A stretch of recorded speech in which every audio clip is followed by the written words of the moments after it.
Chapter 277. Shui Rui alighted from the carriage in front of the residence.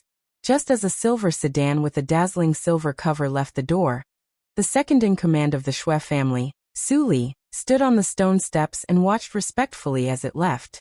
When he turned his head and saw Shui Rui, he came down the steps to welcome him. "Eldest young master has returned." Shui Rui looked at the sedan that was moving further away and turned his head. Whose sedan is that? For a sedan to have a dazzling silver cover, it must be an official of the third rank and above. There were only a few of them in the imperial court. Su Li answered. It is the junior supervisor of the Celestial Commissioner, Sir Ren. Oh. Shui Rui was slightly surprised. The Celestial Commissioner, Ren Qishu, was the first person appointed by the Grand Advisor. He held a high position but was eccentric. He did not have much contact with the Shui family. He did not know why he had come today. Where is grandfather now? Sir is meditating in the South Pavilion. Shui Rui turned to enter the residence, and went to the South Pavilion to see Shui Lingnan. Minister Shui had just received a guest, and there was still tea left on the stone table. A gold-plated lion-head cauldron had been lit not long ago. He was burning incense. When he saw Shui Rui enter the pavilion, he asked, "You did not return last night?" He drank a few cups with the Ninth Highness and the others, so he had a hangover in the restaurant. Shui Rui looked at the extra teacups on the table and asked, "I saw the junior supervisor's sedan leaving just now. May I know why he came today?" Shui Lingnan shook his head. "Just talking about an old matter." Shui Rui saw that he did not want to talk about it in detail, so he did not pursue the matter. He talked about the announcement he saw on the way back. After Shui Lingnan heard this, he said, "I already know about this matter. This is an errand that the Emperor assigned to the Celestial Commissioner. There is no need to care about it. Leave it to others to worry about." With the status of the Shui family in the imperial court, they did not need to do these extra things to please the Emperor. However, Shui Rui deliberately mentioned it in front of Shui Lingnan. He had other thoughts. "I have never heard that the son of Yin Hua had a descendant. Have you heard about it long ago?" Shui Lingnan recalled. "This matter was spoken of a long time ago. No one has mentioned it in recent years. Back then, Yin Hua and Princess Luyue did indeed have a son. After the couple passed away, the son was sent to Taoism by the royal family. It was said that he was carrying out the wishes of his parents. This matter gradually faded from people's minds." Shui Rui asked suspiciously, "Then why did you not send someone to receive him? Instead, you allowed him to go back and forth alone. He disappeared without a trace and then came back to look for him so openly." Shui Lingnan pinched the tip of his beard and looked at him. After a moment of silence, he slowly told him the hidden story. "Why did you not send someone to receive him? What do you think Prince Xiang did when he left the capital last year? He used the excuse of sightseeing to go to Mount Longhu to receive the Daozi. Who knew that he would come back empty-handed? Prince Xiang returned to the capital alone. He had brought the portrait of the Daozi with him. On the way, he searched for him but he returned empty-handed. Even the portrait was lost on the way. Because of this, His Majesty flew into a rage. Prince Xiang admitted that he did not do his job well, and closed his doors." When Shui Rui finished listening to the whole story, he was very shocked. After thinking for a moment, he came to a sudden realization. "In that case, the lost item that I asked someone to help Your Highness find during the grand examination this year was that Daozi's portrait?" Shui Lingnan nodded. Shui Rui was bewildered in his heart. Since the portrait was lost, then where did the portrait on today's announcement come from? Could it be that the portrait was found? That's not right. It hasn't been long since the scroll of the grand examination was sealed, so how could it be that fast? He pondered in his heart and felt that there was another possibility, so he probed. All these years, could it be that the ninth prince has been cultivating together with the descendants of Yin Hua? A few days after the ninth prince returned to the capital, the Celestial Commissioner posted a notice to look for the descendants of Yin Hua and Princess Luyue. There was even a portrait. This made it hard for Shui Rui not to link these two matters together. Yes, they are cultivating with the same sect. Not only did Shui Lingnan's words affirm Shui Rui's guess, it also made Shui Rui think even more in his heart. The ninth prince Lu Tan, was younger than Shui Lingnan and was the only son of his aunt, imperial consort Shui. Due to his frail body, Lu Tan left the capital to learn the Tao at a young age, and returned to the capital once every 3 years. Since childhood, Lu Tan and Shui Lingnan were cousins, so they could be considered to be close. It wasn't that Shui Lingnan hadn't heard Lu Tan talk about the matters of the Tao all these years, but he had never heard Lu Tan mention the descendant of Yan Hua Yi and Princess Lu Yu. Now it seemed like Lu Tan had intentionally concealed it. Looking at his grandfather's attitude, it did not seem like it was the first day he found out about this, yet he did not mention a word about it, and only told the Taoist today when he returned to the capital. Shui Rui pondered over it, and suddenly he understood. He understood why his grandfather asked him to befriend the 7th prince, Lu Hao, and why he asked him to find an excuse to turn against the 7th prince. It was inevitable to talk about the situation in the imperial harem. The current emperor had 1 empress and 3 concubines. The eldest son was the empress, but he died young. The empress was sick and weak. There was only 1 daughter left, and there was no hope for her to continue. Then there was his aunt, imperial concubine Shui. More than 10 years ago, she gave birth to a son Lu Tan. She lived in the mountains all year round. Because she was far away from the court, the important officials didn't pay attention to her. There was also concubine Lv Xian, who gave birth to 3 sons. Unfortunately, the 3rd prince died of an illness at the age of 6, the 5th prince drowned at the age of 4, leaving behind the 11th prince, who was young and immoral, who followed behind Lu Hao all day without any limelight. Finally, there was the 7th prince, Lu Hao's birth mother, concubine Yin Shu. Concubine Shu came from a military family. Her father was the first assistant of the late emperor's cabinet. He was bestowed the title of Tiger General, who protected the country. He was good at fighting, and had outstanding military service. 6 years ago, when he died, the emperor personally sent him off with his coffin. After his death, he ordered his son Yin Peng to inherit the title of duke. The Yin family was a noble family. They were only below the emperor's surname. They were the most prosperous family in the capital. Even the Shui family, who had served the emperor for 6 generations and 3 generations of elders, had to temporarily follow behind them. The crown prince had not been appointed, and the Eastern Palace had no ruler. However, everyone in the court knew this. Most of them privately saw Lu Hao as the future emperor. There were countless people who wanted to flatter him. Because Lu Hao was talented in both literature and martial arts, no prince could compare to him. When Shui Rui and Lu Hao were friends, he was still young and full of vigor. He once thought that Lu Hao was courting the emperor and showing weakness to the Yin family. He had no intention of taking the position. Now, it seemed that Lu Hao's actions that day were just to deceive people and confuse them. It was not that he did not want to, but it was just not the right time. 2 months ago, he and Lu Hao had a falling out, so the 2 families did not have any contact.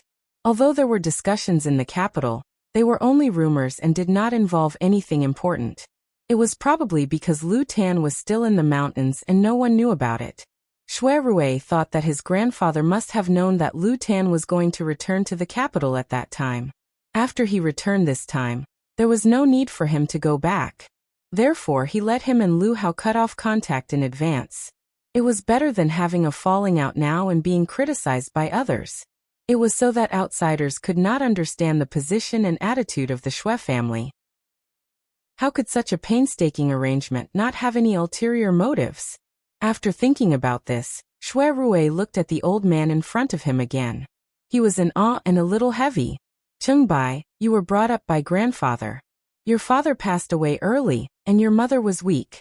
Grandfather knew that you were smart and sensible, and you were more competitive than others since you were young. Therefore, he did not hide many things from you. We are the only branch of the Shui family, but we do not have many children.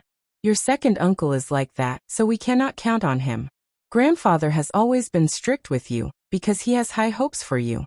In the future, the rise or fall of the Shui family, whether it is a blessing or a curse, depends on whether you live up to expectations. Shui Lingnan suddenly sighed with emotion, and then he stood up from the cushion before raising his hand to pat Shui Rui's broad shoulder. As he looked at this grandson of his that was even taller than him now, there was a gratified and worried expression in his eyes, and then he sighed before shaking his head and leaving Shui Rui alone in the pavilion to think. After drinking the medicine soup, Yushu woke up in the afternoon. Her headache was much better, but her throat was dry and her nose was blocked. She still had cold symptoms. Seeing that she had woken up, Xiao Dai and Xiao Qing hurriedly poured tea for her and helped her up from her seat. After a while, Lin Fu heard the news and came in. He stood outside the door and reported that the Ji family and the Xiajiang family had each sent a box of silver this morning. They took the IOUs and asked her how she was going to deal with the large sum of money. In fact, because the 2 boxes of silver were personally asked by Yushu last night, he didn't dare to make the decision to keep it in the account. Yushu felt uncomfortable, so she did not think about what Lin Fu was thinking. She said in a rough voice, "Just take it into the income of the restaurant. How much did we lose yesterday? Let me have a look at the account book." Hearing this, Lin Fu beamed with joy. "Including this money, we actually made more than 400 taels yesterday. I will go and get the account book for you." Originally, when they opened the restaurant on the first day, they planned to lose money with the excuse of free food and wine. Unexpectedly, they made a profit after the 2 suckers paid the bill. After a while, the detailed account book of yesterday was sent to Yushu. She glanced through it and did not find anything wrong. Then she asked Lin Fu about the business today. Hearing that there were many customers, she was relieved. She was afraid that the customers yesterday would be scared by the price of the dishes in the forgotten airport and would not dare to come again. It seemed that there were still many rich people in the north of the city. After dealing with the business, Yushu asked Lin Fu, "Is the kitchen busy now?" "I'm not in a hurry. The excitement of lunch has passed. Miss, you must be hungry. What would you like to eat? I'll ask the kitchen to make it." Lin Fu's attitude towards Yushu was obviously warmer and more attentive than yesterday. The first reason was that he had seen Yushu's temper at the banquet table with the nobles yesterday. He knew that she wasn't someone to be trifled with, so he was afraid of her. The second reason was that she had dealt with those 2 troublemakers with just a few words last night. He had seen Yushu's methods and knew how powerful she was, so he was convinced. "See if there is any light porridge soup. Bring me a bowl, and make a few vegetarian dishes. Find a food box to put them in." Yushu paused and said, "No matter how much you spend, put it on my account. Don't confiscate it." Lin Fu hesitated for a moment. He remembered that Yushu asked him about the sea-based soup last time, so he did not say anything and left. Yushu put on her clothes and sat up from the bed. She asked the maidservant to fetch water for her to wash up, changed into a clean robe, and combed her hair. Xiao Qing saw that she was ready to leave after tidying up, so she persuaded. "Miss, are you going back? Young master ordered you to rest here for 2 days. It is more convenient with this maidservant serving you." At this time, Yushu was thinking about Jingchen. Now that her body had recovered, she could get down from the bed. How could she be willing to stay any longer? She coaxed them a little and called Gui Lu over. She gave him some silver to hire a sedan chair. After eating the porridge, she carried the food box and left on the sedan chair. Chapter 278. Yushu drowsily sat on the sedan chair and took a nap. She didn't hear the occasional chatter on the road. When she arrived at the south of the city, the sedan chair stopped at Huixing Street. She yawned and got down with the food box. She looked left and right and used a round fan to cover half of her face. Then she turned into an alley. Thinking about it, there were not many people during the Lantern Festival last night, so she didn't see anyone on the road. She quickly walked to the door of the small courtyard, took out the key, and unlocked the lock. Then, she put the lock on the knocker and entered the courtyard in a flash. She gently closed the door and dropped the bolt. When she turned around, she saw a slender figure wearing a clean white robe in front of the door of the west room. Her eyes widened in surprise and she quickly ran up to him, saying in a low voice, "Jingchen, you're back." Her joy could not be expressed in words. Looking at the girl in front of him, Jingchen smiled faintly and nodded. He then noticed that her voice was different. He looked at her face and noticed that there was a trace of illness. He did not think much and put his hand on her forehead. He felt that the back of his hand was slightly hot. He immediately frowned. "You're sick?" Yushu made an "oh" sound. She felt that his hand on her forehead was cold. She shrunk her neck and pulled down his sleeve. She led him to the big room. She saw that the empty dishes on the table had been washed and muttered, "Why did you wash them?" She pointed to a stool and asked him to sit. She put down the food box and said, "I just got sick last night. I drank the medicine, and the doctor looked at me. It's not a big deal. I'll be fine in 2 days." Jingchen saw that she did not care, and was still worried. He asked, "The prescription I gave you, did you make the medicine? Did you take it on time?" "Yes, I take it every day." Yushu took out the white bottle of medicine and handed it to him. She placed the bowl and chopsticks. Jingchen unplugged the bottle stopper and took a whiff of the medicinal fragrance. He shook his head in pity and said, "This pill has been boiled, but its quality is lacking. It lacks 30% of its medicinal efficacy. After you finish eating these, I will make more for you." "Okay, you eat first." Yushu handed him the chopsticks and sat opposite him. She held her chin and looked at him with a smile. "When did you come back?" Jingchen said, "Last night." He paused and asked her, "Did you bring the adversity-blocking stone?" "Always." "Where's your sword?" "It's on the bedside." "Where did you stay last night?" Jingchen leisurely ate his meal, and the two of them asked each other about each other. That night when they parted in the suburbs in a hurry, Yushu did not have the time to tell him in detail. She took the opportunity while he was eating to roughly tell him what happened after he left. She only omitted the part where she went out to look for him in the heavy snow that day, and the part where she almost missed the strange arts examination. "After you left, I passed the Dian exam and recognized Aunt Hui as my godmother. When Brother Shui came back from outside the capital, I asked him to find out about your whereabouts. When I found out that you left the city on the day you left, I thought of looking for you near the strange cloud temple." Jingchen put down his chopsticks. When he thought of the situation when he saw her in the forest that night, he felt extremely guilty and said, "I'm sorry, I made you worry." Yushu touched her nose and whispered, "It's not your fault." Although that day in the forest, the two made it clear that they could no longer talk about love affairs and become old friends, but when she saw him today, she still felt close and there was no awkwardness. "That's right," Jingchen asked. "When we parted that night, you said that you are now living in the Ji family, the family that your mother remarried. What happened? Didn't they kick you out in Yang?" Yushu snorted and said, "When this matter is mentioned, I am full of anger. Do you think I wanted to go to their house? It was that old thing from the Ji family, who forced me to teach his granddaughter the 6 lines divination technique. Oh, it is the copper coin divination technique that I often use for divination." Jingchen slightly frowned. "How did they force you?" Yushu waved her hand and did not want to talk about it in detail. She felt that she would lose face if she talked about it, so she vaguely said, "In any case, I was forced to agree to live in their house. Once I teach Miss Ji, I will be free." She did not want to explain, but Jingchen, who had recovered his memory, was not so easy to fool. Although he could not fall in love with Yushu now, Yushu still had a place in his heart. Other than master and martial uncle, this person in front of him was the one who treated him the best. When he lost his memory, she took care of him meticulously and helped him find his memory. Knowing that he was in trouble, she did not leave him and suffered for him. He could not repay such a person, so how could he let others bully her? "If you don't want to go, then don't go. What did they use to force you? Tell me, and I will help you ask for an explanation."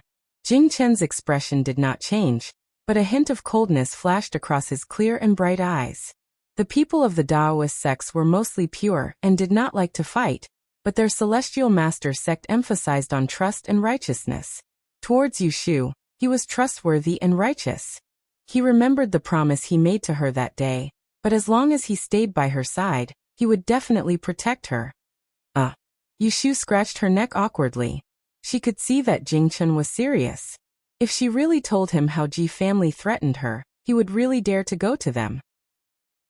Just like when Ji Xingxuan got the yellow frost stone, she and Jingchen discussed how to get it back, and Jingchen proposed to get it back by force without any pressure.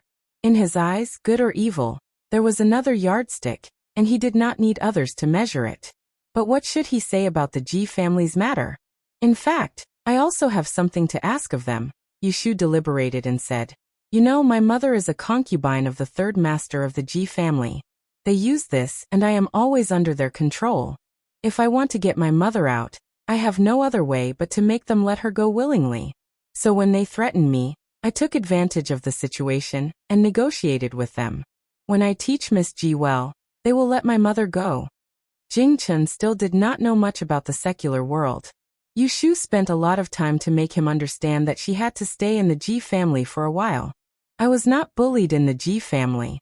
Don't worry, Brother Shui helped me. The old thing in the Ji family is afraid of me. Yushu joked with Jing Chen. She did not want him to pursue the matter further, so she quickly changed the topic. By the way, didn't you say that you are going to find out the whereabouts of the Lifebreaker after returning to the capital?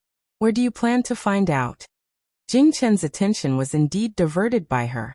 He answered truthfully. Master said that the great advice of the Celestial Commissioner in the capital knows my background. He wants me to see him first when I return to the capital. Xiaoyu, do you know where the Celestial Commissioner is in the capital? Yushu clenched her teeth. This was a title that could make all the people in the world bow their heads in awe. Other than Master Yi. Just hearing it in one's ears was enough to make one feel intimidated. I know the way to the Celestial Commissioner. Yushu looked at Jing Chen worriedly and hesitated. But if you go there so rashly, will? Seeing her stuttering, Jing Chen asked in confusion. Could it be what? Yushu suddenly got up from the stool. She rubbed her fists and paced back and forth in front of him a few times. She turned around and stopped. Finally, she could not help but speak out her doubts these days. I want to talk about you being killed on the road. Didn't you say that the imperial family sent someone to pick you up? But you were seriously injured and abandoned in the river. Not only did you almost lose your life, but you were also buried with silver needles. You lost your memory and lost your voice. Until now, you still can't remember who did this to you. Jing Chen, have you ever thought that the person who ordered this to kill you is most likely in the capital? You suddenly showed up and didn't know the enemy's situation. It's hard to guard against them. What if they secretly killed you again? Hearing this, Jing Chen's expression changed. After a moment of silence, he said helplessly, It's not that I haven't considered what you've said. I also know that someone has intentionally harmed me, but I can't remember that part of it. I don't know who did it. Moreover, even if I remember, I might not know who ordered it. Xiaoyu, do you understand what I mean? Of course, Yushu understood.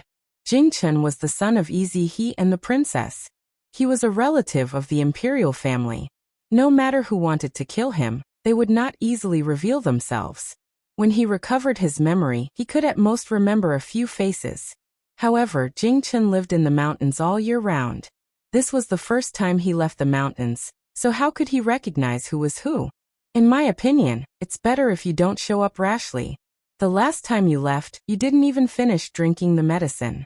The reason why your memory is incomplete must be because of this.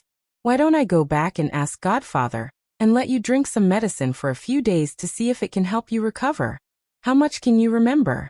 If there are any clues, it will be easier to find the person who harmed you in the future. Otherwise, if the other party knows that you are safe and sound, they will definitely think of ways to harm you again. Yushu was no stranger to having her life on the line. When Bai Qing and Qiu Biao found her in the capital, they had been bent on killing her. During that time, she had been living in fear, as if there was a knife on her back. It was only when she saw the two people being beheaded in public that she was able to rest easy.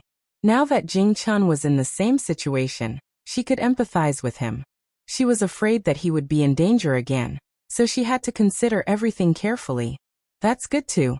I'll stay for a few days and make plans later. Jing Chen accepted Yushu's suggestion. He left the sect and went to the capital to experience life and death alone. She was the only person he trusted. The two discussed for a while more. Yushu decided to go back and ask Dr. He for the prescription. She left the food box behind and said a few words to Jing Chen before he walked her to the door. Yushu peeked through the gap in the door to make sure no one was outside. She opened the door and went out. When she turned around to close the door, Jing Chen stopped her with one hand. Xiaoyu. Yushu raised her head and saw Jing Chen. His eyes were as clear as ever, and they were filled with trust. It was a purity that she had never seen in anyone else. Such a clean gaze calmed her heart. "Thank you." Hearing these 2 words, Yushu's mouth twitched. She reached out and punched him in the chest. "What are you thanking me for? I'm leaving." Chapter 279. Reporting to your lordship and young miss. This lowly one went to Wangji Tower in the morning to deliver the money. After that, I kept an eye on the area nearby and saw Miss Yu, who has been living in the estate recently, come out from the back door in a sedan chair. She went to the south of the city and entered a small courtyard on a street called Huixing Street. She stayed for a short while before leaving. This lowly one watched Miss Yu leave and asked this lowly one to report back. Ji Huaishan and Ji Xingxuan sat in the tea room in the front courtyard, listening to the reports of the servants they had sent out that morning. Ji Xingxuan thought for a moment, then asked, "Did you see her interacting with anyone else, or did she take anything?" "I didn't see anyone else." The door of the small courtyard was also locked. "Oh, that's right. She seemed to be carrying a food box. It was there when she went in, but it was gone when she came out." Ji Xingxuan's eyes flashed and she turned to Ji Huaishan and said, "Grandfather, this matter is strange. I did see Yushu and the Daozi in the portrait when I was at the strange cloud temple in the south of the city. I can't be wrong. Moreover, I asked someone to inquire about her neighbors. When Yushu lived on Huixing Street, there were 4 people living under the same roof. After Xia Jiangmin left, there were 3 more. Not counting the 2 siblings, the remaining one must be the Daozi that the emperor is looking for." Waving his hand to dismiss the servant, Ji Huaishan frowned. "From the information I learned from the Celestial Commissioner, the Daozi doesn't seem to know his identity, so he entered the capital and didn't return. That last probably doesn't know who he is, so she hasn't returned until now. This is her good luck. She can always make friends with a few noble people." Ji Xingxuan lowered her eyelids and gently rubbed a copper coin with her fingers. She said, "She is indeed quite fated with noble people. First, it was Daozi Qingzheng, then the eldest son of the Shui family, and now she is friends with the Daozi. Who would have thought that a concubine in the 3rd uncle's branch would have such good luck? She is malicious to our Ji family, so we can't recruit her. Instead, she becomes a thorn in our side." Ji Huaishan narrowed his eyes, and a cold expression flashed across his face. His white beard trembled and he slowly said, "Today the Celestial Commissioner just posted a notice, but it hasn't spread in a few places in the north of the city. Presumably, she still doesn't know. Finding the Daozi is a meritorious deed. If that girl takes advantage of him, then our Ji family won't have anything to do with it. Looking at the situation, this Daozi has a close friendship with her. If he really returns to the imperial court, she will have one more person to rely on. No matter what, this is not appropriate. Xingxuan, in your opinion, what should we do about this matter?" Ji Xingxuan pondered with rapt attention. A moment later, she raised her head and said, "We still can't determine where the Daozi is right now. If we rashly go looking for him, we may end up making a fool of ourselves by trying to be clever, and end up becoming enemies with the Daozi. In grandson's opinion, rather than chasing after the merit, it is better to seize the first opportunity. Yushu doesn't know that I have seen the Daozi, so she is defenseless. Even if she sees the notice, she won't be able to report it. Grandfather will hurry over to the Celestial Commissioner and report to the junior supervisor. There is no need to mention the Daozi's whereabouts. As long as we mention Yushu's name and make people think that she is hiding the Daozi, the junior supervisor will naturally send people to arrest her. Regardless of whether she confesses the Daozi's whereabouts or not, she will be accused of having ulterior motives. Grandfather, you also said that the Daozi is a member of the imperial family. This time he suddenly returned to the capital. There is no telling how many secrets are hidden. The imperial family is also very suspicious. Even if she has a mouth, she won't be able to explain herself. How can she find the Daozi's meritorious deed? On the contrary, grandfather will be in a good position in front of the junior supervisor." Ji Huaishan's face suddenly brightened. When he smiled, more than 10 wrinkles appeared on his eyes. Rather than chasing after the merit, it is better to seize the first opportunity. Xianer's plan is very clever. Ji Xingxuan sighed softly and squeezed the copper coins in her sleeves. Her expression was indifferent. It is not that I have the intention to scheme against her. In reality, she and our Ji family are not on good terms. We cannot let her be.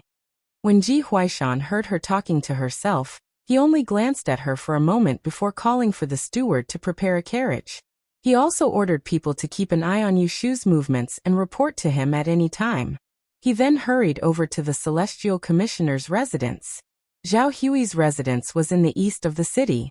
In order to save time, the two sedan bearers chose a small path along the way to Zhao Hui's house. Yushu's back was aching as she got off the sedan chair. She took out a piece of silver and asked someone to wait at the door. She then went forward to knock on the door. The person who answered the door was Shen Ma, who was collecting blankets in the front yard. When she saw that it was Yushu, she quickly let her in. As soon as Yushu entered the door, she asked, "Shen Ma, is my godfather at home right now?" Shen Ma replied, "Master went out this morning and hasn't returned yet. Madam and young master are in the backyard. They were talking about you during lunch. They said that they would come yesterday, but you didn't. They must be happy to see you now. Come in quickly." Yushu's main purpose was to find Hifangji to ask about Jing Chen's amnesia. When she heard that he wasn't at home, she wanted to go inside and greet Zhao Hui before going to find Hifangji. When she arrived at the backyard, Shen Ma lifted the curtain. When Yushu entered, she saw that the room was warmly lit. The window was open, and Zhao Hui was sitting on a short couch with her legs curled up. There was an embroidery basket on her knees, and she was holding baby toys in her hands. There was a smile at the corner of her mouth. Yu Xiaoxiu was lying on a short table by her feet, seriously writing. The little maid, Yundo, was raising a needle and threading it. The scene was calm and peaceful, and it touched a corner of her heart called home. "Mother Xiaoxiu," Yushu called out, her voice unconsciously becoming gentle. Zhao Hui raised her head and saw Yushu standing at the door. She hurriedly put down the little shoes and socks in her hands and waved at her with a smile. "Why are you back now? Come and sit, sister." Yu Xiaoxiu put down the brush and moved in front of Yushu. He reached out and pulled her. "Yesterday, I waited for you until evening, but you didn't come to pick me up. Later, someone came and said that you had something to do. What's the matter?"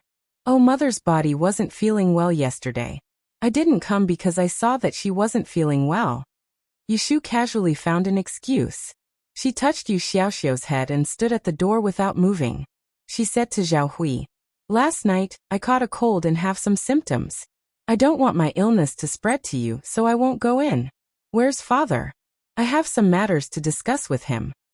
"Your godfather didn't come back from the medical center." Zhao Hui frowned and said worriedly, "How did you catch a cold? You didn't take care of your body, and your voice is so hoarse. Where else is she feeling unwell? Yin Do, take out a cloak and put it on for her." "It's not a big deal. My throat just hurts. I'll go find godfather later, and he can take a look at me." Yushu obediently took the cloak from the maid and put it on. She said that she was going to leave. Zhao Hui didn't stop her and asked Yu Xiaoxiu to send her to the door. The siblings stood under the eaves and talked. "Xiaoxiu, you have to go to school at the academy tomorrow. I may not be able to leave these 2 days. If I'm free tomorrow, I'll pick you up in the morning and we'll meet academician Song together. If not, you can go by yourself first, okay?" Yu Xiaoxiu nodded sensibly and told her to take care of her body. He looked at her reluctantly as she got into the sedan chair and left. He went back to his room and wrote a few more words. Then he heard Mother Shin come in to report that young Master Chao had come to look for him. It was inconvenient for Zhao Hui to receive guests, so she asked Yu Xiaoxiu to go to the front to see what was going on. As soon as Yu Xiaoxiu arrived at the front yard, he saw Shui Rui standing in the living room with his hands behind his back, pacing back and forth. His embroidered clothes and jade crown were out of place in this simple room. "Brother Shui, why are you here?" Shui Rui turned around and looked at Yu Xiaoxiu asking, "Did your sister come here just now?" "Yes, she came and then left." Shui Rui asked, "Did she say where she went?" Yu Xiaoxiu answered honestly, "Oh, she said she went to the medical center to see Uncle He. She's not feeling well." After finding out where Yushu went and the location of the medical center, Shuirue said goodbye to Yu Xiaoxiu and left in a hurry. In the morning, he saw the notice in the north of the city and recognized that the person in the portrait was Jing Chun. He first went back to the mansion to see Shui Lingnan and asked about the situation.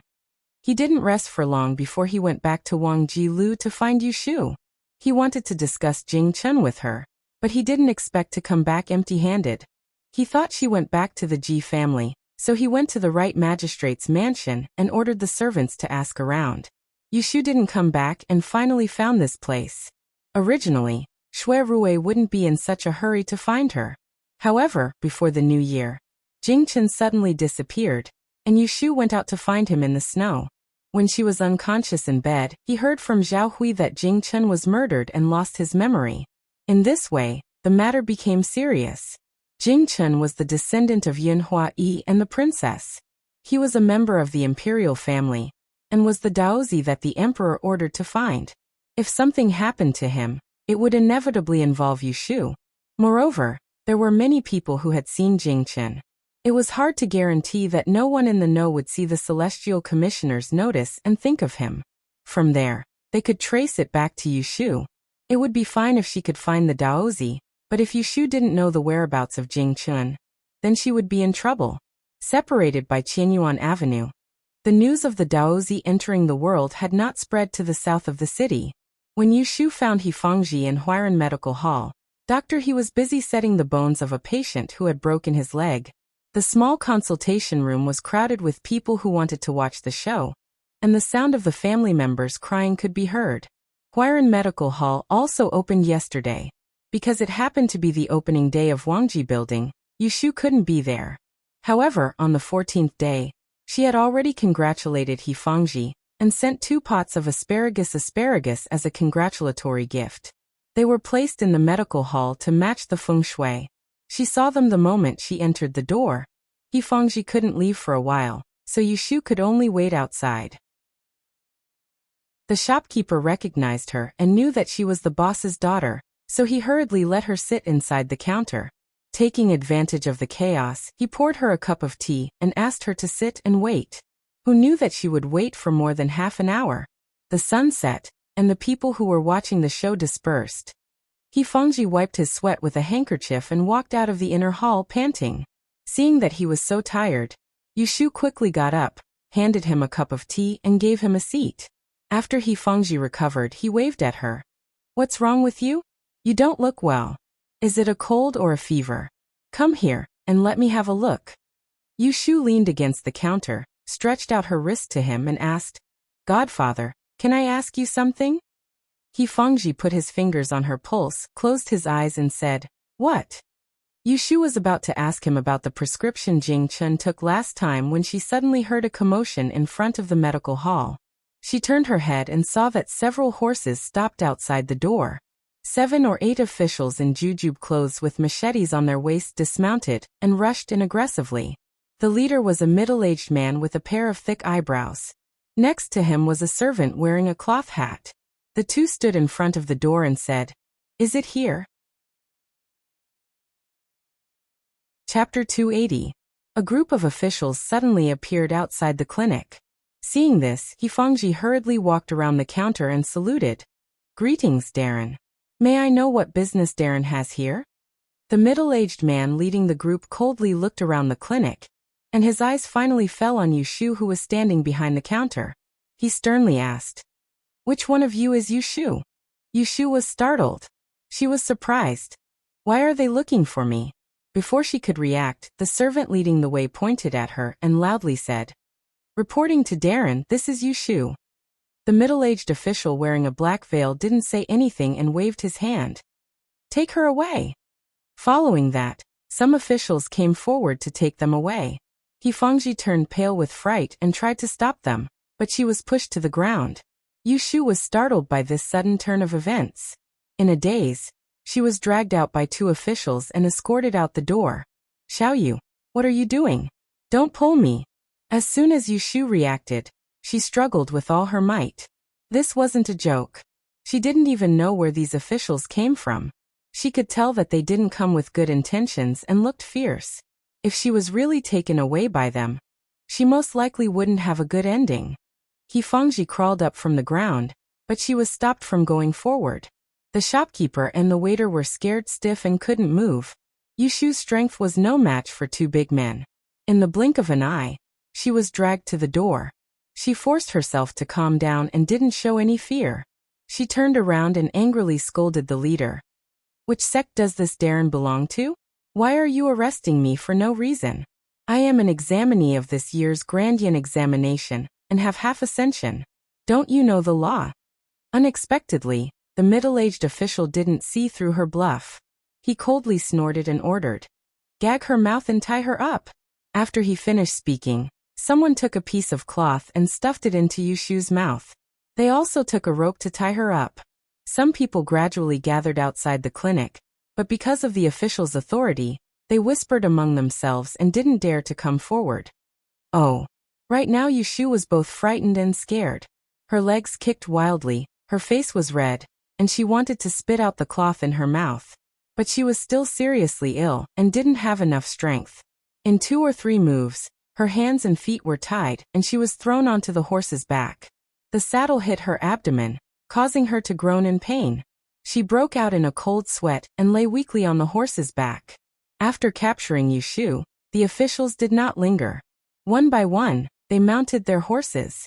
One of them held on to the reins of the horse that Yushu had been placed on, waved at the passers-by, and left towards the north. In a sedan chair across the street, Ji Xingxuan coldly looked at this scene. She put down the curtain and ordered outside the sedan chair. Go to Huixing Street in the south of the city. Not long after, Shui Rui arrived.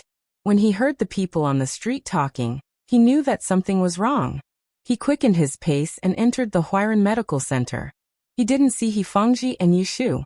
However, he asked the panic-stricken shopkeeper and learned that Yushu had been taken away by the government, and that Fangji had gone to the Taiheng Chamber of Commerce to seek help from Beijing. His face immediately changed. He was a step too late. Shui Rui was secretly annoyed. He clenched his left hand into a fist and slammed it heavily on the counter next to him. Bang! Damn it! Who was it? How could they be so fast? Yushu was carried by the horse all the way. She didn't know where she had been taken. At first, she still had some strength to look up, but in the end, she wanted to vomit as soon as she opened her eyes. Knowing that there was nothing she could do, she had to accept her fate and lie on the ground. Her whole body was aching, and her mind was spinning thousands of times. She racked her brains to think why she had been caught by the government. First of all, the officer had pointed out her name to arrest her. It wasn't that he had mistaken her for someone else, which meant that he was after her. Secondly, someone was leading the way. Yushu recalled the person who had pointed out her at the entrance of the clinic. She didn't recognize him. However, not only did the other party recognize her, but they could also lead the officials to the Huiran Medical Center. It was clear that they knew her whereabouts, which made her feel even more strange. She vaguely remembered that when the little man, who looked like a servant, entered the door, he said, "I saw her enter this medical center." What did this mean? It meant that the group of officials didn't go to Zhao Hui's house to ask about her whereabouts, but went straight to the medical center. Then she had been targeted long ago. Yushu's heart sank. She was almost sure that someone was behind this matter. Who was it? Several people flashed through Yushu's mind. She had offended all of them. Last night, she had offended 2 of them. One was Commandery Princess Shiwan, and the other was Ji Xingxuan. Unfortunately, these 2 people were on the same side. Yushu had a feeling that no matter why she had been caught by the government, one of these 2 people must have something to do with her. It was just that in this short night, there had been trouble. They were too fast. They could use the officials. She didn't know if they were framing her or using their power to avenge private grievances. Because Yushu was thinking, she forgot her physical discomfort for a moment, until the horse under her slowly slowed down and suddenly stopped. Someone lifted her legs and carried her off the horse, put her on the ground, and untied the rope for her feet. It was already dark, and the lights in the city were on. Yushu staggered and stood firm. She raised her head dizzily and saw a neat and solemn red brick wall in front of her. The color was dark, and under a vermilion lantern, 3 dark blue doors were closed. More than a dozen guards dressed in jujube robes with long sabers on their waists were stationed at the door. On the high door, there was a black stone plaque with the words Celestial Commissioner written in gold. It was full of vigor and shone in the night, dazzling her eyes. This was the Celestial Commissioner. The middle-aged official ordered 2 officers to carry Yushu, who was light-headed and light-footed. He took the lantern handed by the person in front of the door, and dispersed the rest of the people. He took her through the archway at the west corner. The Celestial Commissioner was quiet and eerie. The eaves and buildings were covered with smoke, and the glazed tiles and carved beams were covered with mist. Yushu was half dragged and half dragged forward. Her mouth was stuffed with something and she couldn't speak. She couldn't tell the directions along the way. She passed through 3 or 4 corridors and stopped in front of an attic after turning a corner of a thicket. The middle-aged official stepped forward and cupped his hands. He said to the guard at the door, "This subordinate is Wang Yang. I have brought the person back as ordered." "Wait a moment." A guard entered and came out after a moment. He looked at Yushu, who was being held, and moved sideways to let the door open. He waved to the middle-aged official, "Bring her in." Yushu lowered her head and listened to the conversation between them. She was shocked. Junior supervisor? Was it the junior supervisor of the Celestial Commissioner?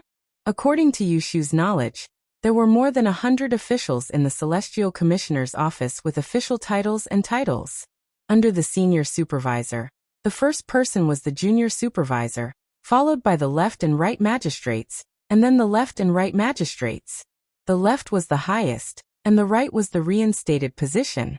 Therefore, the person she was about to meet now was someone 4 ranks higher than that old bastard from the Ji family. Surprised and bewildered, Yushu's mind flashed with a glimmer of light. Yu Er somewhat realized why she had been brought here. Jing Chun. They were here for Jing Chun. "Young miss, we've arrived at Huixing Street." Yin He rolled up the curtain of the sedan and helped Ji Xingxuan out of the sedan. She had the sedan bearers wait by the roadside while the master and servant walked towards an alley in the middle of the street. It was currently evening. Yin He held a lantern in her hand and illuminated the uneven path. She counted the doors and stopped in front of one. Yin He raised the lantern and shone it on the door. When she saw the lock, she turned to Ji Xingxuan and whispered, "Young miss, the door is locked." Ji Xingxuan closed her eyes and whispered, "Knock on the door and call Miss Yu." Yes. Although Yin He didn't understand her intentions, she still obediently knocked on the door. Knock knock. Miss Yu, are you there?" "Miss Yu." Yin He knocked for a while, but there was no response. She turned her head and whispered, "Young miss, there's no one." Ji Xingxuan whispered, "Continue knocking and shout louder." "Is Miss Yu there? Miss Yu." Yin He knocked on the door a few more times, but didn't call out the person inside. Instead, she called out the neighbor across the street. "Who are you looking for?" Auntie Sue, who lived across the street, opened the door halfway and poked her head out to look. Yin He was hesitating on what to say when she heard Ji Xingxuan say, "Auntie, did you see anyone coming back from this household during the day?" "No, they moved away a long time ago." Auntie Sue saw that it was 2 young girls dressed in silk and satin, so she asked curiously, "Young miss, why are you looking for them?" Ji Xingxuan tilted her head to look at the tightly shut door behind her and said in a clear voice, "It's like this. Miss Yu, who used to live here, is currently staying at my house. However, she hasn't come back for the past 2 days, so I'm very worried. This afternoon, I heard that someone saw her being taken away on the street by the officials. I don't know if it's true or not, but I couldn't find her anywhere else. I'm afraid that something might have happened to her, so I came here. I'll have to trouble Auntie to help me keep an eye out for her when she comes back. I'll come back tomorrow."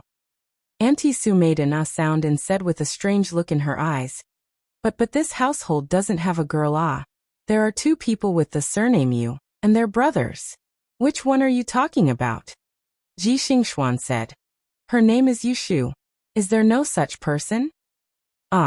Auntie Sue's eyes widened in disbelief. Yushu is a girl?" Ji Xingxuan nodded and didn't say anything more.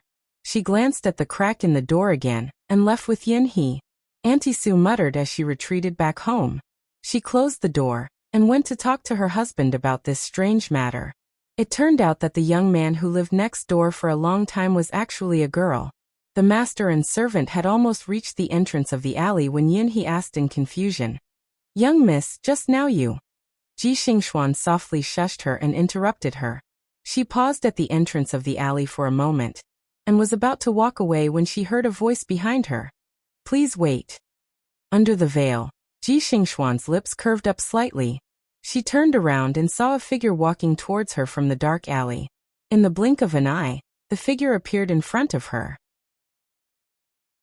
A handsome face that seemed familiar appeared in the dim light. Her eyes flashed and she recognized the young man in front of her. He was the one she had met once at Chiyun Monastery.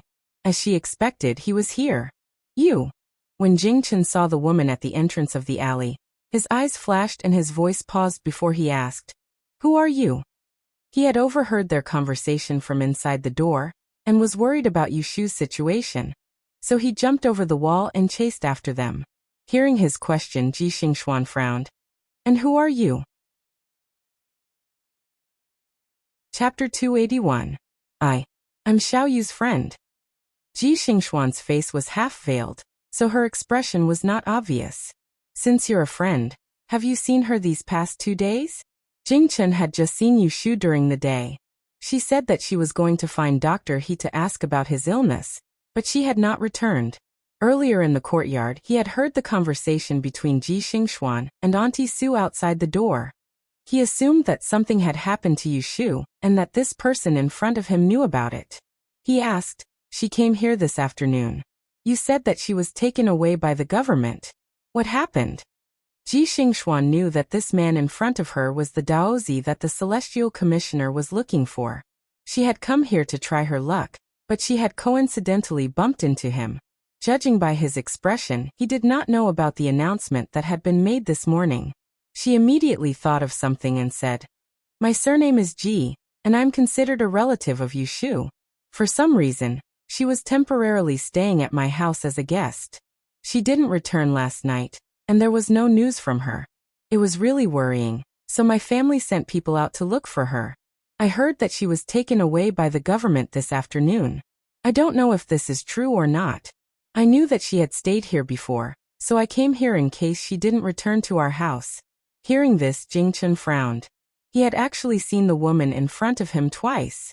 The first time was at the Taoist temple outside the city, and the second time was to retrieve the adversity blocking stone.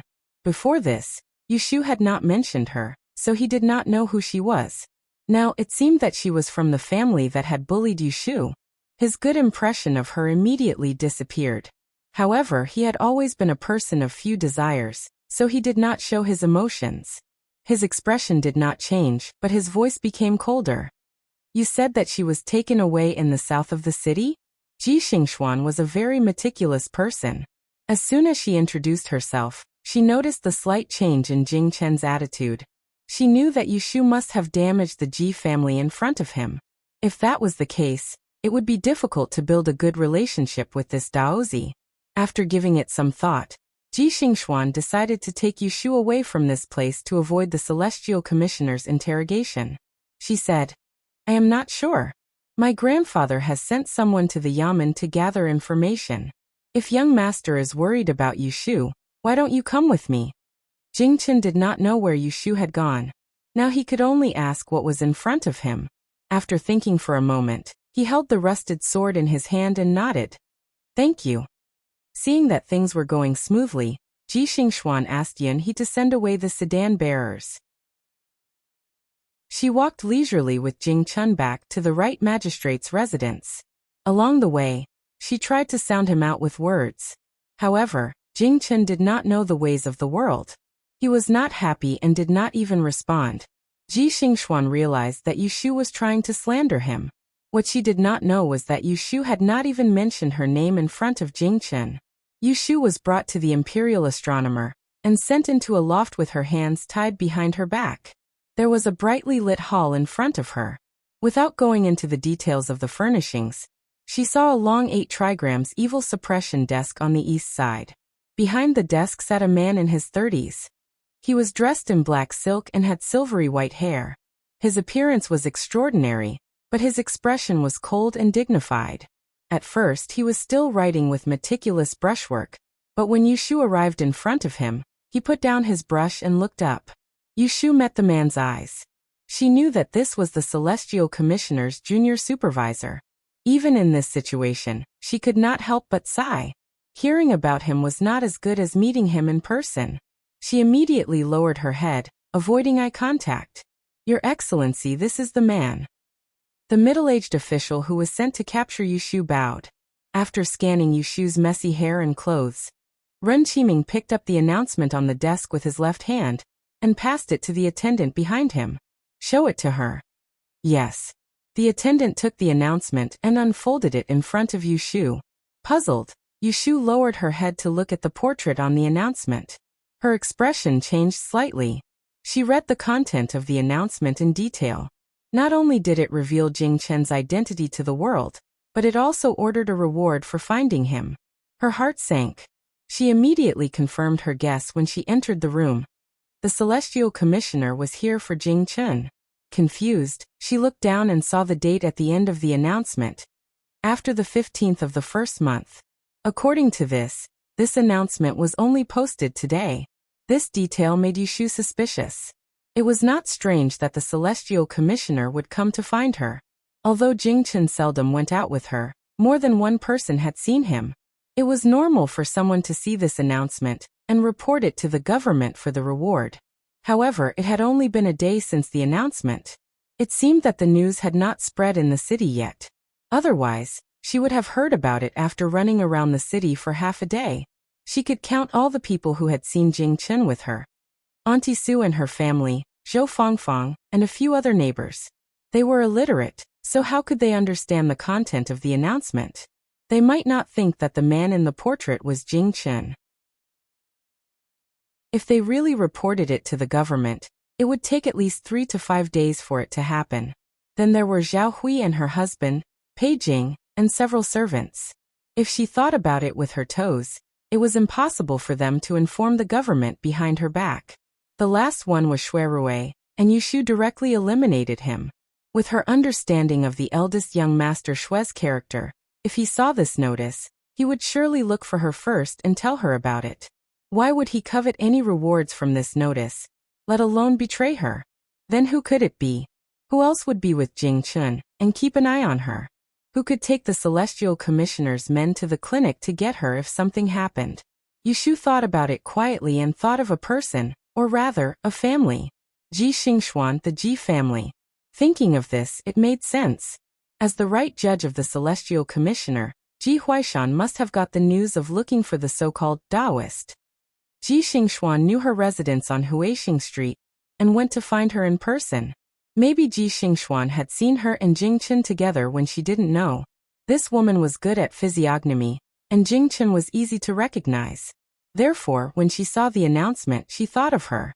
Ji Xingxuan had seen her last night and knew that she went in and out of Wangji building. She knew her whereabouts like the back of her hand, so it was not a problem to send someone to follow her.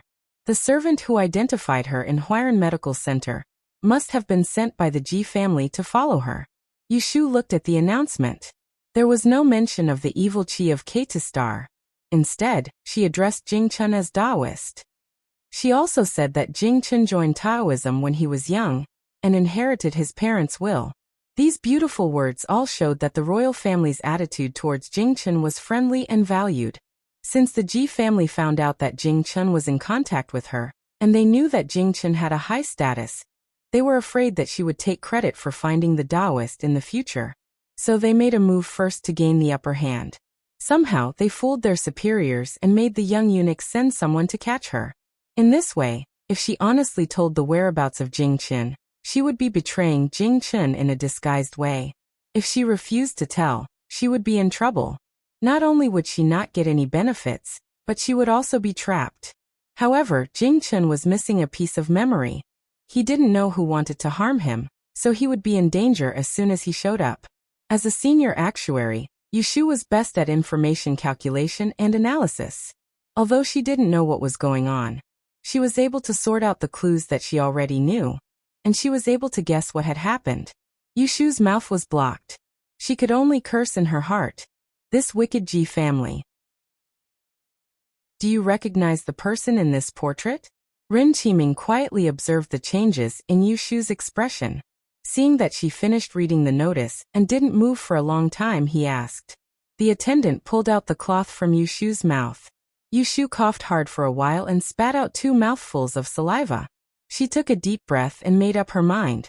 Then she raised her head and looked at the big man behind the desk who could kill her with one hand. She said in a hoarse voice, I don't recognize him.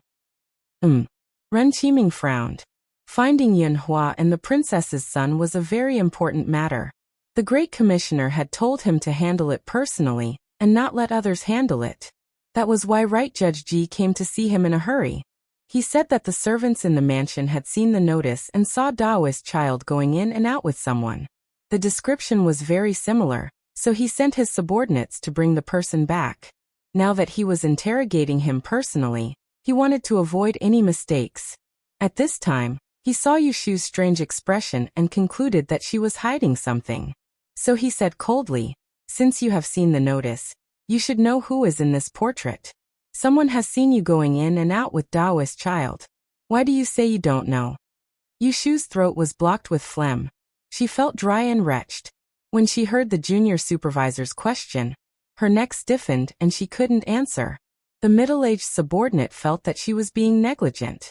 He snorted and kicked her in the back of the leg. She knelt down.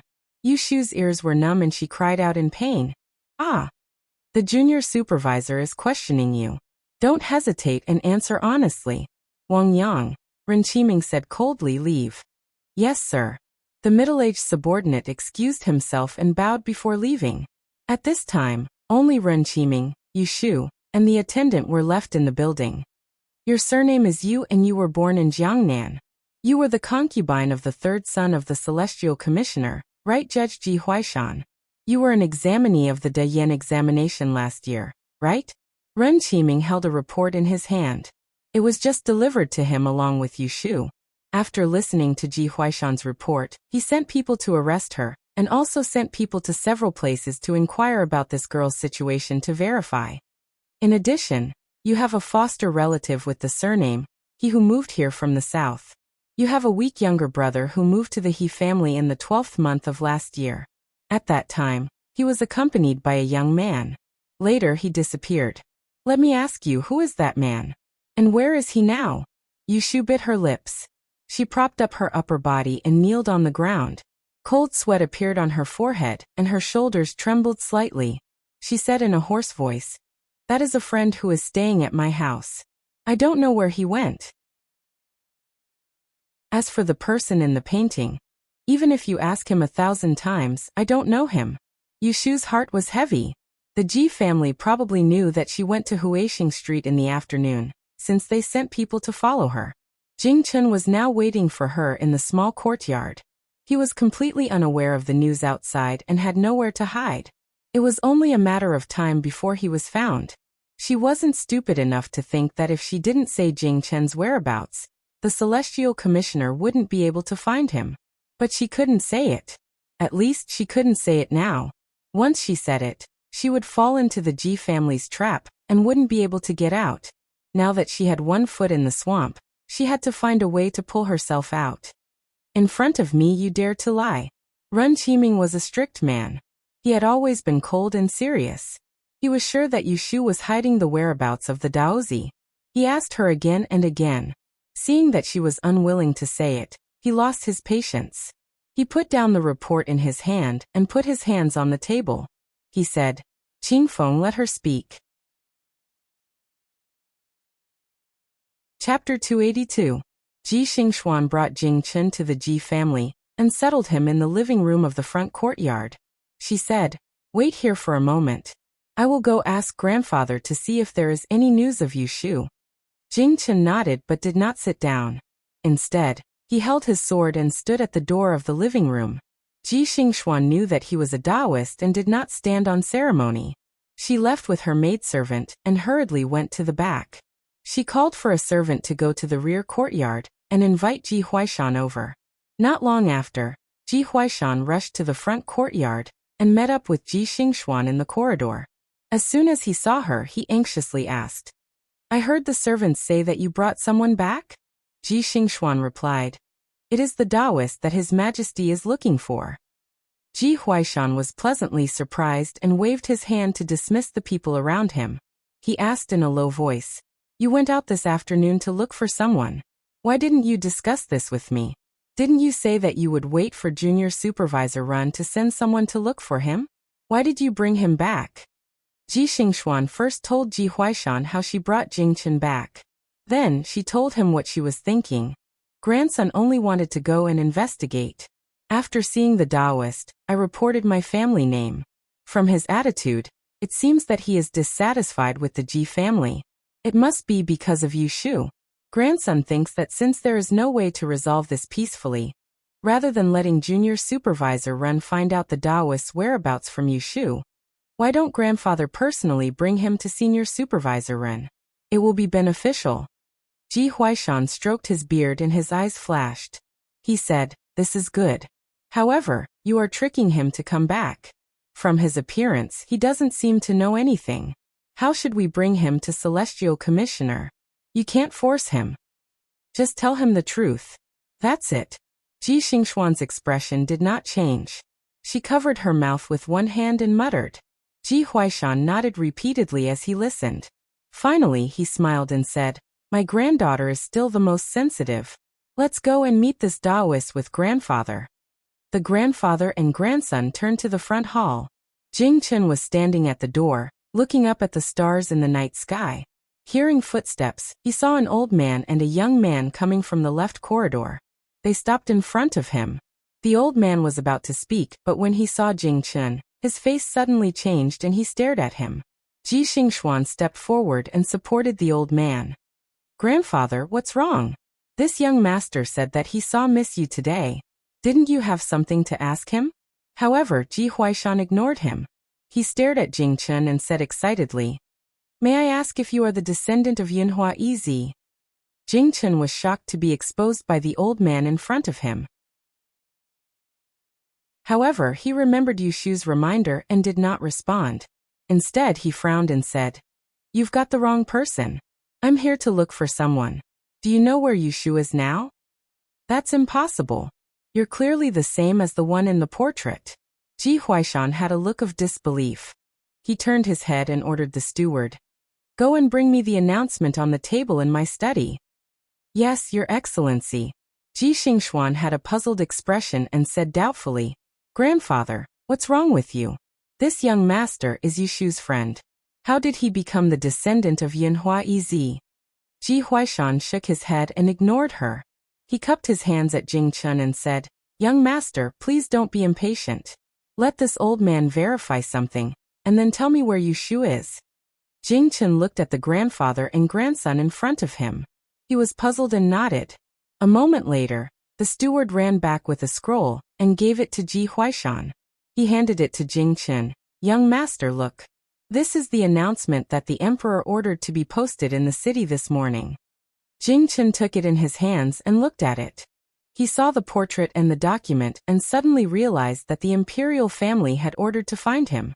No wonder he had never seen the old man in front of him, but the other party recognized him. Then, a servant was brought in front of them. Ji Huaishan pointed at Jing Chen and asked, "Lai San, you said that you saw Miss Yu and the person in the portrait together. Are you talking about this young master?" The servant with small eyes looked at Jing Chen and nodded vigorously. Yes, it's him. Last year in the 12th month, when I went to the south of the city to visit the bride, I saw this young master together with Miss Yu, who is currently living in our estate." When Jing Chen heard this, he seemed to understand something and raised his head to look at Ji Huaishan.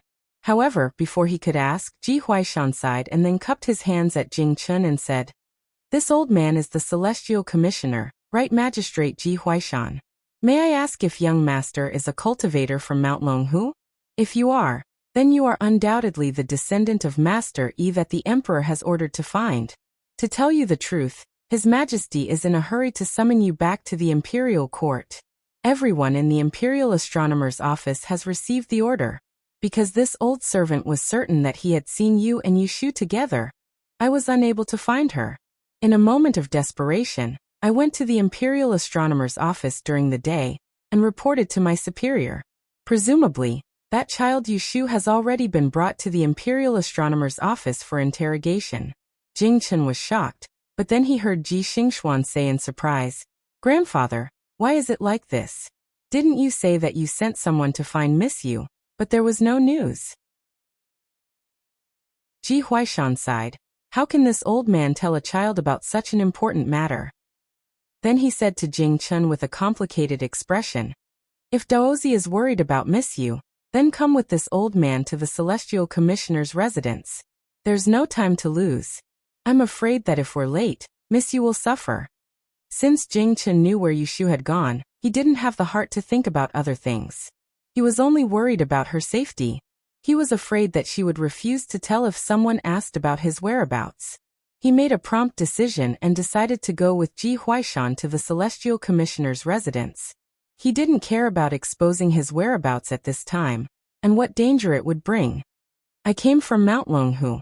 Quickly lead the way and take me to the Celestial Commissioner's residence." Hearing this, the grandfather and grandson duo's hearts sank. This was exactly what they had discussed in the back garden. Since they couldn't win Daozi's favor, they also couldn't let him blame their family later. At the very least, they had to get rid of one person. And that person was Ji Xingxuan. The inner room of the Celestial Commissioner's residence was lit by candles. Yushu was lying on the ground, gasping for air. Her forehead was pressed against the cold floor, and cold sweat had soaked the back of her clothes. All of her senses were focused on the broken little finger on her left hand. Her mind was blank, and her ears were ringing. Then she heard an ice-cold voice. "I'll ask you again. Do you recognize the person in this portrait?" "I do." She almost subconsciously wanted to answer, but then she came back to her senses and abruptly changed her words. She gritted her teeth and replied in a trembling voice, "No, I don't." "Recognize your uncle." Ren Qiming's eyes narrowed. He didn't have the heart to praise this woman's backbone. He was about to let the attendant break another bone in her hand to see how stubborn she was, when he heard a report from outside the door.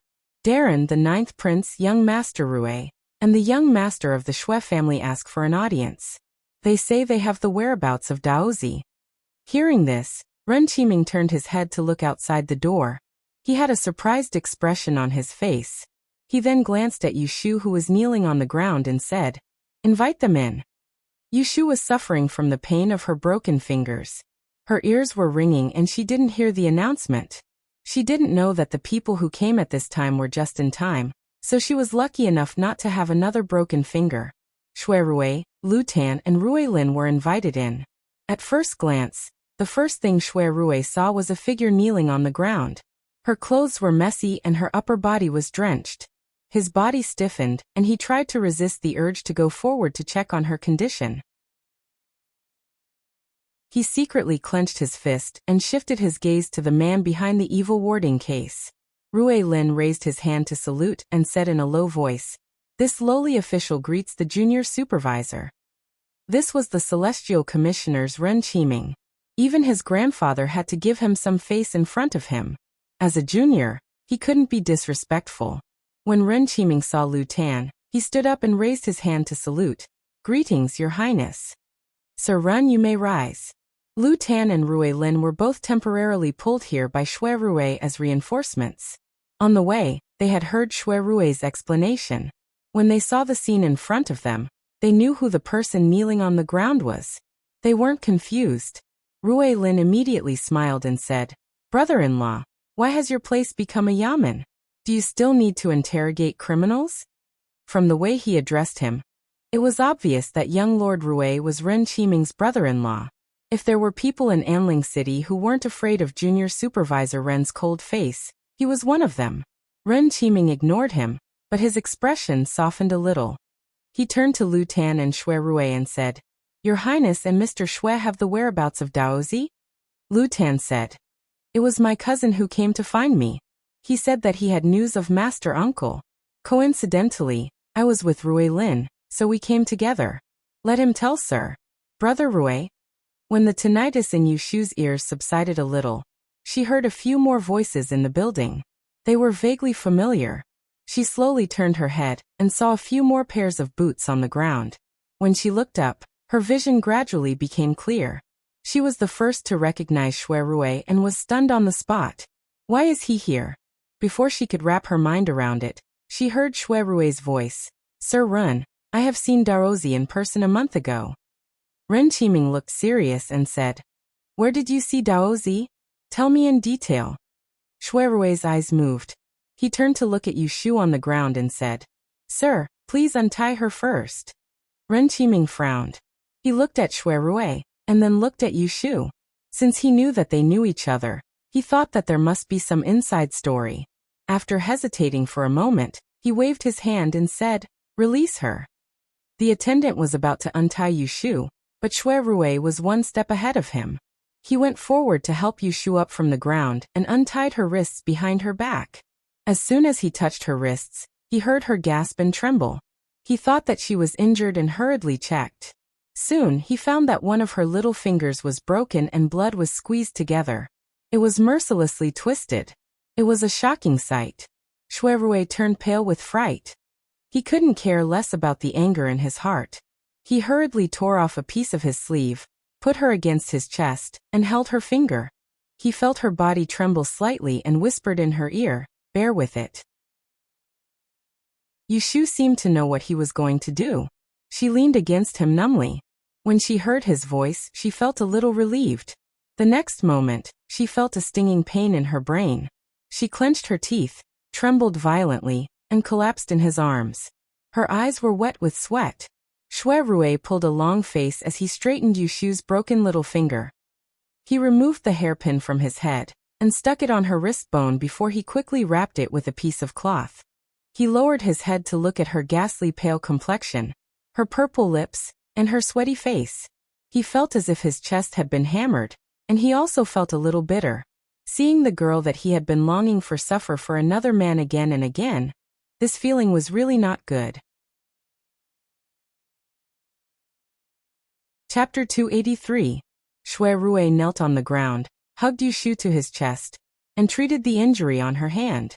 He gently held her trembling left hand with one hand, raised his head, and said coldly to Ren Qiming, Sir Run, you brought her back to the Celestial Commissioner for interrogation without distinguishing between right and wrong, and you even used private torture. Don't you know that this is a violation of the law? Upon hearing his questioning, Lu Tan and Ruilin had a strange look on their faces. Both of them knew Xue Rui for more than a day or two. They knew that he was usually dignified, cautious in his words and actions, and always pretended to be gentle and refined. However, his temper was actually the worst. Looking at him now, it was obvious that he was about to fall out. Ren Qiming looked at Xue Rui and said expressionlessly, I was ordered by the emperor to find the whereabouts of the descendant of Yunhua Yi and Princess Liyue. I received a report and found out that this person had been in contact with Daozi, so I sent someone to bring her back. As for the torture, Mr. Xue, you are being too serious. However, she refused to confess, so I accidentally got someone to break her finger. She can just reattach it when she goes back. How can this be considered violating the law? Haha. Seeing that the situation was not good, Ruilin quickly jumped out to interrupt. He laughed dryly at Ren Qiming and winked at Xue Rui. Brother Rui, aren't you going to tell my brother-in-law about Daozi's whereabouts? Yushu leaned in front of Xue Rui, endured the pain, and concentrated on listening to their conversation. When she heard what Ruilin said, her eyelids twitched. She guessed that the Ji family wanted to harm her, and had already thought of a plan to deal with it. However, she did not expect that Xue Rui would appear halfway. Obviously, he wanted to protect her, and tell them about Jing Chun.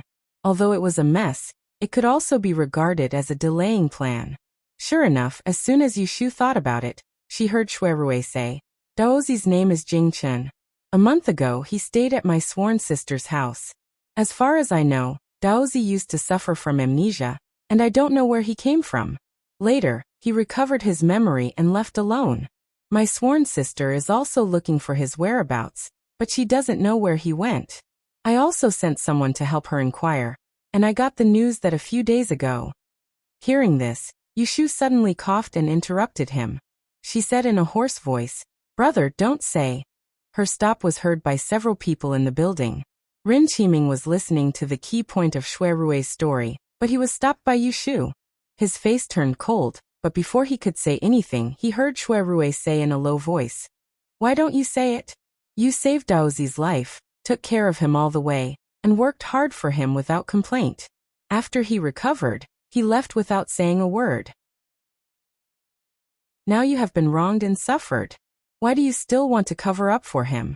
Yu Shu was stunned when she heard this. She was able to discern that Shui Rui was really angry, and she actually didn't know how to reply for a moment. Her broken pinky felt another wave of pain, and it pierced her to the point her teeth chattered, causing her to grab tightly onto his sleeve and lean her head against his chest.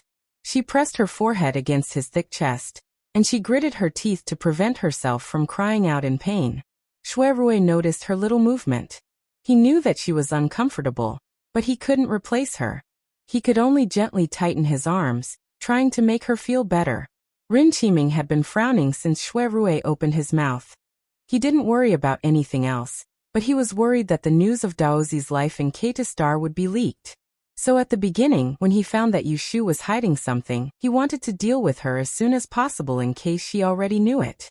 But looking at the current situation, the young master of the Shui family seemed to know something, which made it difficult for him to deal with. Looking at Lu Tan and Rui Lin on the side, Ren Qiming thought for a moment and suddenly said, "Rui Lin, there's nothing for you to do here. You go back first." The ninth prince knew some inside information. It didn't matter if he stayed here, but his brother-in-law didn't know, so he couldn't let him get involved. Rui Lin had some insight. Hearing his brother-in-law driving him away, he hesitated for a moment and said to Shui Rui, "Brother Rui, I'll wait for you outside the prison." Then he winked at Lu Tan and turned his head to go out. As soon as he left, Ren Qiming said to Shui Rui with a serious face, "Sir Shui, do you know that His Majesty is worried about Daozi's whereabouts and can't eat or drink?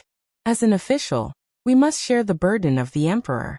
If you know anything, please tell us the truth so that we can find Daozi as soon as possible, so that His Majesty won't be overworked. If the dragon body is delayed, you and I can't afford it." These words of persuasion were actually a warning. If Shui Rui hid anything, it would be deceiving the Emperor. "Cousin," Lu Ten called softly, reminding him. Shui Rui's eyes flickered and he said in a low voice, "Daozi seems to have been assassinated on the way. Someone used a poisonous trick in Jianghu. Silver needles were buried in his acupuncture points, and he lost his memory. My sworn sister didn't know Daozi's identity. She only took care of him because of her chivalrous heart. My sworn sister has an elder who is proficient in the art of Qi Huang. He diagnosed Daozi's illness and treated him with the needles. However, a few days later, Daozi disappeared in the morning. He must have recovered his memory and left." Yu Shu listened to Shui Rui's narration. Her eyelids moved. She pursed her lips and didn't make a sound. She had never told him about these things, but he knew. When Ren Qiming heard this, he was inwardly shocked. Daozi had been assassinated. Sworn sister was worried that his body hadn't recovered and that he was penniless, so she begged me to send people to search for him. Not long ago, I received a clue that someone in the southern garrison saw Daozi leave the city on the morning of the 22nd day of the 12th month. Sworn sister and I thought that he had left and didn't continue to search. This is all we know. There is absolutely not half a word of falsehood. Darren can send people to investigate." Rin Qiming's complexion was heavy and his hands were clasped tightly together. Looking at Shui Rui's expression, it didn't seem like he was lying. If that was the case, then it was very bad. Therefore, he asked in a deep voice, "Since this is the case, she should tell the truth in full detail. Why is it that when I asked her just now, she refused to admit that she had seen Daozi, and said that she didn't recognize the person in the portrait?" Upon hearing this, Shui Rui lowered his head to look at Yu Shu. His eyes flickered a few times and he said with disappointment and frustration, "Thinking about it, when Darren Ren interrogated my sworn sister, it wasn't that she didn't want to talk, but that she didn't know where to start. She is a young and fair-skinned girl, and was entangled with Daozi. Now that the imperial court is looking for him with great fanfare, if she can't tell you where Daozi went, how can you let her go? If Daozi is injured and you can't find him, won't you blame it all on her? Hearing Shui Rui trying to defend her, Yushu's lips moved and she sighed. She didn't say it not because she was afraid that they wouldn't let her go, but because she didn't want to let some people go. Come. Ren Qiming suddenly stood up from his chair and called for the imperial bodyguard outside the door. He ordered, "Quickly go and invite the head prefect here." "Yes, sir." The imperial bodyguard obeyed the order and left. Ren Qiming turned to the people in front of him and said solemnly, "This is a serious matter, all of you wait here." Ren Qiming invited the head prefect. Lu Tan didn't do anything. Even though Shui Rui didn't want to stay any longer, he knew he couldn't leave. Therefore, he looked around and saw an empty chair under the south window. He carried Yushu horizontally and gently placed her on the chair. He then poured a cup of water from the coffee table and fed it to her mouth. Cough, cough. Yushu was still ill. After this torment, she barely had any breath left. She had no strength to support herself, so her body tilted and leaned on Shui Rui. She muttered, "Thank you." At this moment, Shui Rui wasn't in the mood to avoid arousing suspicion. He put an arm over her shoulder so that she could lean more comfortably. His other hand gently touched her burning forehead. His eyes darkened and he whispered, "Bear with it a little more." Yushu closed her eyes and silently agreed. Yes, bear with it a little more. Lu Tan also found a place to sit. For a moment, there was no sound in the building. Just like this, the time to drink a cup of tea passed. Suddenly, there was a voice at the door. Shui Rui and Lu Tan thought that the head prefect had arrived. Unexpectedly, the imperial bodyguard hurriedly entered and reported, "Junior Supervisor Darren, Right Judge Ji Darren requests an audience." He also brought a man with him, claiming that he is the Daozi that the emperor ordered to find. It was like a stone that gave rise to 1,000 ripples, and the expressions of the three men in the building went pale.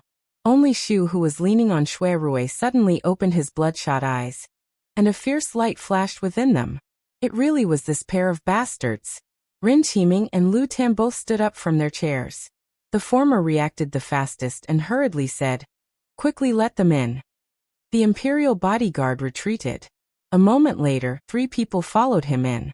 They were Ji Huaishan, Ji Xingxuan, and Jing Chen, who had rushed over from the right judge's office. The people who came in looked at the people in the building, and the people in the building looked at the people who came in. Several gazes intertwined. 7th Martial Uncle. Lu Tan beamed with joy and strode forward to greet them. His voice had undoubtedly confirmed Jing Chen's identity. Ren Qiming stared in Jing Chen's direction and saw his face clearly. His serious face, which was like an iron plate, unexpectedly revealed an excited expression. He was worried about the Daozi's safety and was afraid that something bad would happen. Who would have thought that the situation would take a turn, and he would see the people who came? Jing Chen had no one else in his mind. When he saw Yushu, he left Lu Tan and quickly walked towards her. "Xiaoyu." Jing Chen could see that Yushu's condition was not good. He reached out to touch her forehead, but was firmly held by a hand that stretched out from the side. The hand stopped half an inch in front of her forehead and could not move forward. Jing Chen followed the hand and looked at its owner. He saw a frosty face looking at him coldly. The instinct of a martial artist made Jing Chen smell a bit of danger from the other party. Jing Chen frowned slightly and did not compete with him. He lowered his head to look at Yushu, but because her dark sleeves covered her, he did not see her broken fingers. He could see that she looked very pale and worried. "Xiaoyu, how are you?" "I'm fine." Cough, cough. Yushu coughed as soon as she opened her mouth. Shui Rui stroked her back. She took a deep breath and shook her head at Jing Chen. "I'm fine. I won't die." As she spoke, Yushu looked at the grandfather and grandson who had come to take advantage of the situation. She took a deep breath and sneered without saying anything. "Daozi," Ren Qiming called out to Jing Chen. Seeing that he did not respond, he turned his head to Ji Huaishan and asked seriously, "Right Judge Ji, what is going on? Where did you find the Daozi?" Chapter 284. Ji Huaishan recounted what had happened. In Yushu's ears there was only one meaning. They were the ones who found Jing Chen. Seeing that Jing Chen was safe and sound, Ren Qiming was overjoyed. He couldn't help but treat Ji Huaishan in an amiable manner. His Majesty was anxious because of this matter. Fortunately, the right judicial judge found Daozi. I will report this to His Excellency Ming and ask for a reward for you. Ji Huaishan smiled. This subordinate is an internal official of the Supreme Court. I am only doing my duty and dare not claim credit. I am ashamed to say this. If it weren't for my granddaughter being nosy and running off to find him, we wouldn't have coincidentally found Daozi. Hearing this, Ren Qiming looked at Ji Xingxuan. His gaze didn't conceal his admiration. Xingxuan, I have been busy all year and didn't have the time to ask you. How did you do in the Dian examination this time? Because Ji Huaishan was the celestial commissioner, he would occasionally bring Ji Xingxuan to the prison. Ren Qiming ran into her a few times. Seeing that this woman was talented and intelligent, he occasionally gave her pointers. He often went to the right judicial judge's residence to drink tea. Every time, Ji Huaishan would call Ji Xingxuan over to greet him. Thus, they weren't strangers to each other. Ji Xingxuan stepped forward and bowed. She answered politely, replying to Your Excellency's question. I took all 6 subjects. Apart from the mathematics subject, I didn't miss any of the other 5 subjects. Among them, I was more confident in Li physiognomy and astrology. If there are no accidents, I should be able to pass too. When Ren Qiming heard astrology, he secretly frowned. His expression didn't change. Yes, there are more questions in mathematics this year.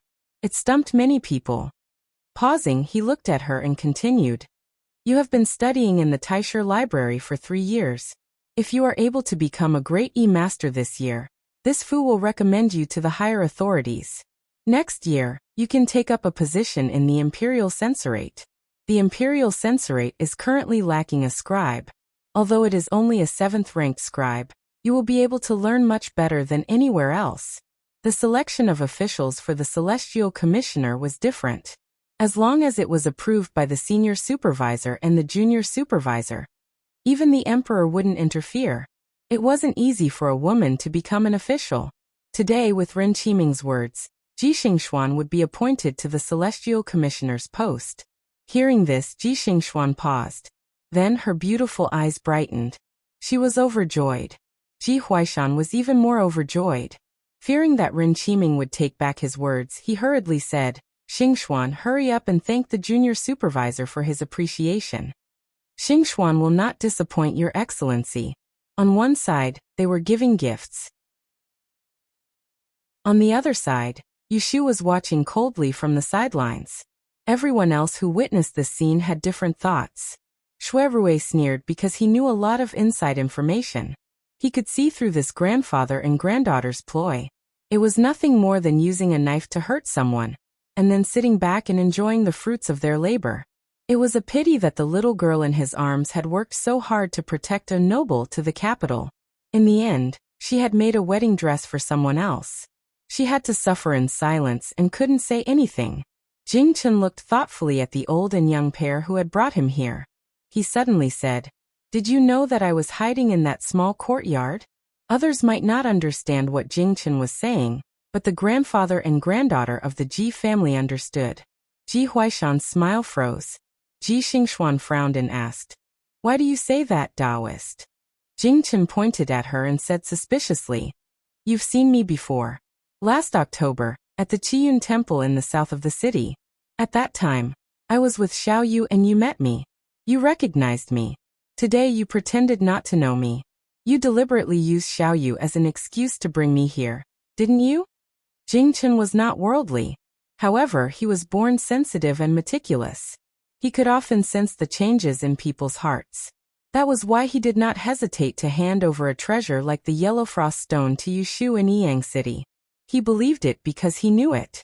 Reality proved that he did not trust the wrong person.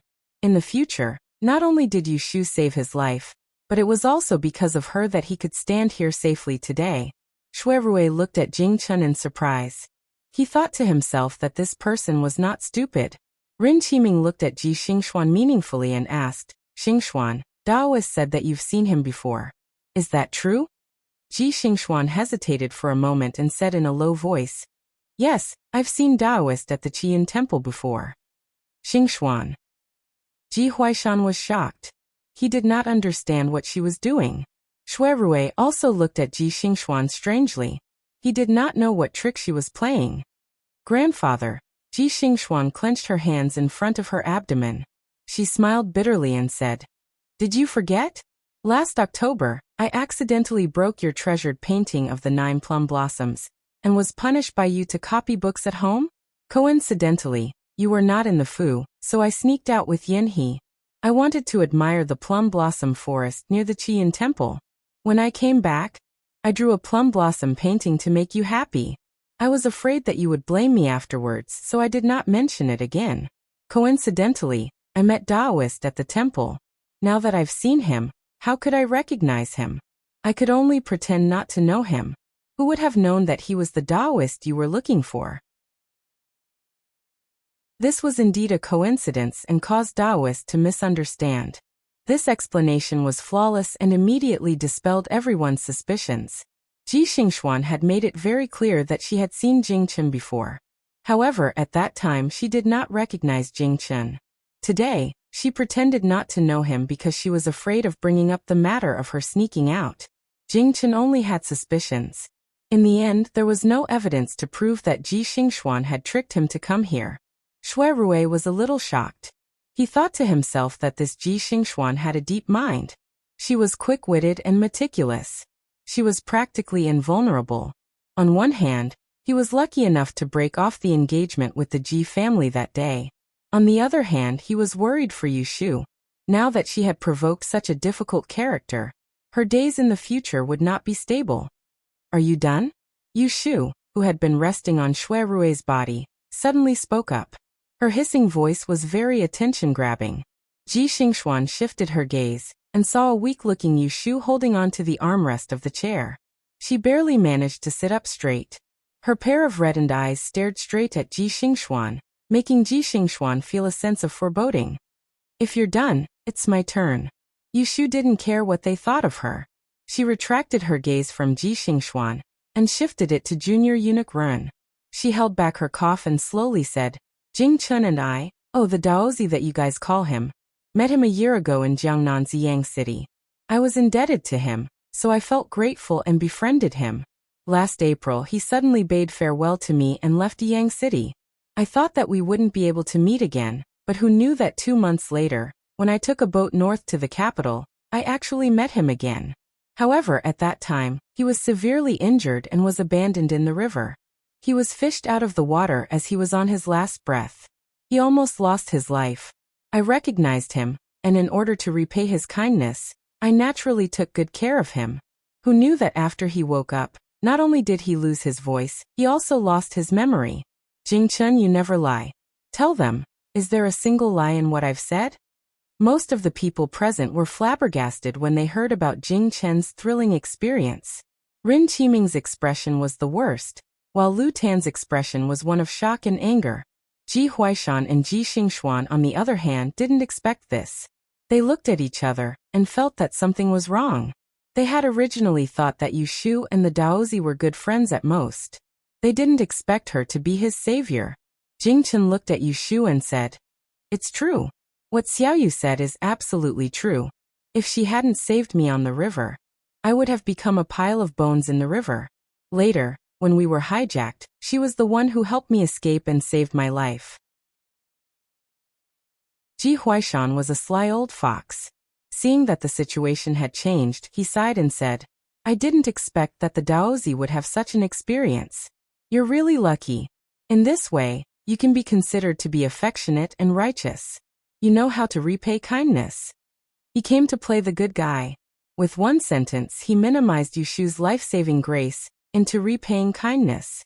Yu Shu knew it in her heart. She secretly sneered. This old thing, did he think that she said all this for this little credit? At this time, Ren Qiming already knew that he had wronged Yu Shu and had her finger broken. There was a little embarrassment on his dark face.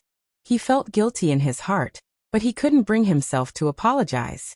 He said in a stiff tone, "If you had told me the truth from the beginning, I wouldn't have misunderstood. I wouldn't have thought that you had ulterior motives and deliberately concealed the whereabouts of the Daozi. Darren didn't misunderstand. I did deliberately conceal his whereabouts. Yushu's words shocked everyone. She noticed that Shui Rui had fallen on her shoulder. Her arm moved. She raised her head and shamefully faced the man who wholeheartedly protected her. Big brother, I'm sorry. I hid it from you these days. In fact, on the 9th day of the new year, I went out of the city to find Jing Chun and saw him in the woods. In the face of her apology, Shui Rui smiled bitterly. Could he say that he had already guessed it? Yushu ignored the other people's attitude. She lowered her head and coughed twice. She continued to say to Ren Qiming, "What happened after we entered the capital is what Big Brother said to you just now. There's nothing wrong. It's just that these 2 days, I let Jing Chun hide in the small courtyard in the south of the city. I always knew where he was. When you interrogated me, I deliberately concealed it." Ren Qiming furrowed his eyebrows. "Woman, you didn't report what you knew and hid a Taoist. What is your intention?" Alas, Yushu let out a long sigh. "Darren, didn't you understand? Jing Chun is a member of the royal family and a noble Taoist. He is the descendant of Yin Hua Yi and Princess Lu Yu. It was the first time he left the mountain. Firstly, he didn't have anything valuable on him. Secondly, he didn't have any enemies in Jianghu. Thirdly, he was highly skilled in martial arts and couldn't be plotted against by small fries. However, he was killed on the way. They used silver needles to make him lose his voice and memory. Before this, I didn't know his identity. I just couldn't figure out who would want to kill him." Yushu stopped to catch her breath. Everyone held their breaths in rapt attention. They were afraid that they had misheard the main point. Later on, Jing Chun regained his memory and told me that when he left the mountain this time, someone from the capital came to pick him up. He was framed when he went to the welcoming party. When I heard this, I suddenly realized that the person who wanted to harm him had obviously planned this, and was probably hiding in the capital. Unfortunately, he lost his memory and couldn't remember who the killer was. In this kind of situation, with so many dangers, how could Jing Chun show himself? Looking at Ren Qiming's changing expression, Yushu took a deep breath. She used all her strength and stood up shakily from her chair. She resisted the dizziness and with red eyes, she angrily accused, "Let me ask you, Darren, you captured me to interrogate me and used torture to threaten me. If I wanted to protect myself, I would betray Jing Chun's whereabouts. Isn't this selling a friend for glory? Shameless and cheap. Although I, Yushu, am a woman and don't have the backbone of a man, I still know how to write the word righteousness." The sound of chong chong made everyone's ears ring. Her words made people's hearts beat fast. In front of everyone, Yushu changed from hiding Daozi's whereabouts with ulterior motives to protecting Daozi's safety in the blink of an eye. No one would doubt her intentions. A strange expression flashed in Shui Rui's eyes, and as he looked at Yushu's pale and cold face, he suddenly came to a slight understanding in his heart. Why did she endure patiently and tightly clench her teeth even after her fingers were twisted off? Ji Xingxuan frowned. Unexpectedly, she had set up a series of obstacles, but she still managed to turn the tables. In the end, she still looked down on her. Pa. Chapter 285. A strange expression flashed in Shui Rui's eyes, and as he looked at Yushu's pale and cold face, he suddenly came to a slight understanding in his heart. Why did she endure patiently and tightly clench her teeth even after her fingers were twisted off? Ji Xingxuan frowned. She didn't expect that she would be able to turn the tables on her. She had underestimated her. Clap, clap, clap. A round of applause came from outside the door. No one could be seen, but the laughter was like a spring breeze. Hee, what a good righteous. I would like to see such a loyal and affectionate daughter. Yushu turned her head, her eyes flashing as she squinted slightly. She saw a figure walking in from outside the door. He was tall and handsome, dressed in a beautiful robe with a purple collar and black ribbon on his shoulder. A silver-red dragon belt hung around his neck, and his crown was a crane's wing. His appearance was hard to describe. At first glance, he seemed to be standing tall, but at second glance, he seemed to be in his 20s. Looking back, he seemed to be in his 40s. If there was a kind-looking person who saw this person, he would be shocked. Alas, a celestial being was alive, and no one dared to look at his face. Yushu thought, is this the celestial commissioner's great advice? He looks like a deity. Everyone present stood up. Those who were still standing bowed and said respectfully, Grand Secretary. Greetings to Great Secretary. This lowly official greets Great Secretary. Even the ninth prince, Lu Tan, lowered his head and greeted the Great Secretary. The only ones who didn't move were Yushu and Jing Chun, the two inexperienced people. No need to be so courteous. The Grand Tiandi had a slight smile on his face as he swept his gaze across the crowd. His gaze first paused on Jing Chun before landing on Yushu. Were you the one who escorted Daozi into the capital? Yushu hurriedly lowered her head and bowed. She knew his identity and didn't dare to be disrespectful. Commoner Yushu greets the Great Secretary. Jing Chun and I are good friends. We didn't escort him, but we helped each other along the way. She didn't know that these words had a different meaning in the ears of those who knew. The Great Secretary looked at her meaningfully and said, You've worked hard. As he spoke, he looked at Jing Chun and said with a gentle expression, Jing Chun, is Taoist Huaixian well? Jing Chun's face turned serious.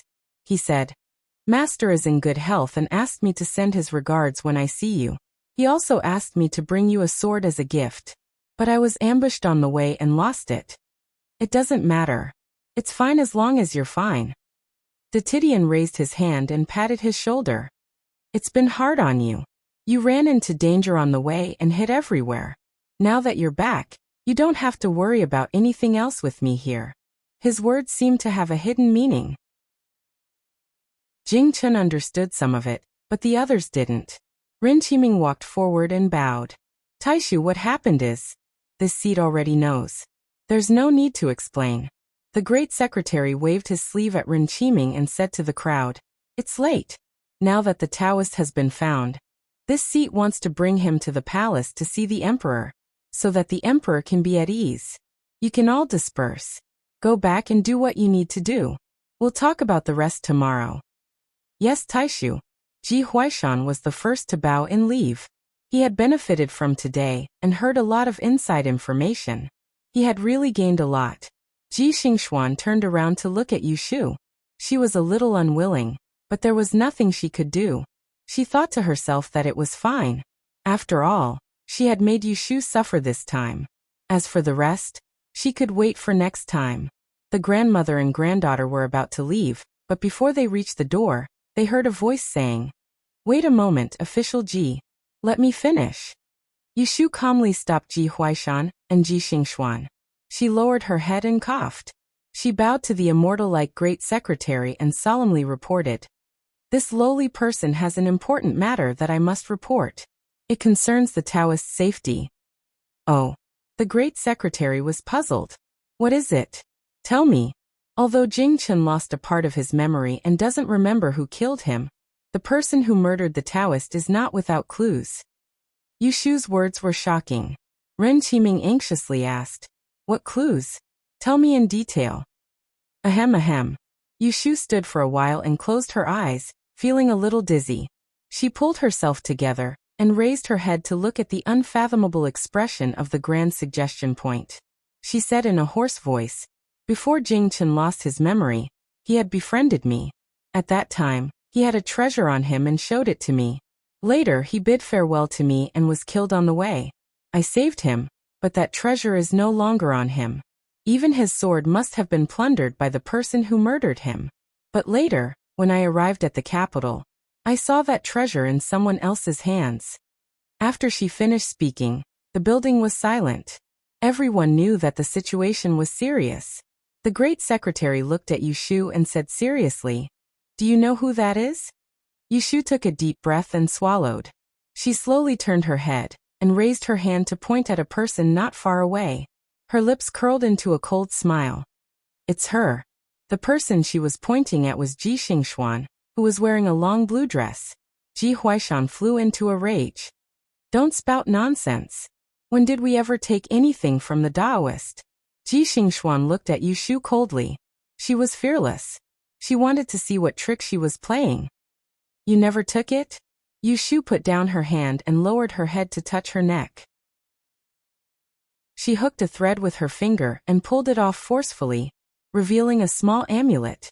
Under everyone's puzzled gaze, she brought it to her mouth and used her teeth to tear open the thread. She then dug out something from within and held it in her palm. She opened her palm and looked up at Ji Xingxuan. Her eyes were brimming with a smile. She asked softly, "Do you recognize this?" Everyone's gaze landed on her sweaty palms. Surprisingly, she was holding that sparkling yellow jade-like pearl, the adversity-blocking stone. Ji Huaishan sucked in a breath of cold air. Ji Xingxuan's expression changed drastically. She raised her head to look at Yushu. For a moment, it was as if she had seen a ghost. As the saying goes, if you don't do anything wrong, you won't be afraid of ghosts knocking on your door. When they saw the adversity-blocking stone, the first thing they thought of was nothing else but the Yinhua EZ's exam paper that was exchanged with this small bead. Yushu looked at their faces. Although she was in pain, she wanted to laugh 3 times in her heart. This pair of bastards. Did they think that she had endured until now just to be greedy for that bullshit credit? They plotted against each other this time. She only needed one move to kill them. Seeing Yushu coming out with the yellow frost stone, Jing Chen's expression changed. He looked at her pale face and didn't say anything. Shui Rui was also looking at Yushu's face. From the faint ruthlessness in the corner of her eyes, a few scenes suddenly appeared in his mind. Her messy hair and dirty face in Yang County government office, her ruthlessly kicking people when Chiu Bai bent over the table, her hidden needles when she toasted him last night. He suddenly realized that he shouldn't be worried about who she had offended, but who had offended her. Hey, isn't this? Ren Qiming noticed something. He walked forward and took the yellow frost stone from Yushu's palm. He weighed it in his hand and looked at it against the light. Suddenly, he turned his head and asked sternly, "Lord Ji, this adversity-blocking stone, isn't it the one you showed me before? Isn't it worn on Xingxuan's hand? How did it end up in her hands? She even said it belonged to Daozi. What the hell is going on?" Even though Ji Huaishan was used to seeing storms, he couldn't help but panic at this moment. He knew that if something went wrong, it would be a small matter if he was exposed for stealing the topic, but if he was accused of murdering the imperial family, that would be terrible. Cold sweat dripped down his back.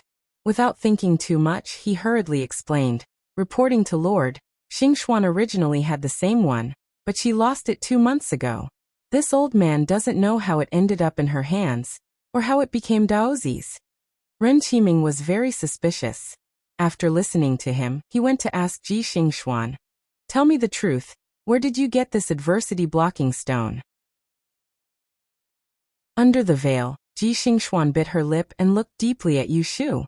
While thinking, she answered, "Xingxuan doesn't dare to hide it. I picked this bead up." Yushu glanced at her, then asked Jing Qin, "Jing Qin, do you think this yellow frost stone is a treasure of your sect?" "Yes." "Did you lose it before you lost your memory?" Yushu knew that Jing Qin wouldn't lie, so she deliberately gave a vague answer. This yellow frost stone was indeed lost, but it was lost in her hands. Under everyone's gaze, Jing Qin nodded. His expression was cold, so no one could tell that he was lying.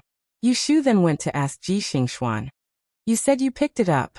Where did you pick it up?" "Yang City." Ji Xingxuan clenched her fists tightly inside her sleeves. "When?" "In April, when I returned to Yang from the capital to visit my relatives. I found it in the gap between the horse carriages." Ji Xingxuan still remembered that day, when she met a thief on the road. She saw the stone in the window. She didn't know how it got there. "You're lying." Ji Xingxuan showed a rare look of anger. "I didn't." Yushu sneered. In April, when Jing Chen was still in Yang, his brain was fine. This yellow frost stone is a rare treasure in the world. How could he easily throw it away for you to pick up? Even if you're that lucky, how could there be such a coincidence in this world? Let me ask you again, where did you get this yellow frost stone? Ji Xingxuan was angered by Yushu's provocation, but she was still calm. She said in a low voice, "I said I picked it up. It's up to you whether you believe me or not." "Of course I don't believe you." Yushu glanced at her and said expressionlessly, "Last April, when Jing Chen left Yang, he was ambushed on the way. His sword and this yellow frost stone were taken away. When he returned to the capital to report, your Ji family was related to that group of people, so this treasure ended up in Lord Ji's hands. Then it was transferred to you, Miss Ji. You didn't know its origin, so you boldly wore it. You didn't expect me to see it, recognize it, and then find a way to get it back with Jing Chun. Her tone changed as she moved forward, and she broke free from Shui Rui's support before slowly walking towards the Ji clan's grandfather and grandson. With her back facing everyone, her eyes narrowed into red slits as she grinned to reveal a mouthful of ghastly white teeth, and she didn't conceal the ridicule on her face in the slightest. What? Do you want me to tell everyone how we got this yellow frost rock back? If she told them, it would inevitably bring up the matter of the Ji family stealing the exam.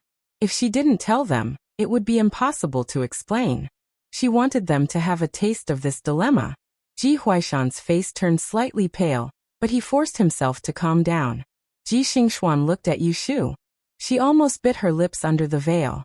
It turned out that she was the one who got the easy exam paper first. It turned out that she was the one who wrote the letter, threatened them, and schemed to steal the calamity shielding stone in Changchun Square. Thinking back, Ji Xingxuan seemed to have thought of something. She slowly turned her head to look at the young man in white who was not far away. Her clear eyes slowly widened, and her heart seemed to be filled with mixed feelings. So the person who held the umbrella for her in the rain that day was him. Rin Qiming's face had already turned cold. He was already very suspicious. Seeing Ji Huaishan and Ji Xingxuan's strange expressions, he simply couldn't answer under Yu Shu's interrogation. He became suspicious.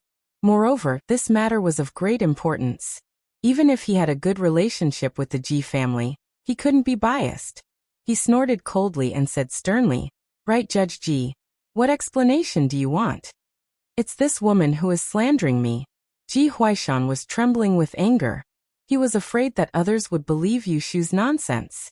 He raised his face and said with grief and indignation, "This old man has been an official for 20 years. I've always done my duty. I've never heard of this Daozi before.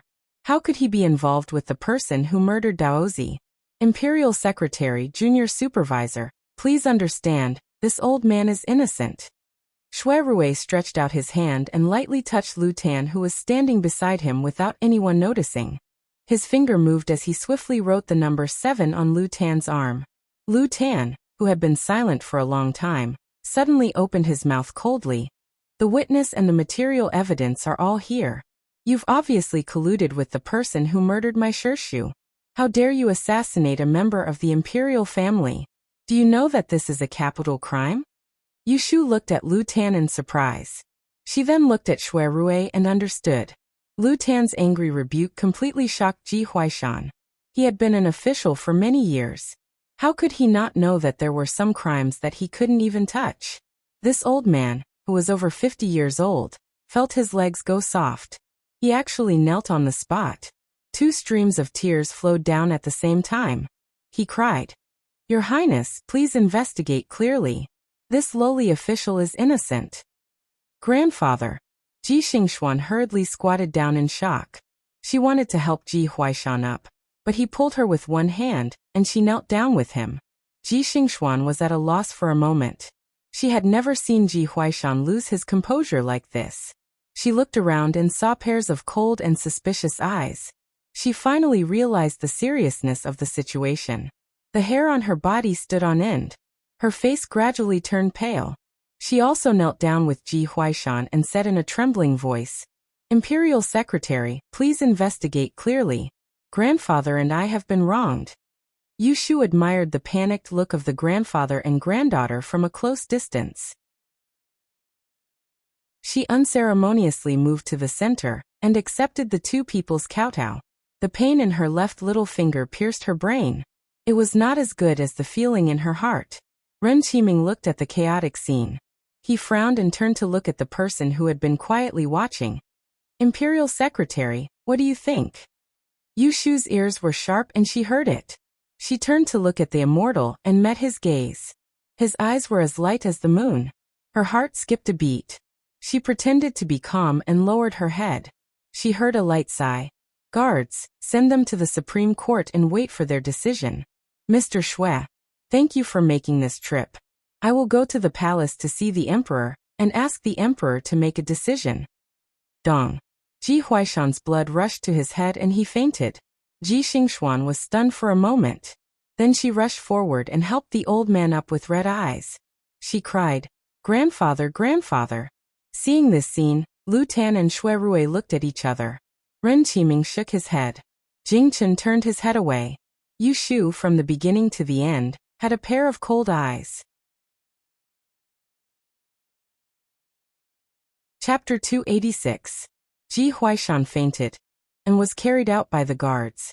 Ji Xingxuan did not resist and staggered out of the room. Before leaving the room, she looked back at Yu Shu. It was a quick glance that was neither angry nor angry, but there was a hint of coldness in it. Yu Shu could tell that it was not over yet. Yu Shu secretly sneered. If it was not over yet, then so be it. She was not afraid of her. She did not expect to make the Ji family extinct this time. However, with another trump card in her hand, it was inevitable that she would be skinned. Moreover, Yu Shu turned to look at the ninth prince, Lu Tan, who was standing next to Shui Rui. She always felt that they would add fuel to the fire. Even if she did not pursue this matter, the two of them seemed to have other plans. Since Ji Huaishan was an official in the court, he must have enemies and friends. She did not know if there would be more people who would help in the hour of need, or more people who would hit him when he was down. Oh! Yu Shu suddenly felt a sharp pain in her head. She gasped and felt dizzy again. Her body swayed and she fell down. At the same time, two hands reached out from behind and held her firmly. Xiu. Shu. Yu Shu shook her head. To her left, it was Shui Rui and to her right it was Jing Chen. Both of them were in the same place. She felt dizzy and wanted to vomit. She opened her mouth but could not say anything. She could only raise her right hand and wave it gently. She frowned and endured the churning in her stomach. The two big shots of the Celestial Commissioner were still here. If she really vomited here, it would be embarrassing. Seeing that Yu Shu's face was getting paler and paler, Shui Rui knew that she could not hold on any longer. Therefore, he asked the Grand Secretary to leave. Grand Secretary, my sworn sister is still ill. Tonight, the junior supervisor accidentally twisted her finger. Please allow me to send her back first. I will go to the Supreme Court after she has settled down. The Grand Tipping Master heard the harshness in his words and turned his head to look at Ren Qiming, whose face was slightly red. He said considerately, "Go quickly. This little girl has suffered tonight. I have a high-grade blood circulation powder. I'll have someone deliver it tomorrow." Thank you, Grand Secretary. Shui Rui nodded. Just as he was about to help Yu Shu up, Jing Chen, who was on the other side, held up her elbow and pushed aside her sleeves. When he saw that her pinky finger was seeping with a small patch of dark red blood, his thin face turned pale. Xiaoyu, your hand. Yu Shu's mind was in a daze. She could not hear what others were saying. However, when she saw Jing Chen's panicked expression, she could not help but smile at him comfortingly. Jing Chen quickly found the culprit. He turned to look at Ren Qiming and frowned. Did you break her finger? If it was someone else who questioned him, Ren Qiming could still put on a cold face. However, the Taoist was not an ordinary person. Ren Qiming could only say awkwardly, "It was a misunderstanding." Hearing Ren Qiming admit to it, Jing Chen's eyes flashed. Just as he gently put Yu Shu's hand down, his other hand had already shot out. Shrinking his feet, he appeared in front of Ren Qiming in the blink of an eye. His two fingers formed a hook and actually grabbed at Ren Qiming's left hand that was hanging by his side. This sudden change caught everyone off guard. However, just as Jing Chen grabbed Ren Qiming's hand, Qing Feng, who had been standing quietly at the side, also made his move. His palm turned into a knife and mercilessly chopped at Jing Chen's wrist. Jing Chen countered with his other palm but did not let go. After 3 moves, Jing Chen flicked his wrist and pushed Qing Feng back 3 steps. He then grabbed Ren Qiming's wrist. Only then did the onlookers come back to their senses. They were shocked and shouted, "Stop! Taoist, please stop!" Jing Chen. The Taoist's voice was neither loud nor soft. However, when it fell into Jing Chen's ears, it made him pause. His 2 fingers were clamped on Ren Qiming's little finger. Junior Eunuch Ren, whose wrist was caught and could not move easily, had an ugly expression on his face. Shui Rui looked at Jing Chun in surprise. If he was not mistaken, this person was planning to break Ren Qiming's finger. Jing Chun. The Taoist walked 2 steps to Jing Chun and pressed one hand on his arm. What are you doing? Jing Chun looked at Yu Shu, who was leaning against Shui Rui in a daze, and said, I've said that I'll protect Xiaoyu and not let anyone hurt her. He broke Xiaoyu's finger, so I'll break his too. Hearing his matter-of-fact tone, everyone was speechless. However, the Taoist smiled. Not only did he not stop him, he even turned to Ren Qiming and asked, You heard him. You broke his finger, and now he wants to break it back. What are you going to do? Ren Qiming's face darkened, but he did not look for an excuse. He said, Taoist, just do it. Taoist. The attendant, Qing Feng, covered his injured chest and stepped forward. He reached out a hand to Jing Chun and said, Taoist, if you want to break it, then break it. It's me who broke this young lady's finger. It has nothing to do with you, Your Excellency. Qing Feng stepped back. Ren Qiming frowned and reprimanded. He had to bear the consequences of his own actions. With his current status, how could he act like a rogue? Your Excellency. Jing Chun looked at them and for a moment he did not know whose finger he should break. The Taoist looked at this scene with a faint smile, and did not try to dissuade them. Lu Tan wanted to say something, but he hesitated and did not say anything. At this moment, there was a light cough, and a weak voice sounded. Jing Chun, you don't have to do this. Cough cough. Sir Run was anxious for your safety, so he hurt me by mistake. I don't blame him. Actually, Yu Shu was not unconscious. Her mind was still clear at this moment. She had seen Jing Chun make a move just now, so she pretended to be ignorant and waited for the crucial moment to speak. It was pure nonsense to say that she did not blame Junior Supervisor Ren. The 10 fingers were connected to the heart, so how could the pain of having one's finger broken be resolved with just a few words? However, compared to venting her anger and making enemies in the future, she was more willing to let this high-ranking junior supervisor recognize her as a good son. Moreover, she could see that Ren Qiming was a person who liked to be just and could not tolerate any wrongdoings. This kind of person had always been strict with himself. Making him feel guilty was more painful than having his finger broken. Shui Rui lowered his head to look at Yu Shu, who looked dispirited after seeing the doctor. He could clearly guess what was on her mind. Seeing that she was still able to play tricks in this state, he really did not know what to say. Martial uncle. Lu Tan spoke at the right time. I think Miss Yu's condition is not good. It's better to send her back as soon as possible. Don't delay anymore. Jing Chun looked at Yu Shu and saw her nod lightly. He hesitated for a moment, then let go of Ren Qiming and walked back to Yu Shu's side. Just as he was about to help Yu Shu, he heard Senior Supervisor Ren say, Daozi, you should go to the palace with me first to report to the Emperor. Let Mr. Shui send Miss Yu back first.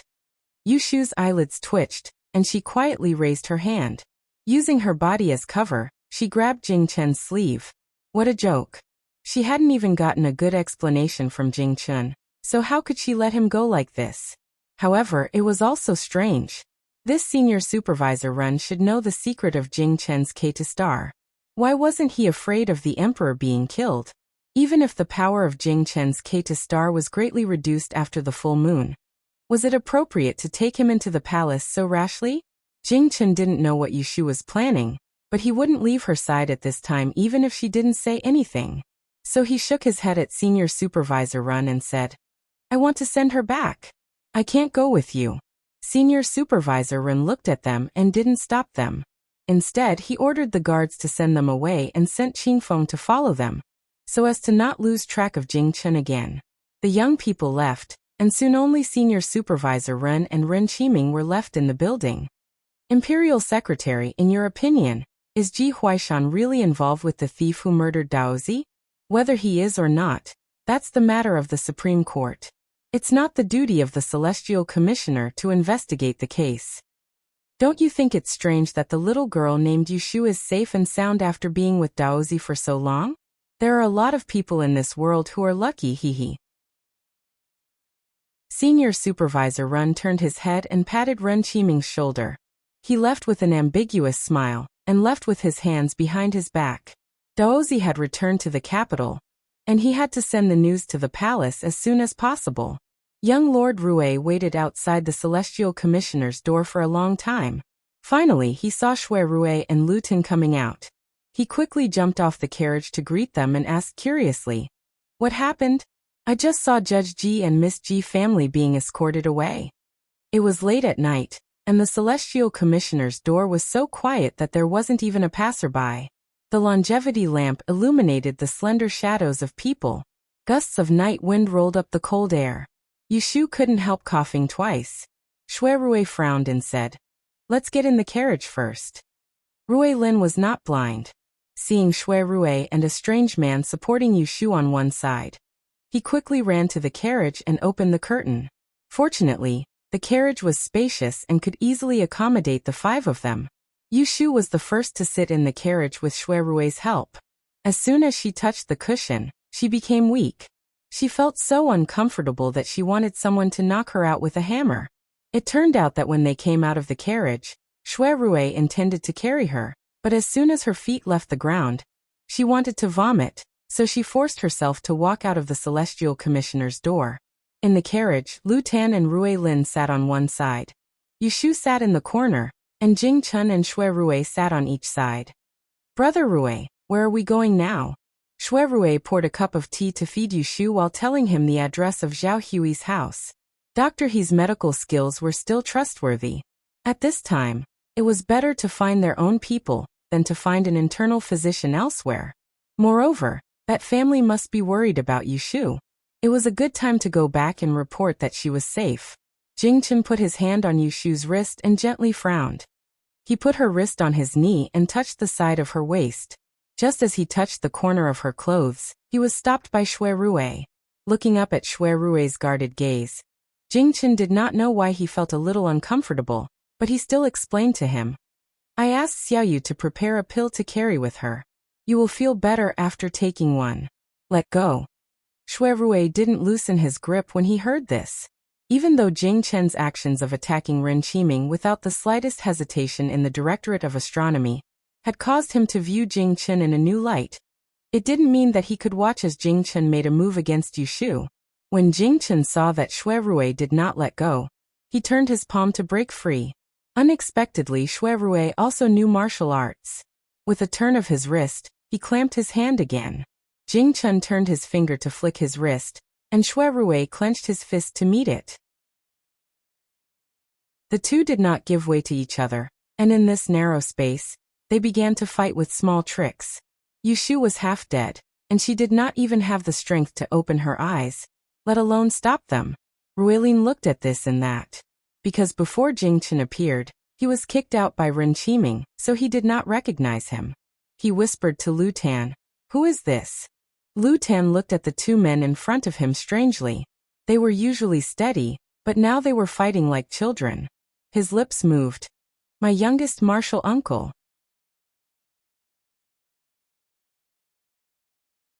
Chapter 287. It was night, but no one was sleeping in the courtyard. The front hall was bright. Zhao Hui was sitting on a cushioned chair with her belly out. From time to time she would look outside the door. Her face was full of anxiety. He Fengji was walking back and forth in front of her. Pei Jing was holding a cup of tea in his hand.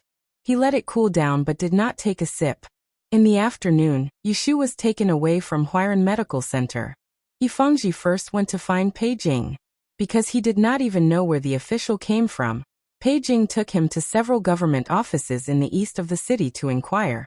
Finally, he described the style of the official's uniform and learned that it was the official of the Celestial Commissioner. The two returned home to discuss countermeasures. When they were at their wits' end, Shui Rue sent Lao Chue to inform them that he would go to find Yushu. He told them to be patient and wait for news at home. Who knew that they would wait until midnight? The more they waited, the more anxious they became.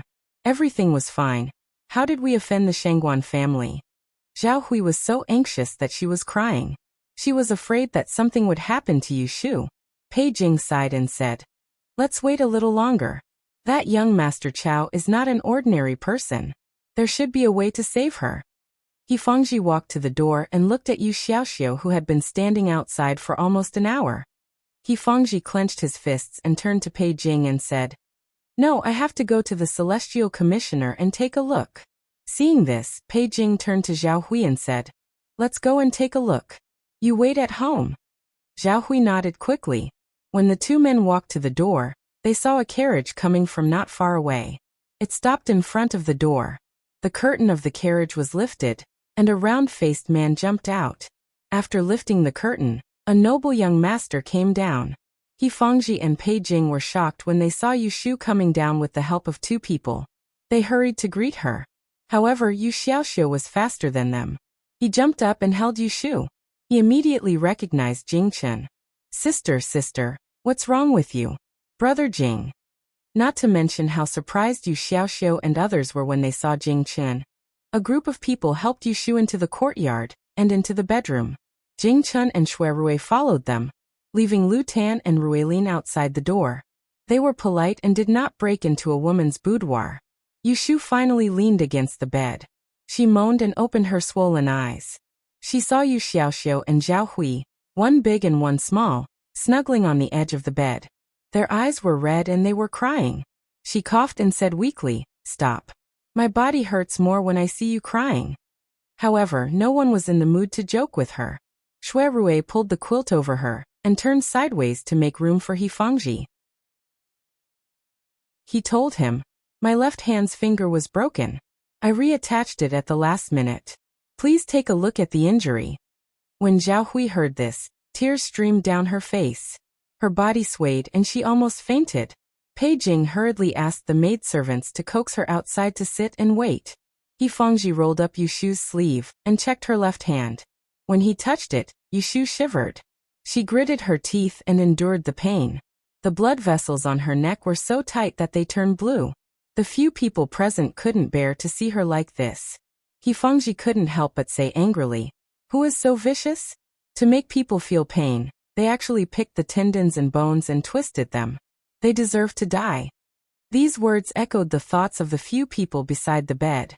Yu Xiaoxiu's face was filled with hatred. He gritted his teeth and his face was filled with malice. Xue Rui asked worriedly, "Can it be reattached? Will there be any side effects?" He Fengji said, "It's good that it can be reattached, but Ai Xiaoxiu, go to the kitchen and ask them to boil some water. Then bring the medicine box and the needles in my room over." "Yes." Yu Xiaoxiu wiped his tears and ran out. Hearing the conversation between Xue Rui and He Fengji, Yu Shu's ears twitched but she didn't open her eyes. Under the bed, Kim Bao poked his head out. Seeing that there were so many people around, he shrank his head back and slipped out from the side of the bed. While no one was paying attention, he nimbly climbed up the wardrobe and squatted high. His pair of black eyes stared at the people below. Xue Rui watched as He Fengji covered Yu Shu with the quilt. Jing Chen and Yu Xiaoxiu stood motionless in front of the bed. He quietly retreated. Pei Jing, who was standing in front of the window, looked at him and pondered. Lu Tan and Ruilin were still waiting outside. When they saw him come out, they asked about Yu Shu's situation. Their worried faces were not fake. Lu Tan had a good impression of Yu Shu because of her relationship with Jing Chen. Ruilin knew that Xue Rui valued this girl very much. In addition, last night when they were drinking at Wang Jilu, her temper made him think more of her. "Let's go outside and talk." Xue Rui thought that this wasn't a good place to talk, so he brought the two of them to the carriage. After whispering to each other for a while, Xue Rui got off the carriage alone and watched them leave before he turned around and entered the courtyard. He Fengji fixed the broken finger of Yu Shu and used acupuncture to relax the meridians. Yu Shu fell asleep in the middle. "Okay, let her sleep. I will go and get the medicine to make soup. You guys go outside first and let the maid clean her up." He Fengji asked the people around the bed to go outside and left Yundo to take care of Yu Shu. Yu Xiaoxiu stood at the door of the bedroom. Xue Rui sat down on the chair and called him over. He patted his head and comforted him. "Don't worry, your sister will wake up tomorrow." Yu Xiaoxiu turned his head with red eyes and asked, "Brother Xue, who took my sister? Why did they take her?" Xue Rui glanced at Jing Chen, who was standing outside the bedroom, and whispered to Yu Xiaoxiu, They took the wrong person and wronged your sister. Everything has been cleared up, so it doesn't matter. Jing Chen's expression changed. He turned his head and wanted to say something, but he didn't know how to explain. His eyes dimmed and he turned back to look at the door in front of him. Just like that, the few of them stood guard outside for the entire night. At dawn the next day, He Fengji came and persuaded them to rest in the guest room. Only Pei Jing, who was slightly older, could not bear it and went to sleep. At dawn, Yu Shu slowly woke up.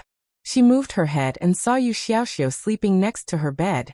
Her eyes softened and she coughed twice to wake him up. Yu Xiaoxiu rubbed his eyes and sat up. Once he was awake, he asked Yu Shu if it hurt here and there. Yu Shu wouldn't tell him that it hurt like hell. She could only let him help her up and fool him to call Dr. He. As soon as Yu Xiaoxiu went out, Jing Chen and Shui Rui came in one after the other. Because Yu Shu slept with her clothes on last night, and was among the patients, she didn't break the rules. When Yu Shu saw Jing Chen, she first thought of him as a fiend. Because Shui Rui was present, she didn't directly ask him if he harmed the people in her courtyard. She looked at the two of them frowning, and could not help smiling. Shui Rui said in a bad mood, "You're so sick and you're still happy." "Who said that I can't be happy when I'm sick?" After sleeping, Yu Shu's spirit was much better. In addition, she had a big victory last night, so she was in the mood to argue with him. However, her broken voice was really hard to hear. Fortunately, he didn't mind her tormenting his ears. Of course, Shui Rui knew what she was happy about. Seeing that she was in better spirits, he was relieved. He asked curiously, "The stone that you took last night, was it really lost when Jing Chen was killed?" Shui Rui's question hit the nail on the head. Yu Shu didn't plan to hide it from him and said with a smile, "Of course not. Actually, that yellow frost stone was given to me by Jing Chen in Yang City. At that time, I didn't know it was a treasure and accidentally lost it. Who would have thought that it fell into Ji Xingxuan's hands? Afterwards, Jing Chen and I went to the capital. Do you still remember that before the Dayin examination, you asked young Master Feng to bring me to the Imperial Historian's library? I bumped into Ji Xingxuan there, and saw that she was wearing the yellow frost stone. I then used a trick to take it back. She didn't know that the stone was in my hands. Last night, I had an idea to use this to frame her. She was implicated in the crime of murdering a relative of the emperor. It wasn't something that they could explain with just a few words. Listening to her unscrupulous narration of how she framed others, Shui Rui was secretly happy that she was being honest with him. On the other hand, he had a headache because of her audacity. After Yu Shu finished speaking, she looked at Jing Chen's expression. Seeing that he was silent, she asked, "Jing Chen, what's wrong?" Jing Chen hesitated. "Xiu Yu, isn't it against morality to lie and frame others?" Hearing this, the smile on Yu Shu's face faded. She whispered, "Morality? I only know that they tried to harm me first. Therefore, I have to fight evil with evil. Last night, you said that Ji Xingxuan already knew you. However, she pretended not to know you and tricked you back to her house. Then, she brought you to the Celestial Commissioner's office to claim credit. You are innocent and do not know how evil people can be. However, I know these evil people the best. Do you think that they only want credit? If that was the case, I would not have been brought to the Celestial Commissioner's office to be interrogated and tortured. I did not intend to make a fuss about this. However, they have gone too far. How can I tolerate this? If you think that I am wrong, the Supreme Court will invite you to be interrogated in the future. Tell them the truth, and tell them that I lied to them."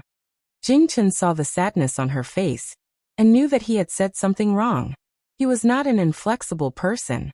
It was just that since he was young, he had been taught the principles of Taoism. He did not like disputes. Now that he thought about it, she suffered last night. Firstly, it was because of him. Secondly, it was because she was framed. He felt that the Ji family had reaped what they sowed. Shui Rui was listening to their conversation from the side, and it was not convenient for him to interrupt them. However, when he heard Yu Shu's inner thoughts, he secretly felt a bit of pity for her. He had always disliked those delicate and weak women, and they would shed tears while admiring the flowers and the moon, which would cause them to waste a great deal of time. On the other hand, Yu Shu was trying to show off and was suffering from her own pain. and it made his heart ache. Xiao Yu. Jingchen let out a short sigh and said, I have misunderstood you. You don't have to be angry with me. You and I are sworn brothers and I don't know them. Moreover, they bullied you. Why would I expose you? I will definitely speak up for you. Yushu looked at him from the corner of her eyes. She pretended to be suspicious. Really? You are willing to lie for me?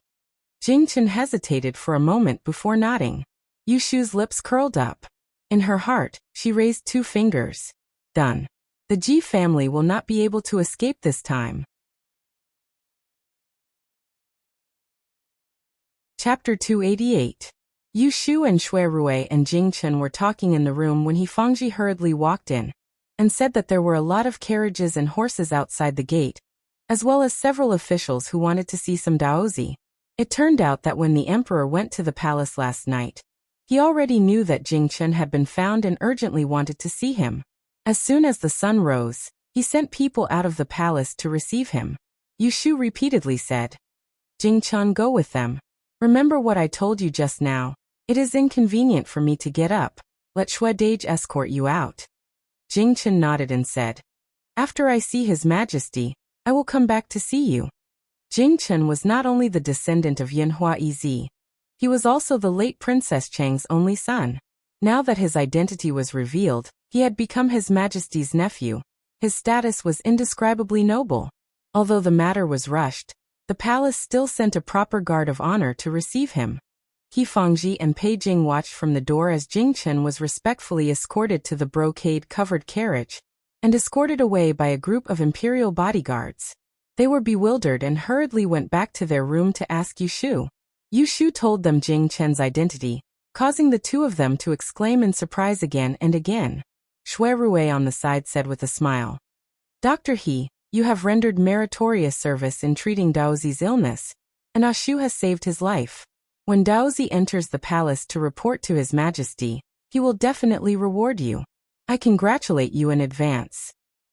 Fangji smiled bitterly and said, Treating an illness and saving a person is a doctor's duty. On the contrary, Xiao Yu has suffered so much. In the end, good will have its reward. They talked for a while more before Shui Rui excused himself and left, but in fact he was going to the Supreme Court to report. The Ji family's grandfather and grandson were escorted to the Supreme Court last night, so they did not know what happened. After Shui Rui left, Yushu drank the medicine and ate some breakfast before going back to sleep. She had exhausted herself yesterday, and in addition to her internal and external injuries, she had to rest well. She slept until the evening. Yu Xiaoxiu shook her awake. Yushu woke up in a daze and heard that Shui Rui was here again. In the bedroom, Yushu sat leaning against the headboard of the bed. Her body was covered with a quilt, and her upper body was draped in a cotton-padded jacket. Her hair was neatly draped behind her head as she listened to Shui Rui's account of his visit to the Supreme Court during the day. At noon, a eunuch came to the Supreme Court to announce an imperial edict, suspending Ji Huaishan's position as the right judicial judge, and ordering the Supreme Court to investigate the Daozi's murder. An official was appointed to take over the case. Because I was present last night, I was also appointed to assist in the investigation. In the afternoon, a court was set up to interrogate Ji Huaishan and Ji Xingxuan. These 2 grandfather and grandson insisted that the blocking disaster stone was picked up in Yiyang. They also summoned 2 servants from the Ji family to interrogate them. They both said that when they were in Yiyang, they had seen Ji Xingxuan in possession of the stone.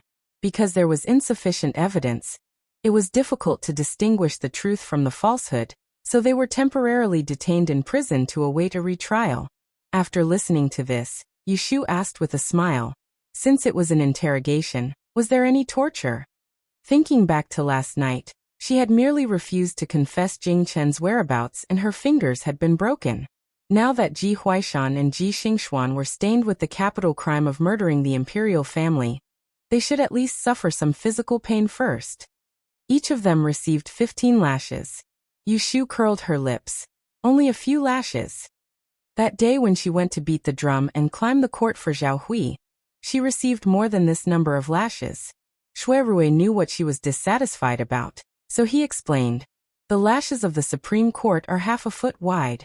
After 15 lashes, Ji Huaishan fainted again. Ji Xingxuan, on the other hand, was strong-willed and didn't make a sound. But in the end, she was also carried away. Only then did Yu Shu feel slightly better. She asked him again, "How are you going to investigate next?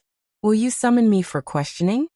Shui Rui said, "Not only you, but also Jing Chun, Junior Supervisor Ren, and everyone else involved in this matter will be invited by the Supreme Court for tea." He paused, crossed his arms, and leaned against the study table. He looked at her and continued, "Even though the Ji family's grandfather and grandson are in prison, but with just a small stone, there is no concrete evidence. Even if I interfere, they will only suffer some more physical pain. Sooner or later, they will be released. Ji Huaishan has been an official for many years. Moreover, as the Celestial Commissioner's right magistrate, he has many connections in the court.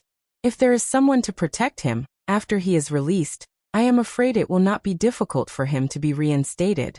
Moreover, that Ji Xingxuan participated in this year's Diyan examination. It is very likely that she will pass. When the results are released, her reputation will spread everywhere. The Ji family will regain their fortune, and will definitely not let you off easily." What Shui Rui said, Yushu knew in her heart. However, there was no worry on her face. She smiled and said, "This crime of murdering the imperial family was originally fabricated by me. It is not surprising that they will be exonerated. However, there is another crime that they cannot escape from. Not only will Ji Huaishan lose his position, but that Ji Xingxuan's future will also be ruined." "Oh." Shui Rui's eyes flashed. He straightened his body and asked doubtfully, "What other crimes do you think they have committed?" Yushu sneered. She enunciated each word clearly, "The Diyan examination." Shui Rui was startled. He blurted out, "Really?" Yushu gently touched her tightly wrapped little finger that was faintly aching. She said, "Didn't I tell you? This yellow frost stone was originally in Ji Xingxuan's hands. I accidentally discovered it and plotted to ask for it." Yushu told Shui Rui about her encounter with Ji Xingxuan in the Imperial Historian's library. She eavesdropped on Ji Xingxuan's conversation with another woman. She accidentally obtained Yunhua Yizi's examination paper. She guessed that the Ji family had stolen the examination paper. She wrote a letter to Ji Xingxuan in secret. She proposed to use the yellow frost stone to exchange for it. Finally, at Eternal Spring Workshop, she borrowed a rainstorm to exchange for the yellow frost stone. At the end, she snorted coldly and said, "The Ji family didn't know that I was anonymous. They probably thought that I would copy the examination paper and wouldn't report them. Thus, they carried on without fear. They didn't know that I directly gave up on the astrology exam. I didn't get involved in this." Shui Rui's expression changed. He really didn't expect Yushu to have such a trick up her sleeve. Stealing the examination paper was no small matter. Although it wasn't as serious as murdering the imperial family, if it could be carried out, not only would Ji Huaishan lose his official position, but Ji Xingxuan would also fail the Diyan examination this year. However, what shocked him even more was that Yushu knew the answer to the examination paper. Yet, she resolutely resisted the temptation and gave up on the examination paper. In exchange, she had the Ji family in her hands, waiting for an opportunity to make a move. Thinking about it again last night, she used the yellow frost stone to frame the Ji family and sent them to prison. It wasn't for a moment of anger, but to use the Ji family as a cover for the Diyan examination paper. It was a series of schemes. Shui Rui looked at Yushu, who lay on the bed with a sallow and sickly expression, and he felt a wave of agitation in his heart, and he couldn't help but ask himself exactly what sort of man would be able to make a woman like this willingly submit to him. A clear figure flashed in his mind. Shui Rui shook his head secretly. It wasn't that he couldn't see Yushu's persistence towards Jingchen. It was that persistence, when it came to love, lacked something. Coming back to his senses, Shui Rui said to Yushu, "The Supreme Court handles cases strictly. With Jingchen and you as witnesses, we can certainly file the case of Ji Huaishan stealing the examination paper as a case. But if we want to convict them, we still lack some evidence. You just said that they took Yunhua Yizi's examination paper. They must have destroyed it a long time ago. Since we don't have any physical evidence, we can't prove that the examination paper was leaked. Ji Xingxuan wouldn't be so stupid as to copy the original question. With just a few testimonies, it won't be easy to prove that they stole the examination paper. You don't have to worry about that. Ji Xingxuan won't copy the original question, but someone else will. Yushu smiled evilly. Looking at Shui Rui's confusion, she explained, after I exchanged Yinhua Yixi's examination paper for the yellow frost stone, a few days later, before the astrology examination began, I visited the human training hall with Jing Chun at night. I copied the answer paper into many copies and put them in the examinee's room, indicating that it was this year's examination paper. In this way, you can go to the Celestial Commissioner to investigate the examinee's answer paper, and you can prove that this year's astrology examination paper was leaked. With Mai and Jing Chen's testimonies, do you think they can run away? The Ji family never expected that not only did she not copy the answer paper, but she also gave the answer paper to someone else, leaving behind evidence of their crime. Yushu originally had no intention of accusing Ji Huaishan of stealing the exam paper. At first, she only dug a trap for them. If they were lucky, they could jump over it. But now she wanted to push them into a trap. Shui Rui's eyes brightened. He clapped his hands and said, "That's it. In the next 2 days, I'll send someone to bring you to court for interrogation. At that time, you can tell me about the Ji family stealing the exam paper. I'll push the boat with the current and hold them accountable." Yushu smiled and said, "Thank you, big brother." The two of them talked in the room. Because they were discussing confidential matters, there was no one else present. However, they were a man and a woman alone, and it was not good for them to stay in the same room for too long. Yu Xiaoxiu squatted at the door and waited for a long time. When he did not see Shui Rui coming out, he raised his voice and asked, "Brother Chao, are you done talking? It's time for my sister to take her medicine." Shui Rui did not have anything else to discuss with Yu Shu, so he let Yu Xiaoxiu come in. "Shu, I still have something to do, so I'll leave first. Take care of the injury on your hand. Don't move it before your bones are healed." Shui Rui reminded Yu Shu. Yu Shu saw that he was about to leave and quickly called out, "Big brother, I still have something to ask you." Shui Rui turned his head and said, "What is it?" Yu Shu said, "Where is Ji Xingxuan? I want to go to the prison tomorrow to see her." Shui Rui asked, "Why do you want to see her?" Yu Shu shrugged her shoulders and said, "Nothing, I just want to see her. Why can't I visit her?" Shui Rui looked at her and knew what she was planning. He frowned and said, "You haven't recovered yet, can't you behave yourself?" Hearing his words, Yu Shu pursed her lips and said, "There is another reason. That day in Yiyang City, I accidentally dropped one of her jade pendants and was locked in the ancestral hall by the old lady of the Ji family. I didn't eat or drink for a few days and almost lost my life. Now it is her turn to be locked up. Can't I go and take pleasure in her misfortune?" This was the first time Shui Rui had heard her talk about this matter. He couldn't help but recall the time when he and Yu Shu had just met. There was a time when he picked her up under the bridge in the heavy rain when she was being beaten up by the Ji family. He knew what the Ji family had done to her, so he knew why she hated him. "Tomorrow, wait for me at home after you wash up. I will come to pick you up." As soon as Shui Rui said this, he saw a smile on Yu Shu's face. She nodded and said, "Okay." Chapter 289. Because Jing Chen was found, the notices posted in the city were taken down the next day. The news of Daozi's return to the capital spread like wildfire, and many people took action.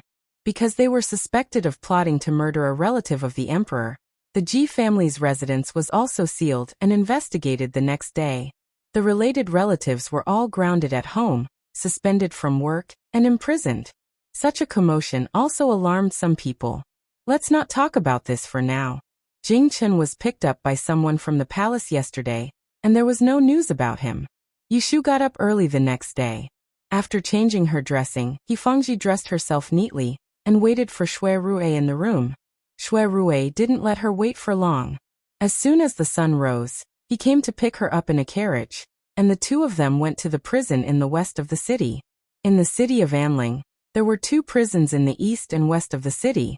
One was for the convicted felons, and the other was for the prisoners who were waiting to be interrogated but hadn't been convicted. Both prisons were heavily guarded. There was a saying that only in troubled times can there be severe punishments. The An dynasty had been prosperous for 300 years, and now it was peaceful. Compared to the previous dynasty, the criminal law was lenient, and there were few criminals sentenced to death.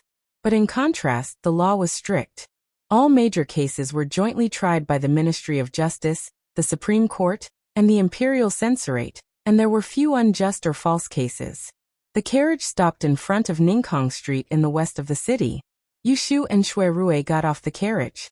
The street was deserted, and there was no one in sight. There were 2 high walls across the street, and there was a small door in the middle. It didn't look imposing, but there was a stone tiger's head on the door, with sharp teeth and a pair of copper eyes, which made people who were timid shudder.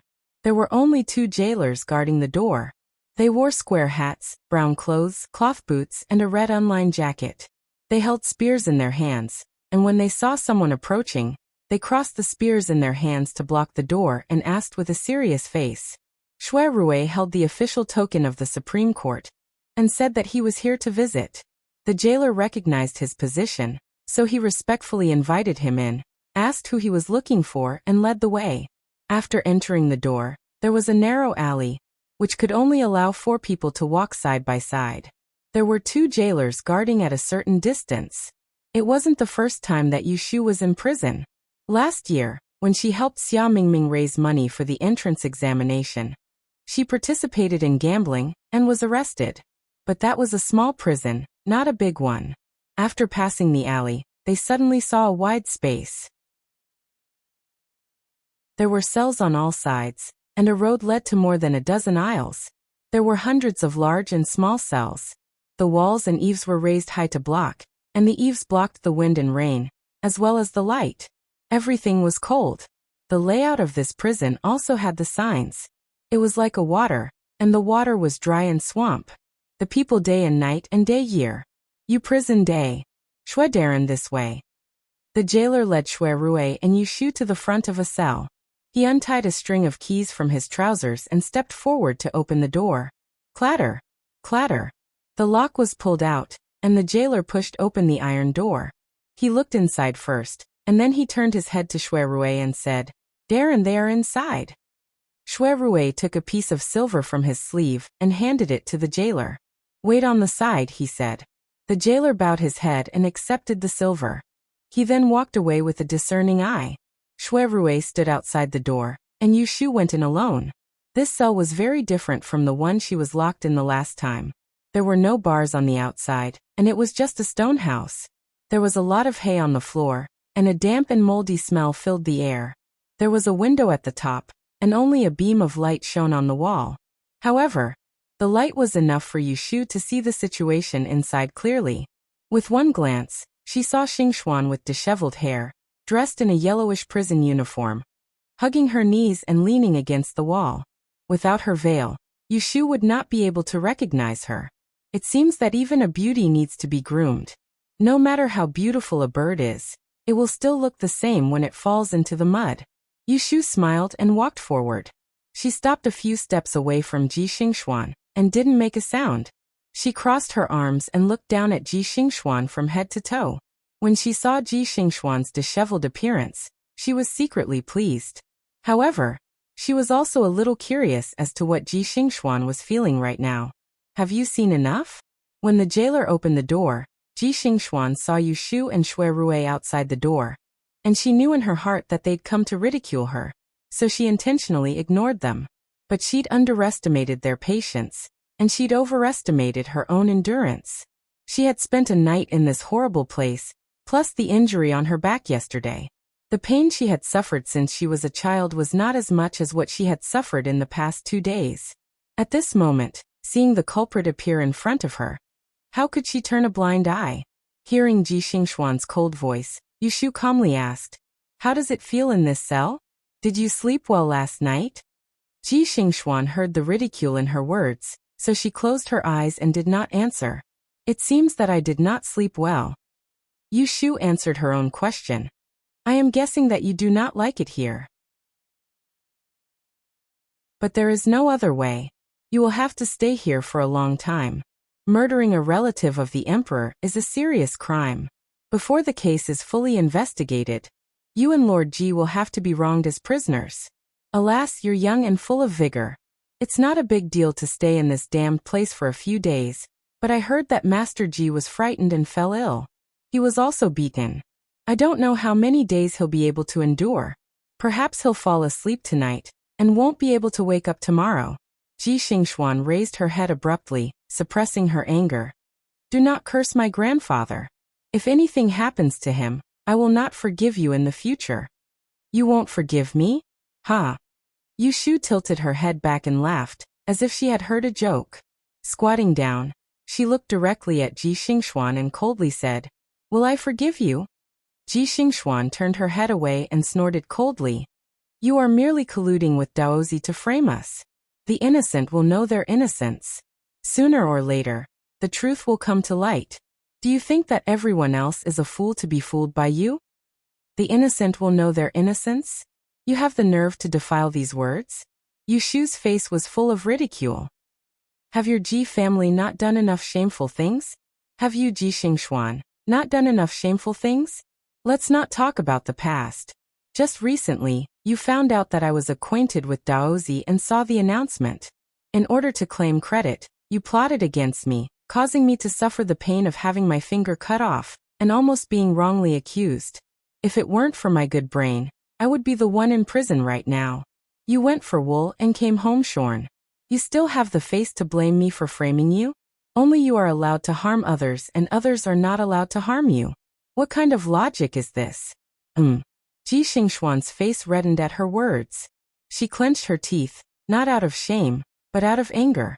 She didn't feel that she had done anything wrong in plotting against Yu Shu. She only regretted that she hadn't thought things through thoroughly. In the end, she had been bitten back by Yu Shu and ended up in this state. Yu Shu looked at Ji Xingxuan's expression and knew that Ji Xingxuan had no remorse. It wasn't that she hadn't seen this type of person before. To put it bluntly, only officials were allowed to set fires, but commoners weren't allowed to light lamps. They were allowed to point their fingers at other people's noses, but they weren't allowed to spit on them. These types of people often spoke of benevolence, righteousness, and morality. Their actions were hypocritical, but in fact, all they thought about was themselves. They never thought about the life or death of others. When dealing with these types of people who couldn't be reasoned with, one should either not reason with them, or not provoke them in the first place. Otherwise, once they set their eyes on you, they would be like maggots in tarsal bones, haunting you like a ghost. For example, because of her dog-shit life, Yu Shu was forced by the Ji family to become someone's concubine. Because of the 6 symbols technique, she was threatened by the Ji family with jealousy. And because of the announcement, she got into an undeserved disaster and suffered the pain of having her finger cut off. All of these things happen one by one. Did the Ji family ever reason with her? The only way to deal with these types of people was to use evil to control evil. Make them fear you. Make them feel apprehensive. Make them not dare to provoke you. Otherwise, as long as they don't die, as long as they have a breath left, they will rise from the ashes, making people restless. Looking at Ji Xingxuan, who was closing her eyes and pretending to be mute, Yu Shu's eyes flashed coldly. Reaching out with her uninjured right hand, she pinched Ji Xingxuan's sharp chin and turned her face towards herself. Coldly she said, I'm asking you a question. Why are you pretending to be mute? Don't you have this little bit of upbringing? How did that old thing from the Ji family teach you? Ji Xingxuan suddenly opened her red and swollen eyes. Her eyes were like needles as she grabbed Yu Shu's wrist and squeezed it tightly. Gritting her teeth, she said, Don't go too far. Don't forget that your mother is a member of the Ji family. She's my third uncle's concubine. Hearing this, Yu Shu didn't let go. Instead, she pinched Ji Xingxuan's chin and narrowed her eyes. Are you threatening me? Ji Xingxuan endured the pain and said hoarsely, I just want to tell you that you should always leave some leeway. If our Ji family doesn't have a good life, your mother won't have a good ending either. When she finished speaking, she saw a strange smile on Yushu's face. Suddenly, she moved closer to her. A gust of cold air blew on her ear, making her hair stand up. She heard a soft voice in her ear. I'm the most heartless person. Even if she died in front of me, I wouldn't even bat an eyelid. Perhaps it was because the cell was too cold, but Ji Xingxuan shivered. Her eyes widened as she stared at Yushu. The face in front of her was obviously that of an ordinary woman, but for some reason, it sent chills down her spine. Unconsciously, she loosened her grip on Yushu's wrist and let it hang by her side. She grabbed a handful of hay and used it to stop the chill in her heart. Yushu pursed her lips into a smile. She looked at Ji Xingxuan with a calm and unruffled expression. She smiled to herself. The reason why she came to visit Ji Xingxuan today was not to mock her, but to take the opportunity to strike her down. She wanted to leave a shadow in her heart so that when she came to pester her in the future, she would have to think twice about whether or not she had the ability to do so. It wasn't that Yushu didn't want to eliminate the root of the problem. It was just that she and the Ji family hadn't reached the point where they were mortal enemies. It was different from Bai Qing and Qiu Biao, who insisted on fighting to the death. She wasn't a cold-blooded pervert who would kill anyone who offended her. Moreover, she didn't have the ability to wipe out the entire family. Ashu, are you done? Shui Rui was standing outside the door. He didn't know what was going on inside. It wasn't that his eyesight wasn't good, but that he was intentionally avoiding it. He didn't look or listen, but he felt that the prison wasn't clean. He didn't want Yushu to stay for long, so when he saw that it was about time, he called out to her. I'm leaving. Rest well. There's a good show waiting for you. Take care. Yushu let go of Ji Xingxuan's chin. She brushed her hand across the hair on her forehead. She felt that Ji Xingxuan was like a hedgehog, so she laughed foolishly and got up to leave. Big brother, let's go. Chapter 290. Yushu and Shui Rui came out of the prison cell and walked along the narrow path out of Tiger's Head. The carriage was waiting on the opposite side of the street. Lao Chui opened the curtain, and the two of them got on the carriage. Shui Rui wasn't curious enough to find out what Yushu and Ji Xingxuan talked about. As he asked her if there was any other place they wanted to go next, he hung up the curtains because he found it dark and casually looked outside. He saw another carriage with a vermilion canopy driving by slowly not too far away. Shui Rui slightly stuck his head out and saw that the carriage had stopped outside the entrance of the prison they had just left. Take me home directly, big brother. What are you looking at? Oh, nothing. I'll take you home. Shui Rui turned around and sat down. If he was not mistaken, that carriage just now belonged to the seventh prince, Lu Hao. Shui Rui took Yushu back to Zhao Hui's house. He then turned the carriage around and went to Wang Jilu. He entered from the backyard and went up to the second floor. Lu Tan was waiting for him in the innermost room. Your Highness, I came late. I made you wait for a long time. Shui Rui lifted his robe and sat down opposite Lu Tan. There are no outsiders. Biaoxiong can just change my handwriting. Lu Tan poured a cup of freshly brewed purple bamboo shoots on the table and handed it to him. He asked, Did you go to see Miss Lianfang? Is her body well? Shui Rui nodded and sighed. I'm only worried that her little finger might have some side effects. Lu Tan said, Miss Lianfang has gone through a lot of trouble to protect my shirshu. As he said that, he handed over a silver brocade box to him and said, This is a secret medicine used by my sect to fix bones and heal wounds when I was practicing at Tian Shi Taoism. I've written the method of use inside. Bring it to her. Shui Rui's eyes brightened. He thanked him and put away the brocade box. Then the two of them got down to business. Yesterday when Shirshu entered the palace, Imperial Father was very happy. He ordered us princes and princesses to hold a banquet in Chengguang Hall. We introduced Shirshu one by one. We drank until Cho. Shirshu stayed in the palace last night. This morning, Imperial Father mentioned this matter in front of everyone. It seems that he intends to take Shirshu to worship the imperial tomb next month. But he didn't mention that Shirshu was murdered on the way. Obviously, the case has not been investigated clearly. Do you have any news from your side? As soon as Lu Tan returned to the capital, he would stay at the prince's mansion for a long time, and did not need to return to the mountain. Tomorrow he would have to attend the morning court session. Although Shui Rui was a fifth-grade official, he was only a deputy. He only had to attend the court session for 2 days every month. Therefore, he was not present at the morning court session today. Shui Rui sipped his tea and told the story of the Ji family's involvement in the Dayan theft. He deliberately left out the details of Yushu and Jing Chen's visit to Pei Renguan that night to submit the exam papers, but it was enough to make Lu Tan's expression change. This Ji family really has a lot of guts. They even extended their hands into the examination hall. I heard that in the 9th year of Zhaoqing, one of the examiners was found to have practiced favoritism and was expelled from the capital.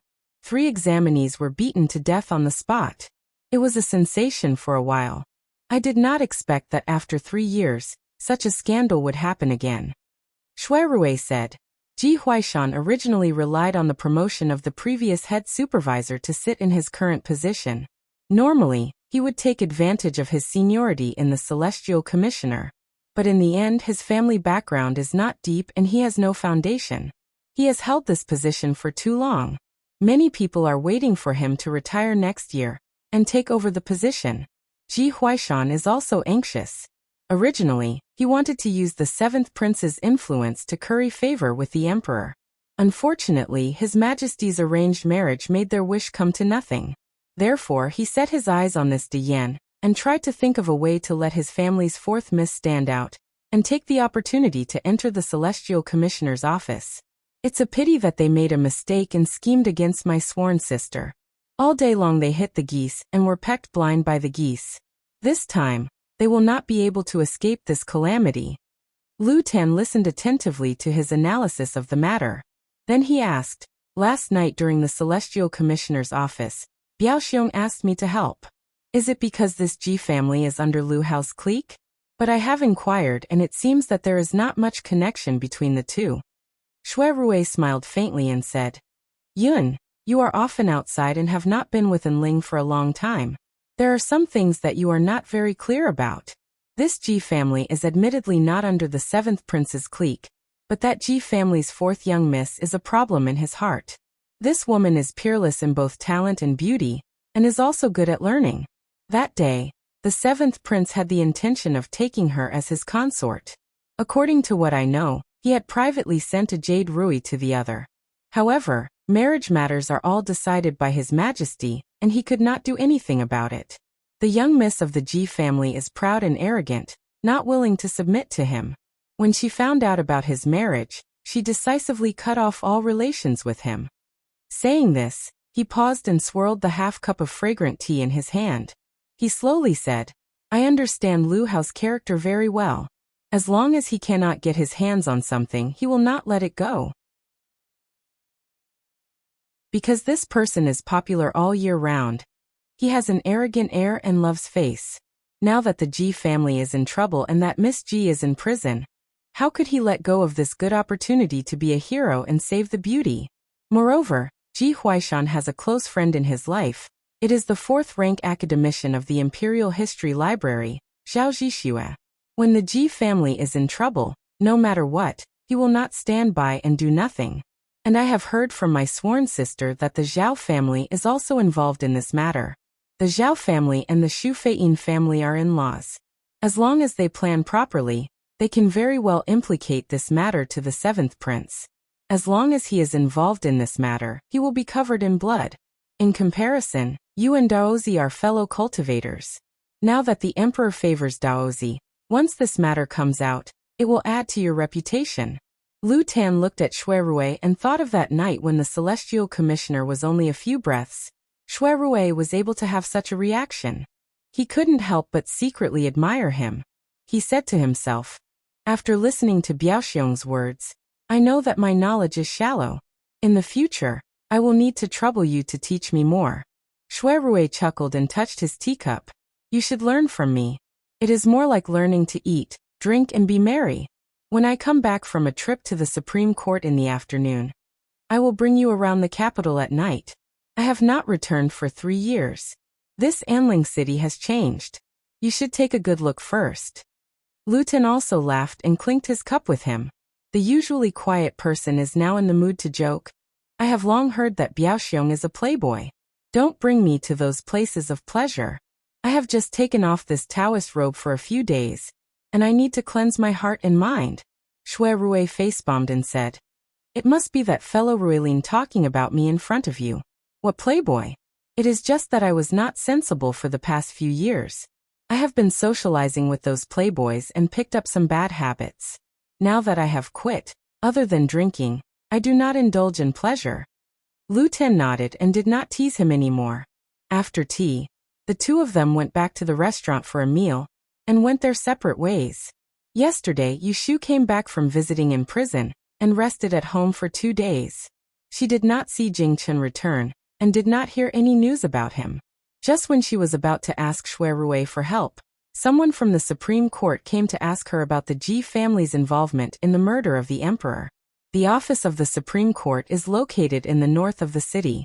It is only 2 streets away from the imperial city. There is an archway on the street to prohibit peddlers and pedestrians. The street is very clean and there are not many pedestrians in broad daylight. The officer brought Yushu into the yamen. Because it is not an official court, there is no need to go to the front court. Instead, she is questioned in the waiter at the back. When Yushu arrived, the spacious waiter was already waiting for 3 officials wearing black veils and red robes. Shui Rui was among them. In front of the other 2 colleagues, he did not show too much intimacy with her. He just nodded to her, hinting that she did not need to be nervous and could answer at ease. Reporting to Darren, Diane's examiner, Yushu is here. You may leave. With the presence of Shui Rui, Yushu became bolder. When asked about the relationship between the Yellow Frost Stone and the Ji family by the 2 senior officials, she framed the Ji family calmly, and insisted that the Yellow Frost Stone belonged to Jing Chen, and was lost when he was plotted against and lost his memory. She implied that the Ji family had something to do with the traitor who murdered Jing Chen. There was a registrar sitting on the side. He wrote down Yushu's words one by one. It seemed that he planned to verify it with Jing Chen later. However, Yushu was not afraid. She had already made a deal with Jing Chen. If the Ji family wanted to get rid of the suspicion, it would be impossible to get rid of the 2 of them. Shui Rui deliberately gave Yushu a chance to confess about the theft of the Ji family, so he asked at the right time. You said that the treasure named Yellow Frost Stone was found on Miss Ji and got back from Daozi. Then why did the Ji family look very surprised when they saw the Yellow Frost Stone in your hand that night in the Celestial Commissioner's office? Obviously, they did not know that it was in your hand. What is the reason for this? Yushu pretended to be hesitant and said, Because when Daozi and I took back the Yellow Frost Stone, we used a little trick, so Ji Huaishan and Ji Xingxuan did not know that it was me, let alone that it was in my hands. What kind of trick? This. The other 2 officials saw that Yushu's words were evasive, and they realized that there was something hidden. An official surnamed Chu put on a serious face and asked, This is related to the case, please tell the truth, Miss Yu. Yushu gritted her teeth. On the surface, she seemed to have made up her mind about something, but in fact, she already had a plan in mind. She sneaked into the Imperial Historian's library, accidentally overheard Ji Xingxuan's conversation with someone, and looked for the examination papers from before the Fengshan New Year. She accidentally brought the file home, and found the Yinhua Easy examination paper hidden in it.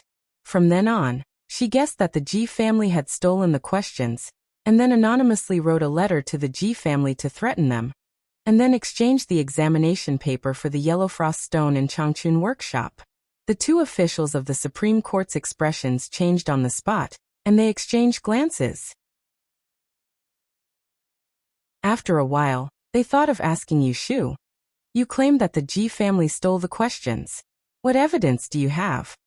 Yushu lowered her head and said, Daozi can testify that he personally handed the Yinhua Easy examination paper to Miss Ji during the chaos. After that, I went to the human training hall to inquire about the questions. This year's astrology of the Great Expansion is indeed the same as 20 years ago. My lord, you can send someone to interrogate them. I will speak the truth, and will not dare to hide anything. Hearing this, the people present all had a serious expression. An official surnamed Chu turned his head and asked Shui Rui, Official Shui, what do you think of this matter?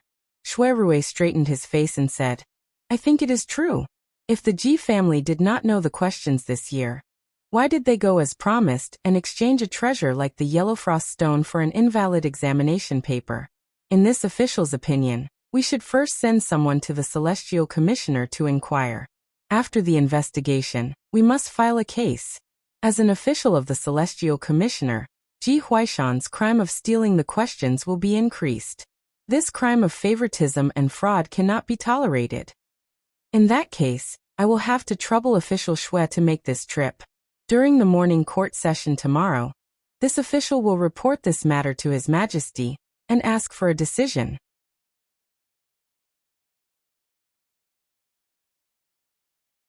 Chapter 291. Celestial Commissioner Ren Qiming hurriedly walked into Tai Shi Lu and stood in front of the man who was playing chess by the window. He bowed and said in a low voice, Grand Secretary, someone from the Supreme Court just came to inquire about the case.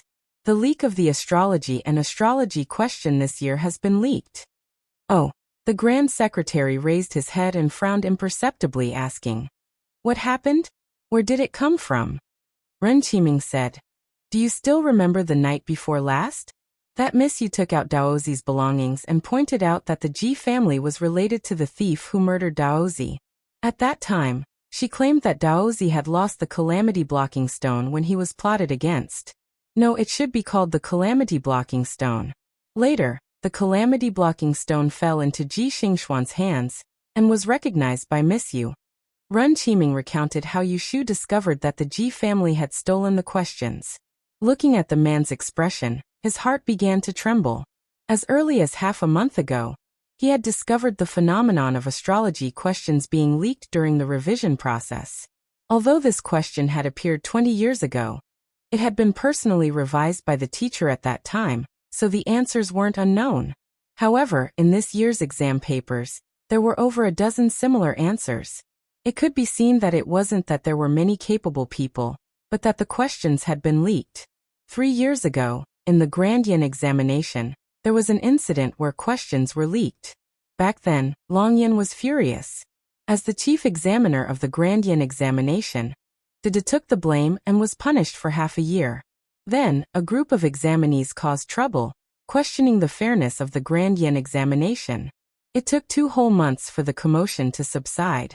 After a lapse of 3 years, it was natural that the matter had to be dealt with carefully. Ren Qiming had reported this matter half a month ago. After some discussion, the two of them decided to keep this matter a secret for the time being. Who knew that it would be exposed today? Now that the Supreme Court is going to file a case, this scandal will definitely spread. This Ji Huaishan has been the Celestial Commissioner for more than 10 years. Who would have thought that he would make a mistake in his old age? His granddaughter's aptitude was top-notch. She originally had a bright future ahead of her, but it was about to be ruined. Although there was anger in Ren Huangming's words, it was difficult for him to conceal his regret. De Tidian rubbed the black and white chess pieces together. He pondered for a moment and said, Right Magistrate Ji's fate has come to an end. His granddaughter, on the other hand, has the help of a benefactor. You don't have to worry about her. As for the leak of the topic, it will certainly attract people with ulterior motives to talk nonsense. You should send people to the training hall in advance to keep an eye on it, so that people from the north and south will not be incited and damage my reputation as the Celestial Commissioner. Ren Qiming agreed and left. De Tidian threw the black and white chess pieces back into the jade bowl. Ding-dang, 2 crisp sounds were heard. He muttered to himself, I really don't know if it's a good move or a bad move. Yu Shu's health was good. She had been recuperating at home for several days. With He Fengji's meticulous care and Zhao Hui's concern, she quickly recovered and her cold illness subsided. Only the fracture of her left little finger had not healed, and she could not move it lightly. Ever since Jing Chun was brought into the imperial palace, there was no news of him. Yu Shu asked Shui Rui to inquire about him. She only knew that the emperor had arranged for Jing Chun to live in the imperial palace. It seemed that the emperor was very close to this nephew of his. This matter greatly puzzled Yu Shu. After thinking about it, She could not figure out why the emperor was not afraid of Jing Chen's Kidu star. It was the 19th of the first month. Yushu woke up early. She freshened up and took a few southern specialties as gifts from Beijing. She took Yu Xiaoxiu with her to Baichuan Academy to visit Academician Song. Baichuan Academy started to welcome new students on the 16th. Many children from wealthy families who had reached a certain age were sent here to study. In the past few days, it was common to see parents bringing their children in and out of the academy. In comparison, very few children were accompanied by their elder sisters like Yu Xiaoxiu. Fortunately, although Yushu was young, she was a head taller than her peers. She wore a modified Hu costume and looked quite heroic. She had the steadiness of an adult, so people did not see her as a child. Outside the door of Academician Song's study, Yushu saw that there were people inside. She pulled Yu Xiaoxiu along and waited outside. She could faintly hear the conversation inside. Academician Song does not know. Although there is a private school in my clan, most of the people in that big family are hedonistic. There are not many people who are truly interested in learning. I am afraid that this child will learn bad things again, so I deliberately sent him to another school to study. After he studies for another year and a half, I will have his father find a great master to take him as a disciple. After 3 years, he will be able to study for the great master and obtain a name. Madame Shui, rest assured. With your son here, I will definitely take good care of him. With your words, I am relieved. Then I will not disturb you any longer. Wenjia, mother will send a sedan to pick you up in the afternoon. As soon as she finished speaking, several people walked out of the room. A maid was supporting a woman who was dressed in silk, and behind her was a handsome young man. Yushu and Yu Xiaoxiu were standing at the door. The young man turned his head and saw the siblings. At first, he only glanced at them and did not think much of it. However, after a few steps, he suddenly turned his head back and stared at Yushu. Recognizing her, he stretched out his hand and said in astonishment, "Mouseu?" Yushu secretly rolled her eyes. She also recognized the pretty boy in front of her. He was a classmate of her and Xiaoxiu at the Sanju study house in Yiyang. His name was Shui something again. "Who are you calling? It's so rude." Yu Xiaoxiu said unhappily to Shui Wenjia. He also recognized this old acquaintance. As soon as he saw him, he reminded Yu Xiaoxiu of the unpleasant memories of the Dan Duan period. Then he heard him call Yushu by the crooked nickname that people used to make fun of in the past. How could he be nice to him? When Shui Wenjia's mother, Madame Lu, heard her son's call, she turned her head and followed his finger. When she saw the two youths in the corridor, she didn't recognize that Yushu was a girl, and thought that they were from rich families because they were dressed in embroidered clothes. She asked in confusion, "Wenjia, this is?" Shui Wenjia was so surprised to see Yushu that he didn't hear his mother's question. However, Academician Song came out from inside and saw Yushu. He made a sound of surprise and said with a smile, "Miss Yu, are you here to send your younger brother to school?" Yushu ignored Shui Wenjia and bowed to Academician Song, saying, "Because of some family matters, I came to visit Sir today. I saw that Sir was receiving guests inside, so I waited outside. Sir, are you free now? I want to ask you to talk about Xiaoxiu's homework."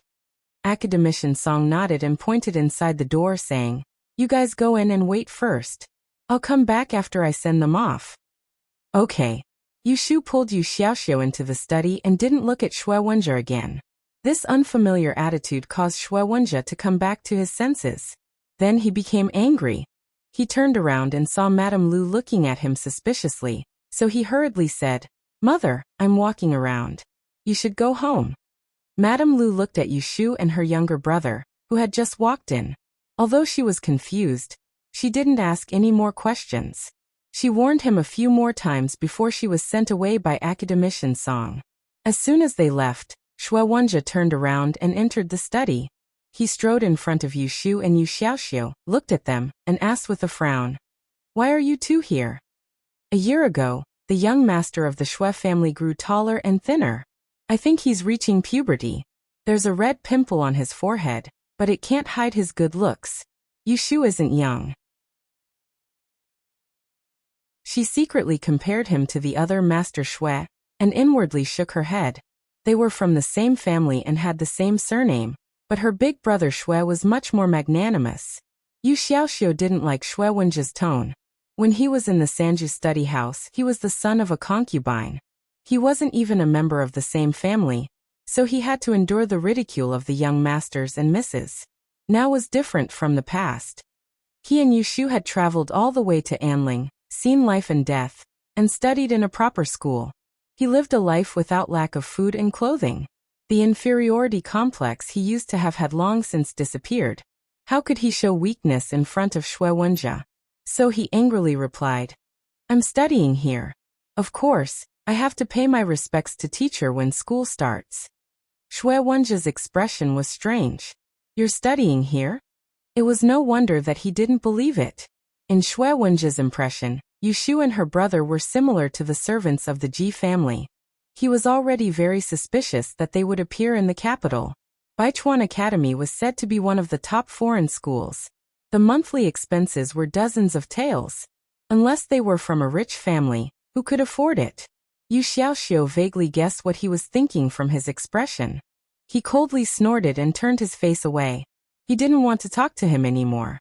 Only then did Shui Wenjie notice that the brother and sister were dressed neatly, which was very different from the past. In his impression, the brother and sister were always wearing patched old clothes, and sometimes they were unkempt and dirty. How could they be as exquisite as they were now? At first glance, they seemed to be the children of a rich family. This discovery made him even more puzzled. Looking at the brother and sister's eyes, it was as strange as seeing a stone suddenly turn into gold. Shui Wenjie saw that Yu Xiaoxiu ignored him. He angrily turned his head and asked Yushu, "When did you come to the capital? I heard that you stole something and were chased out by the Ji family. Is it true?" Hearing this, Yushu slightly frowned and bluntly said, "Who are you listening to **T?" Shui Wenjie looked at the beautiful young girl in front of him who was spewing vulgarities. His eyes widened in shock and his mouth gaped open. He couldn't say anything for a long time. Then you are still living in the Ji mansion, right?" Shui Wenjie retracted his chin. In order to cover up his previous loss of composure, he pretended to ignore them. He raised his chin and asked, "Then you should have seen Xingxuan. Let me ask you, is she doing well?" Yushu raised her eyelids and looked at the young man in front of her. It took her a long time to remember that he admired Ji Xingxuan. She smiled strangely and answered, "Fourth Miss Ah, she is doing very well. Why didn't you visit her when you came to the capital?" Shui Wenjie gloomily said, "I just arrived in the capital 2 days ago. How could I have the time to go out?" "Oh." Yushu nodded. She secretly laughed at this silly boy. If he knew that Ji Xingxuan was suffering in prison, how would he react? "Hey, wait for me outside the academy after school. I will go with you." Shui Wenjie was a little embarrassed and shamelessly suggested. In fact, he didn't know the way to the Ji family. That was why he wanted to go with them. Yu Xiaoxiu disdainfully said, "Who wants to go with you?" Shui Wenjie was displeased. "You think I want to go with you? I am going to the Ji mansion to visit, not to follow you." Yu Xiaoxiu looked at him as if he was an idiot. Just as he was about to say something, academician's song came back from outside. When he saw that Shui Wenjie was still here, he thought that he didn't know the way. He called a book boy to lead him to the classroom. Shui Wenjie walked away, looking back every 2 steps.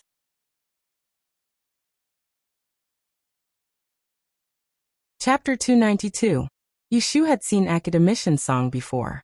This time, she gave Yu Xiaoxiu half a year's worth of silver to establish a good relationship before leaving with a gift. She didn't expect that when she got home, there would be a surprise waiting for her. From afar, Yushu could see a number of carriages and horses parked in front of Zhao Hui's house. She could vaguely see a few bodyguards riding on horseback. This made her guess that Jing Chun had come. As expected, the little maidservant Yun Do, who was standing guard at the door, saw her figure. She lifted her skirt and ran towards her. Before she reached her, she was already panting excitedly. Miss, quickly go home. Young Master Jing is back, and there are also people from the Imperial Palace. They are passing on the Imperial Edict." Hearing this, Yushu was delighted. She quickened her pace and ran home with her. As soon as she entered the courtyard, she saw a group of people coming out from the front hall. Yifangji and Zhao Hui were all there. There were also a few eunuchs with flat crowns on their heads. Among them, there was a tall eunuch wearing a well-tailored silver dragon silk robe. His feet wore a dustless pair of green cloud boots. His waist was wrapped with a spiritual blue algae jade, and he wore a snow-white pung crown around his neck. His face was like jade, and his appearance was clear and pure. Even if he was a good young master, he was still elegant. Jingchen. Yushu happily trotted in front of him. She looked up at the doorstep. From head to toe, Jingchen looked brand new. It was as if he had been reborn. Really, when he dressed up like this, he looked like he had ascended to heaven. Xiaoyu. Jingchen was also very happy to see Yushu. He walked down the steps and looked down at her left hand. He asked, "How's the injury on your hand? Does it still hurt?" Yushu generously extended her hand in front of him and shook her head. "It doesn't hurt anymore. I drink medicine every day." Then she stuck out her tongue and made a strange face at him. "It's just that the medicine is too bitter. It's annoying to drink." Speaking of medicine, Yushu felt a bitter taste in her mouth. Yifangji's medical skills were excellent. She was good at everything, but her prescriptions could make people die of bitterness. In the words of a doctor, if it wasn't bitter, how could she remember the lesson? Let's see if she still dared to fight fiercely next time.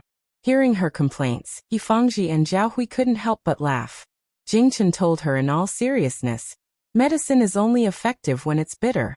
I know a thing or two about medicine, so I asked Mr. He to take a look at your prescription. It's a very good prescription, so you have to keep drinking it.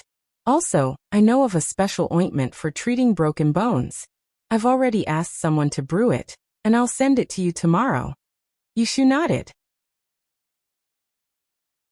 At this time, the eunuch on the side lightly coughed. He smiled and moved in front of Jingchen. He asked, "Daozi, Miss Yu has returned. Can this servant read the imperial edict first?" Jingchen looked at the yellow scroll in his hand and remembered the important matter. He nodded and said, "You read it." So the eunuch stepped forward and waved the horsetail whisk in his hand. He raised his head and said, "Dian Examiner Yushu, Dr. Yifangji, listen to the imperial edict." In addition to Jingchen, everyone in the courtyard stood beside him. When Yushu saw that Yifangji was about to kneel with Zhao Hui, who had a big belly, she hurriedly supported her and knelt on the ground together. She didn't have the thought of kneeling. After all, even if she hadn't eaten pork, she had seen pigs run. Yushu had seen this kind of imperial edict ceremony many times in her previous life. She didn't think that she would have the opportunity to experience it personally in ancient times. For a moment it was very fresh. She didn't really listen to what the eunuch read at the beginning. She only heard the reward at the end. "Because you saved Daozi on the way and escorted him back to the capital, I am grateful for your sincerity. I specially reward Yushu with 100 taels of gold, 100 mu of fertile land, 15 pieces of high-grade tribute satin, 10 pieces of colorful rainbow, 10 pieces of embroidered tassels, 10 pieces of green sparrow fur, 10 pieces of Nanyang cotton, 1 set of dragon horse and river painting, 5 treasures of Qilin and auspicious beasts, 1 piece of Fushan auspicious jade, 100-year-old red ginseng, and 2 cloud Ganoderma. In addition, Dr. He's traditional Chinese medicine diagnosis helped Daozi's illness. We hereby bestow upon you the title, Wonderful Hands and Loyal Heart, and a golden inscribed board. I hope that you will save the world and receive the benevolence of heaven. Miss Yu, Dr. He, come forward to receive the imperial edict." There was a long list of rewards including gold, silver, and treasures. Yushu's eyes lit up when she heard it. Only then did she know that the carriages outside were filled with rewards. After waiting for the imperial edict to be read out with great difficulty, she quickly kowtowed to express her gratitude. Then, she helped Zhao Hui up and bowed with Yifangji to receive the imperial edict. The inscribed board bestowed by the emperor was no different from a golden signboard. Yifangji was so excited that his face turned slightly red. When he held the imperial edict in his hands were still trembling slightly and his heart was thumping nonstop. Zhao Hui was so happy for him that the corners of her eyes turned red. On the other hand, Yushu was thick-skinned. After touching the imperial edict, she grinned and went to thank the eunuch. She asked for his surname and searched her body, wanting to take out some money to bribe him. However, she had just paid Yu Xiaoxiu's tuition fee in the morning, so she only had a few pieces of silver in her sleeves. The eunuch surnamed Chen was a very shrewd person. He understood Yu Xiu's intentions and smiled as he gently pushed her away. He said, "Miss Yu, there's no need to be so polite. It's already a blessing for this old servant to be able to stand by Daozi's side for a while. This old servant has only been out for a long time, so I'll go back to reply to the imperial edict." Yu Xiu said embarrassedly, "Thank you for your trouble, eunuch. I'll see you out."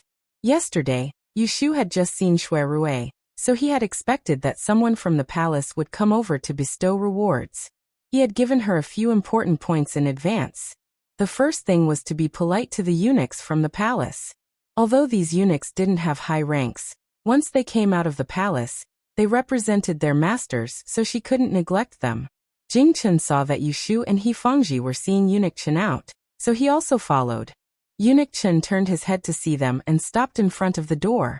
He swept his horsetail whisk and said with a smile, "Miss, please wait a moment. In a moment, I'll have them bring the rewards in. You can put them in your place.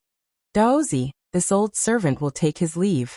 Remember to return to the palace in the evening. Don't make the emperor wait anxiously."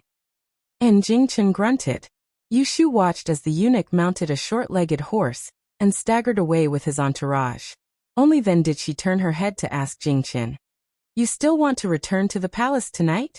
Jing Chen said, "His Majesty ordered people to clean up the Princess Fu. Only when everything is ready will I be allowed to move in. I'll be staying in the palace for the next few days." Yu Xiu's expression turned strange. She saw that He Fengji and Zhao Hui were all focused on the imperial bestowment plaque that had just been brought in. She pulled him to the side and asked in a low voice, "What about your key to Xing? Doesn't His Majesty know?" Jing Chen's face broke into a smile. Lowering his head, he put his hand into his lapel and took out a brocade pouch the size of his palm and handed it to her. "What is this?" Yu Xiu curiously took it and looked at the brocade pouch in bewilderment. She saw that the top of the pouch was embroidered with multicolored thread with a coiling dragon piercing through the clouds. It was unbelievably exquisite. She pinched it and found that there was something soft inside. She was about to open it to see what was inside when she heard Jing Chen say in a low voice, 300 years ago when Dan was founded, and Wu Xingdi was worshipping on Mount Tai. When Empress Ningzhen was offering sacrifices to the heavens, she wrote an elegiac oration. It has always been placed in the imperial mausoleum in the eastern suburbs. It has been drawing the energy of the 5 dragons for 100 years, and is auspicious to the 4 directions. Hearing this, Yu Xiu sucked in a cold breath. Her hand trembled, and she almost dropped this priceless treasure to the ground. She thought, oh my, and quickly held the brocade pouch. She did not dare to open it, and handed it over to him like it was scalding her hand. She gave him a light stare and said, "Quickly put it away. If I break it, you won't be able to compensate me." She asked again, "What is the use of this? Is it the same as the adversity-blocking stone?" Jing Chen took the dragon cloud brocade pouch and put it back into his robe. He shook his head and said, "It's not the same. With it, I can suppress the Keta star in my body from acting up. As long as this thing doesn't leave my body, it won't affect the people around me." Yu Xiu opened her mouth wide and grabbed his sleeve. Are you serious?" Seeing that Jing Chen nodded, Yu Xiu was so happy that she almost jumped up. She asked him again, "Then in the future, you won't have to avoid people anymore, and you can interact with people normally?" Jing Chen nodded again. The smile on his face clearly showed that he was relaxed. When he received the funeral oration and heard about its function, he was also very surprised. The first thing he thought of was to tell her so that she could share this happiness with him. Yu Xiu excitedly scratched her ears. Her mind couldn't help but become active. She wanted to say something but stopped. "Then now that you have this, you still can't. What I want to say is, now that you have this, you still can't rashly move your Dao heart." Understanding what she meant, Jing Chen's smile faded. He shook his head gently and looked at her apologetically. This longevity funeral oration can only suppress the K to stars outbreak. It can't suppress my Tao heart. If my Tao heart is moved, there will be love and hate. It will still cause trouble everywhere. It can't be avoided. Oh. Yushu's ears drooped in disappointment. She was happy for nothing. She thought that she could continue her fate with this fool. Thinking about it, if the K to star could be so easily removed, why would Jing Chen need to hide in the mountains for 18 years? It seemed that this funeral oration could only treat the symptoms, but not the root cause. Xiaoyu? Yushu raised her head and saw the worry on Jing Chen's face. She smiled at him and changed the topic. She said, "This is good. You don't have to worry about implicating others anymore. You also don't have to hide all day. I also don't have to worry about you anymore. I'm afraid that I'll have bad luck when I'm with you." She didn't mean it, but Jing Chen felt guilty when he heard it. He remembered that when he lost his memory, he unintentionally brought her a series of disasters. He felt very guilty and respected her even more. He was grateful for the care she gave him during that period of time. Yushu still wanted to ask Jing Chen about the matter of his broken life, but she heard Zhao Hui calling her. She turned her head and saw that chests were being carried into the courtyard. She suppressed her questions and responded to her. She said to Jing Chen, "Let's go and see what His Majesty is rewarding us with."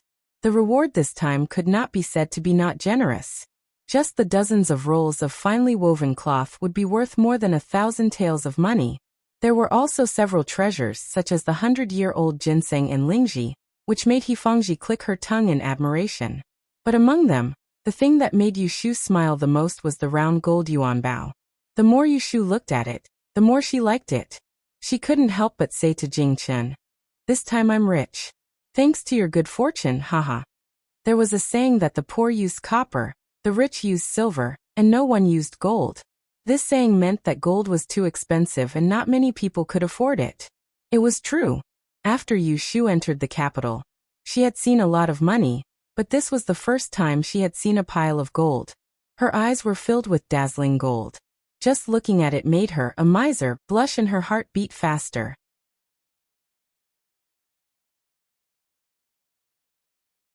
Chapter 293. There were a total of 6 chests and cages bestowed by the emperor. Other than a gold-lettered signboard, the rest were given to Yushu. Because the items were valuable, it was not easy for Zhao Hui to make a decision. After asking Yushu, she had people first carry these chests and cages to an empty room in the rear courtyard to be tidied up later. Hifangji and Zhao Hui originally wanted to ask Jing Chen to come down to eat, but the kitchen did not have any good dishes to serve. Although they were not unfamiliar with each other, Jing Chen's status was different from the past. The husband and wife were more reserved, and did not dare to be negligent. They called Yushu, who was sitting in the living room and talking with Jing Chen, to the back to ask how they should prepare. Yushu's heart ached for Zhao Hui's protruding belly. She did not want her to work too hard, so she said, "Mother, you should go back to your room and rest. Let Godfather take a look at your pulse. I am taking Jing Chen out to eat. He is not an outsider, there is no need to treat him as an outsider." Zhao Hui's belly was getting bigger and bigger. If she continued to toss and turn like this, her body would not be able to endure it. Hearing what was said, she hesitated for a moment, and then complied. She and Hifangji went to the living room and excused themselves to Jing Chen before returning to the rear courtyard to rest. Yushu took Jing Chen out of the door and sat in the carriage that the palace had specially prepared for Jing Chen. They did not go anywhere else and directly went to Wangjilu. The interior of the carriage was decorated very comfortably. There was a leather seat, soft mattress, a small red sandalwood tea table, and a horse lantern hanging from the ceiling. The 2 walls were cleverly chiseled round windows, allowing a thin layer of light from outside the carriage to enter. It was both shaded and bright. Yushu lifted the curtain and looked at the armed bodyguards riding on horseback beside the carriage.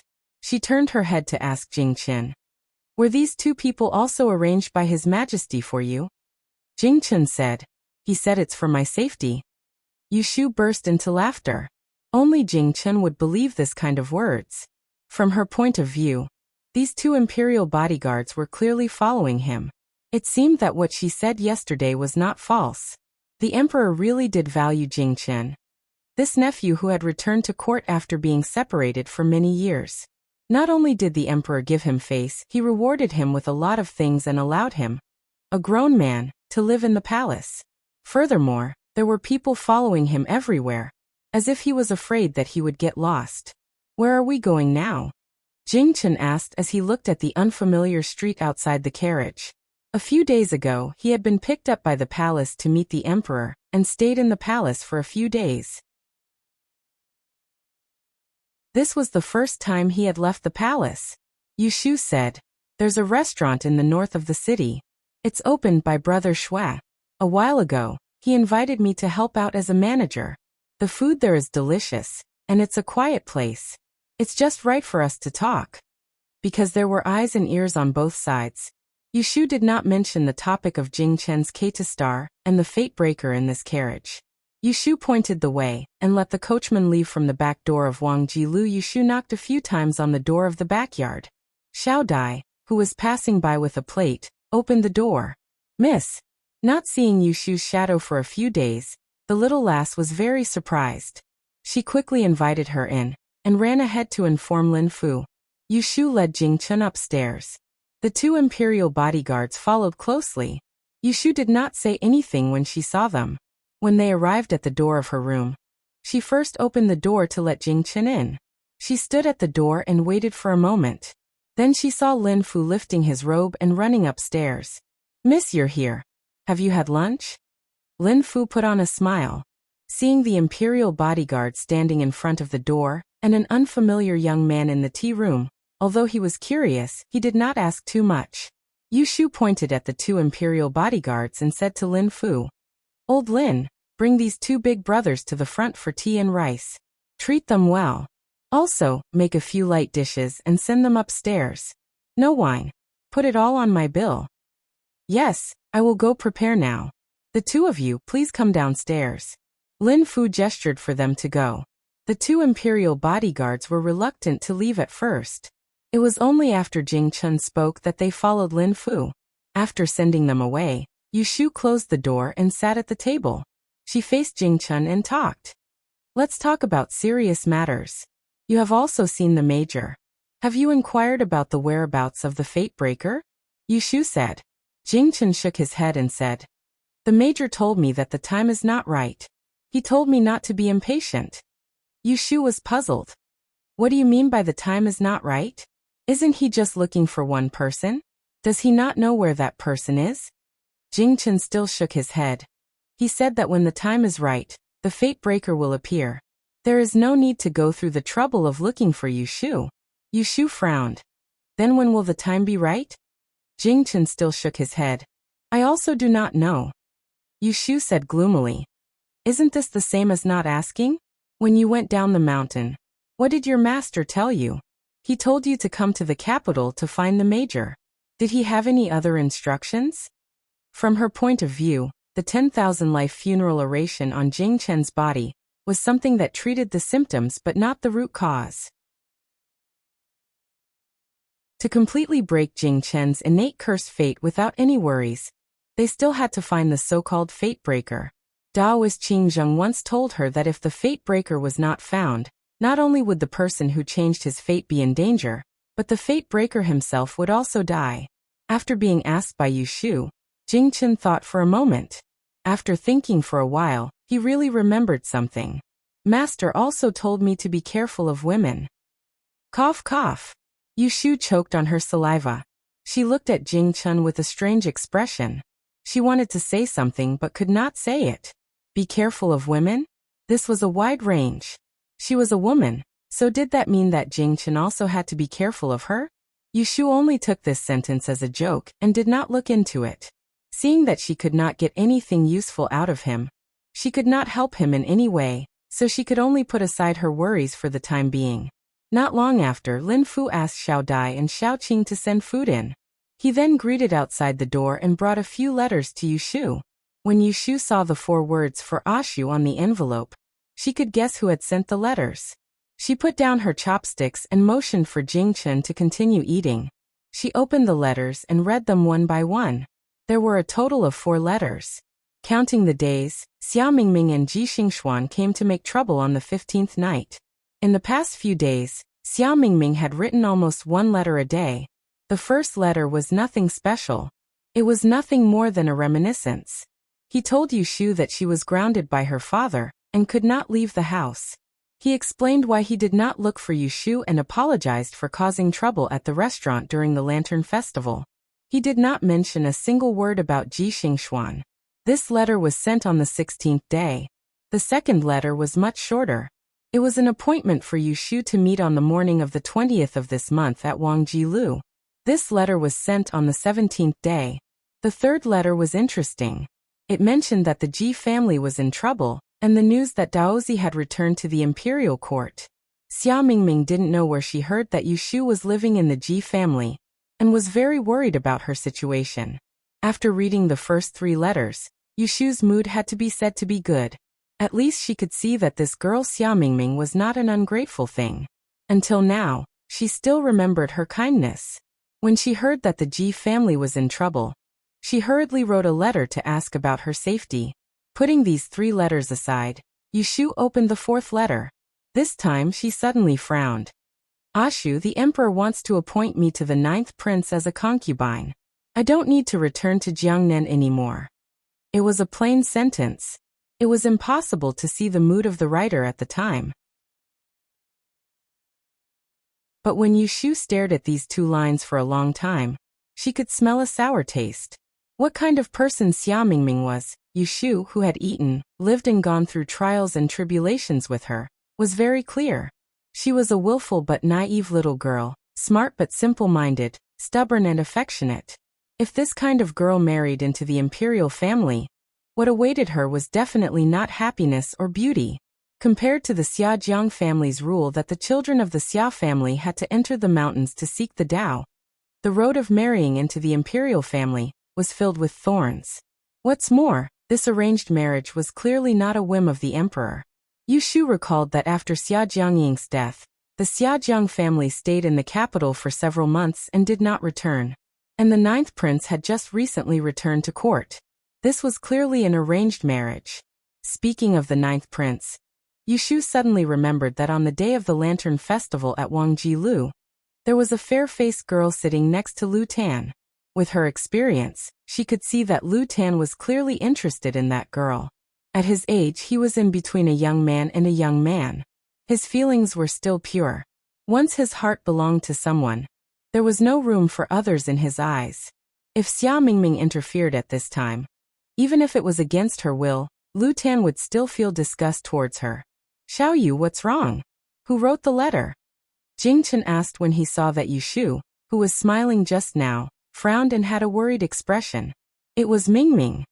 Yushu folded the letter and stuffed it back. She put the few letters together into her sleeve. She looked up at Jing Chen and remembered that he and the 9th prince were from the same sect. The two seemed to be very familiar with each other. She asked, Jing Chen, how is your relationship with the 9th prince? Are you talking about martial nephew Zhongyan? Jing Chen recalled. He entered the mountains at the age of 7. It was me and 3rd Shixiang who received him. Because of the K2 Stars attack, I spent half of every month in the back mountain to cultivate. I did not often work and rest with the disciples of the same sect. 3rd Shixiang was responsible for bringing me meals. Sometimes he would bring Zhongyan with him. Thinking about it, I have known him for 9 years. I only found out a few years ago that he is also a member of the imperial family, and is my cousin. After listening, Yushu smiled and said, in that case, you and big brother Shui are relatives. Jing Chen thought about it and agreed. His birth mother was the younger sister of the current emperor, and the emperor was his uncle. Shui Rui was the nephew of the imperial concubine, and the emperor was his uncle. Lu Tan was weak and had to call them cousins. Yushu heard that Jing Chen and Lu Tan had a good relationship. She was about to ask Lu Tan in detail when she heard someone outside the door reporting, Miss, young master is here with His Highness 9th. Please bring the guest in the room to sit in the Shui room. Speak of the devil, and the devil appears. She had just thought of these 2 people, and they came. Got it. I will go over now. Yushu responded outside the door. She stood up and smiled at Jing Chen. Let's go and meet your relatives. The two went out the door. The Yahuan in front led the way to the innermost room on the second floor. She knocked lightly on the door. When she heard a response from inside, she pushed the door open. Yushu walked in first. She walked around the glass screen in front of the door. With a glance, she saw 3 people sitting at the round embroidered table. Shui Rui, Lu Tan, and the unidentified female that she had seen at the Lantern Festival last time. Because of her previous thoughts, Yushu couldn't help but stare at the other girl a few more times. She didn't think that when the other saw her, she would suddenly stand up. A pleasantly surprised smile bloomed on her plain and white face. She walked around the table and quickly walked towards her. She jumped into the arms of Jing Chen, who had just walked in from behind her.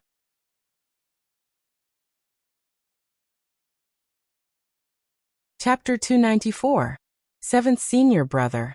Jing Chen caught the young girl who had pounced on his chest and took a step back to steady himself. He looked down and said in surprise, Shui Yin?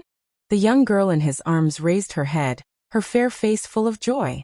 The corners of her moist eyes were a little red, and her soft voice had a little grievance as she called out, Senior brother, I missed you so much. Yushu stood beside the two of them. Her gaze moved from the unknown young girl's arm around Jing Chen's waist to Jing Chen's hand on her shoulder, and then the two of them looking at each other.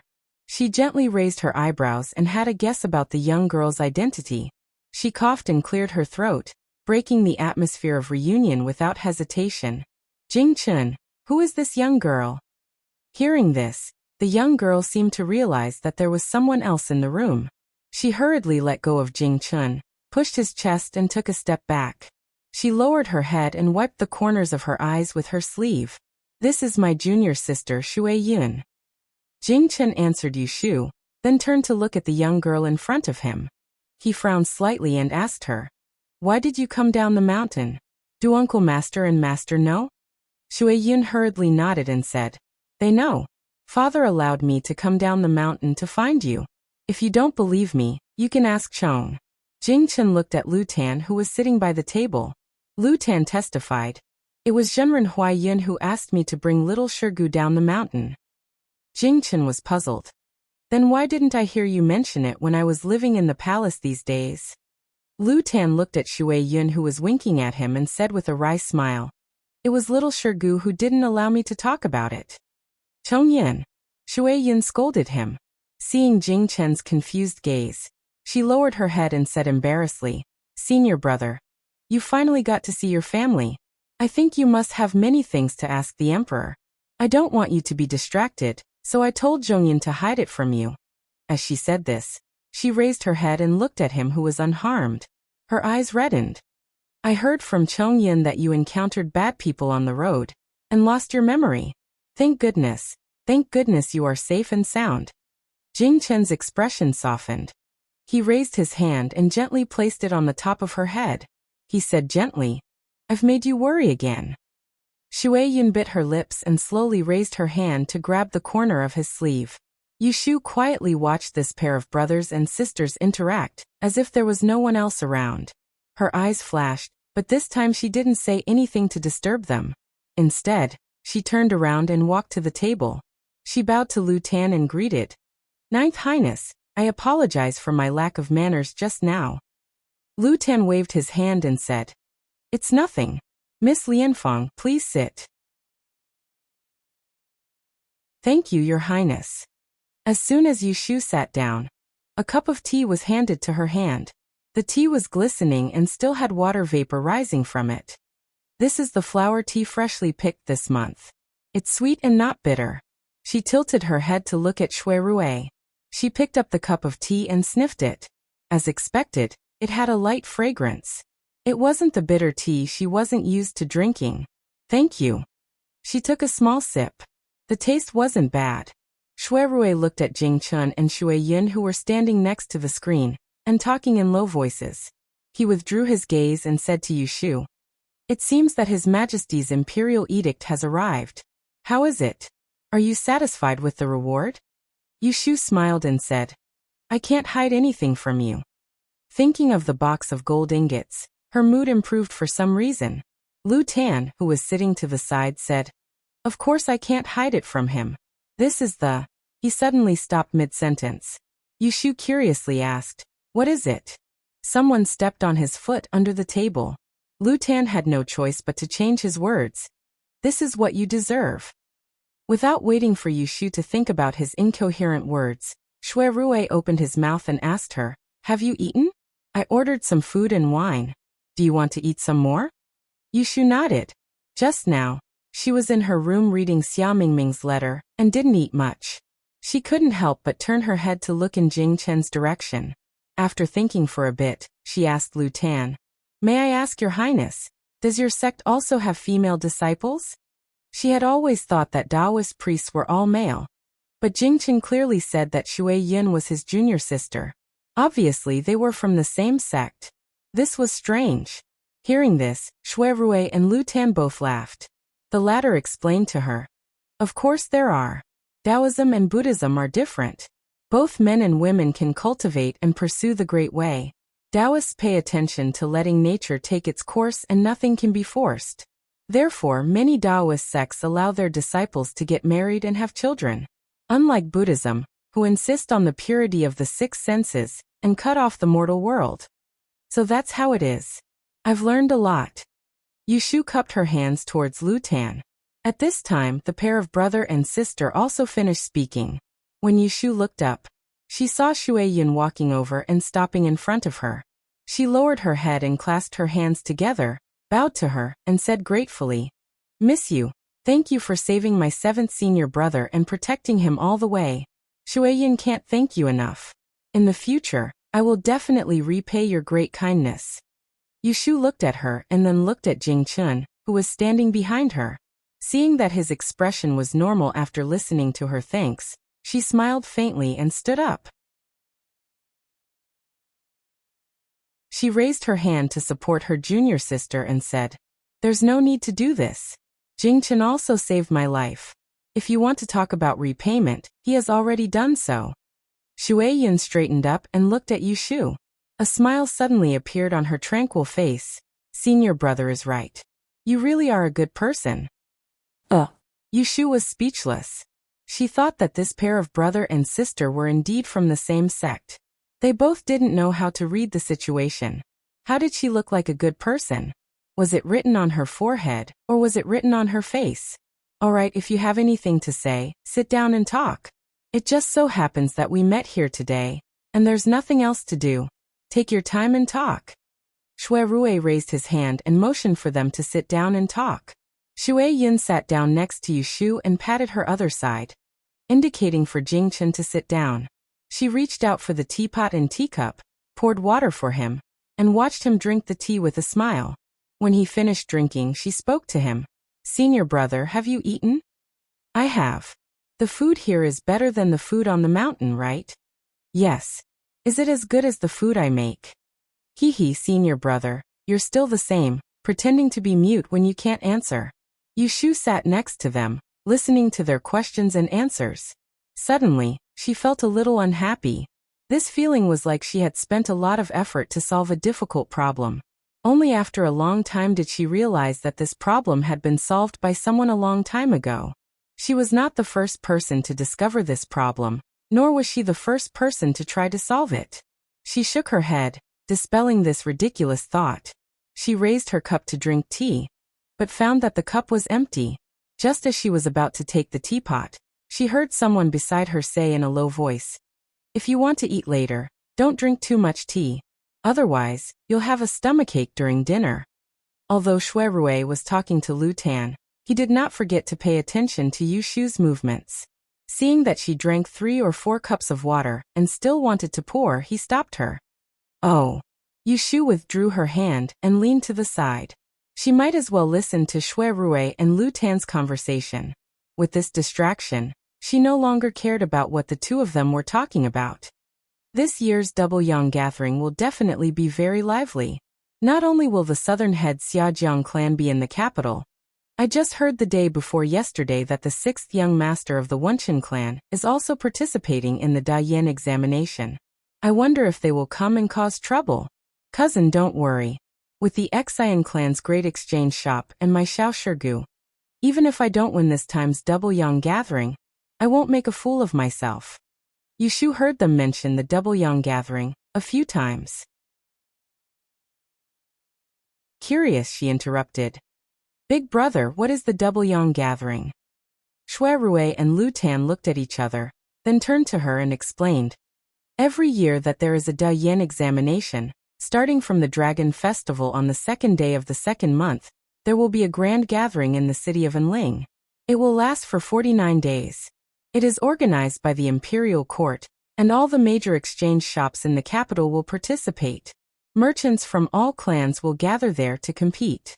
Whoever can come out on top will be bestowed with the golden plaque of the world's best shop by the emperor. It is a glorious event. It is called the Double Yang Gathering. Yushu looked at Lu Tan and asked in confusion. Then why did His Highness say earlier? Are you going as well? Lu Tan faintly smiled but didn't answer her. At this time, a servant knocked on the door and brought the dishes and wine. The topic stopped there. Yushu could see that he didn't want to talk to her more, so she tactfully didn't ask again. It was just that in this moment of silence, she heard the voice on the other side. Senior Marshal brother, try this. I ate it the last time I was here. It's not greasy at all. And this, it should suit your taste. Senior Marshal brother, let me help you fill the soup. Jing Chen looked at the small mountain of plates and bowls in front of him. His chopsticks stopped in midair, and he didn't know where to start. He had eaten lunch with Yushu before, so he was already full. In fact, he didn't have an appetite now. He didn't want to force himself to eat, but he also didn't want to brush off her good intentions. Yushu glanced at Jing Chen's embarrassed look and secretly laughed. Serves you right. She rolled her eyes and reached out to pick up a big and fat chicken leg. She passed Shui Yun and steadily piled it on top of Jing Chen's bowl. When he looked at her, she smiled sweetly at him. Here you are. Don't you like eating chicken legs the most? Eat more. Hearing this, Shui Yun was very puzzled. Senior Marshal brother, when did you like eating chicken legs? If she remembered correctly, her seventh senior Marshal brother rarely ate meat all year round, let alone chicken drumsticks.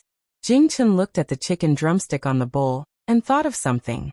There was a smile in his eyes. He moved his chopsticks and picked it up. He put it into his mouth. Yushu bowed her head and smiled. The dissatisfaction in her heart disappeared. She didn't know that her every move was seen by another man, and she couldn't ignore it. Shui Rui shook the wine cup in his hand, and a figure was reflected in his eyes. He only felt that this fragrant and smooth Jingquan wine was a little astringent today. After drinking a cup, there was a bitter taste in his mouth. However, he liked this taste, so he could only drink one cup after another. When he was a little drunk, he suddenly thought of a sentence to describe himself. It was nothing more than asking for trouble. The meal lasted until the afternoon. Jing Chen was going back to the palace, and Lu Tan happened to be going with him. Shui Yun was temporarily staying in Lu Tan's guest house, so they had to send her back first. Yushu didn't want to join in the fun, so she didn't go with them. Instead, she and Shui Rui sent the three of them to the back door. Watching the two carriages leave one after another, Yushu turned around and said to Shui Rui, Big brother, I'm going upstairs to check the accounts of these days. What about you? Do you want to go somewhere else? Shui Rui touched his forehead with one hand and shook his head lazily. I'm going back to my room to sleep. Call me when you're done checking the accounts. Yushu saw that he was indeed drunk. She thought that he must be tired after handling cases for days, so she quickly waved her hand and said, Then you go and rest quickly. I'll ask the kitchen to make you a hangover soup and send it to you later.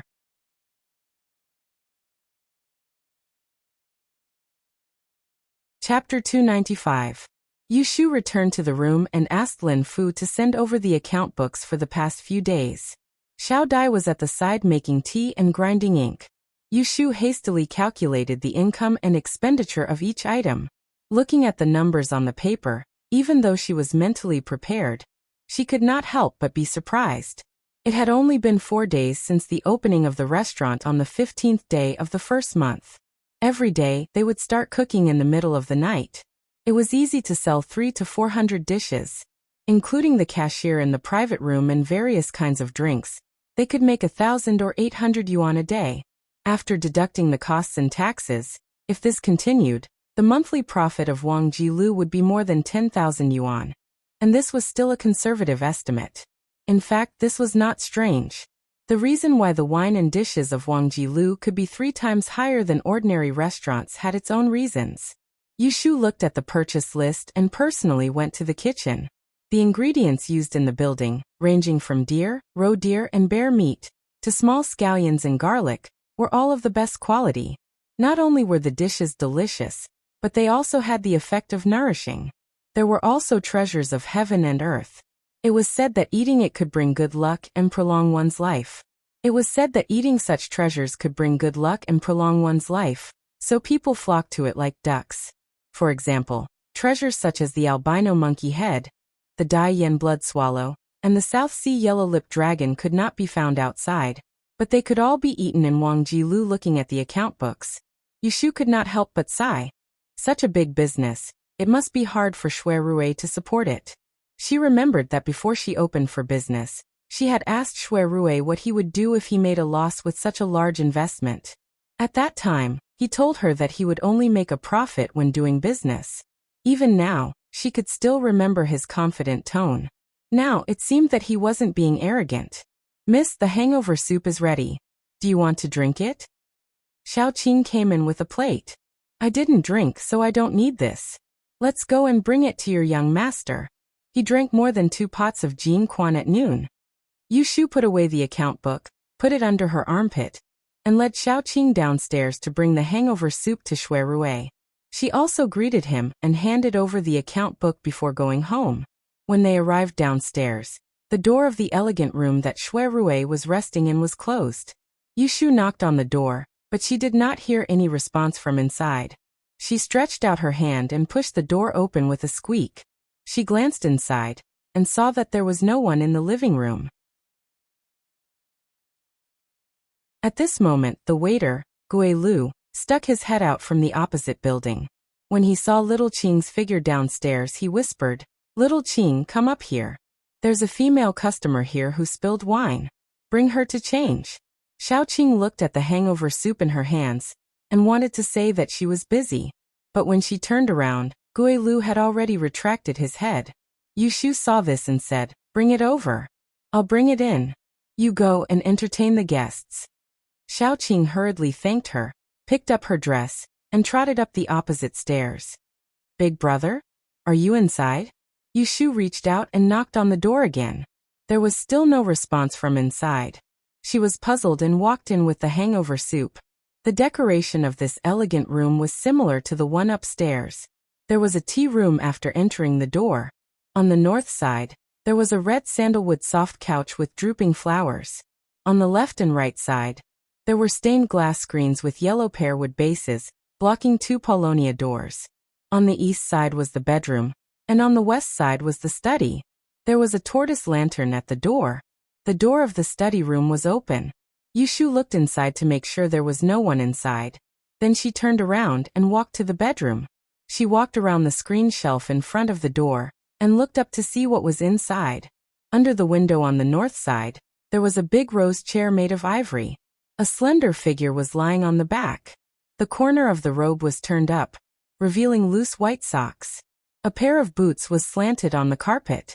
There was no incense in the room, and there was a faint smell of wine. It turned out that he was asleep. No wonder he didn't respond to her just now, Yushu thought. She looked at the hangover soup in her hand, and was about to go in to wake him up. Just as she stepped into the door, she suddenly felt that it was inappropriate for her to barge into his bedroom like this. She thought it was better to go out and call a waiter to serve him. She couldn't let him sleep like this, or he would catch a cold. "Water." As soon as Yushu stepped out, she heard the person on the couch murmured in a low voice, followed by 2 light coughs. She hesitated for a moment, but she was still worried. She pushed the door and walked to the side of the big chair. She put the hangover soup on the tea table and poured a cup of tea. She patted Shui Rui's shoulder with one hand and said, "Big brother, drink some water." Shui Rui's body moved, but he didn't turn around. The smell of wine around him proved that he had drunk too much.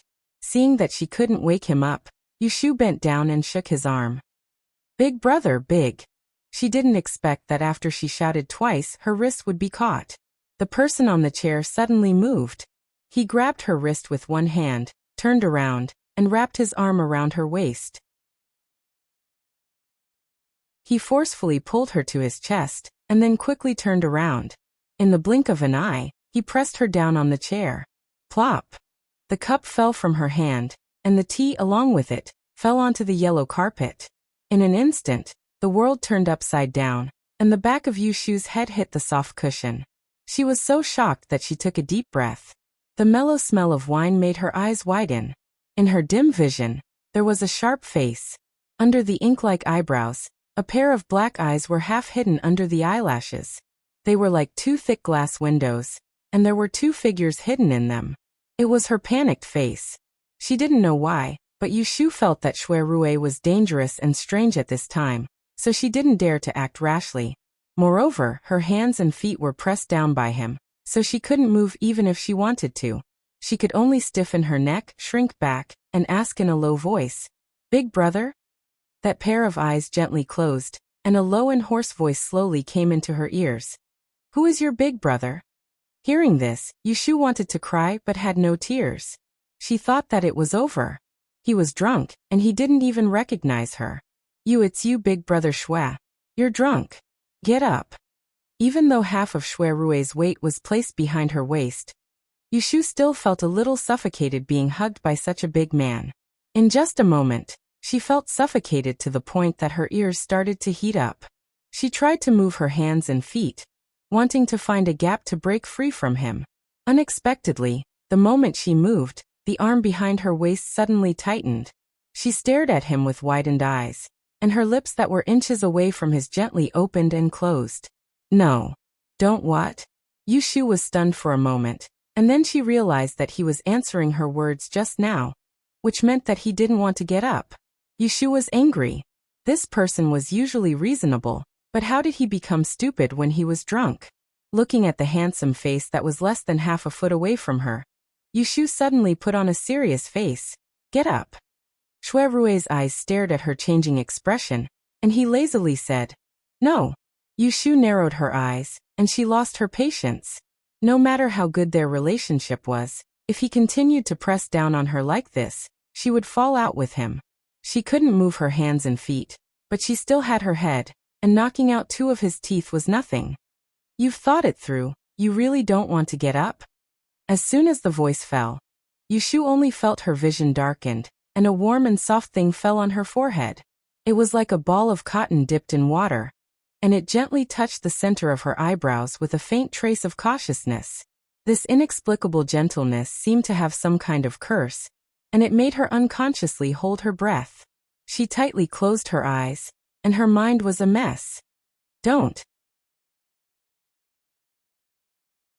Xue Rui whispered in her eyebrows, and his thumb that was holding her wrist moved down half an inch, and he slightly raised his head, looking at her face that was shrouded in his shadow. The faint fragrance of flower tea lingered on the tip of his nose, dispersing the bitterness in his heart, and teasing him. Once again he lowered his head, and kissed her lips. The soft touch made him open his mouth uncontrollably, and he sucked on her slightly thick lower lip. His breathing quickened, and his arms around her waist tightened again. Yushu suddenly opened her eyes, as if she had just woken up from a dream. Her face instantly turned red, and she turned her head with all her might to escape his kiss. She kicked her legs, clenched her teeth, and struggled with all her might, not caring if she would hurt herself or not. After struggling for a while, the grip on her wrist loosened. Yushu seized the opportunity to pull her hand out and push Xue Rui's shoulder. She didn't know where she got the strength from, but she actually flipped him over. As soon as she was free, she quickly crawled out from under his body and tumbled down the recliner before breaking into a run, and ran out of the bedroom that was suffused with the fragrance of wine. Xue Rui supported himself with one hand on the bed, and slowly sat up. He bent one knee, and one long leg fell to the ground. He raised his head, and looked at the swaying door not far away. His eyes were in a daze for a moment, and he finally recovered from the intimacy just now. He lowered his head and covered half his face with one hand and let out a low, annoyed groan from his throat. The hand on his knee clenched into a fist and heavily hit his knee. Slowly he raised it again and gently touched his burning lips. After a moment he let out a soft laugh. Ha! She didn't think that he would have such a despicable time. He pretended to be drunk to get closer to her, but who would have thought that he would accidentally go overboard?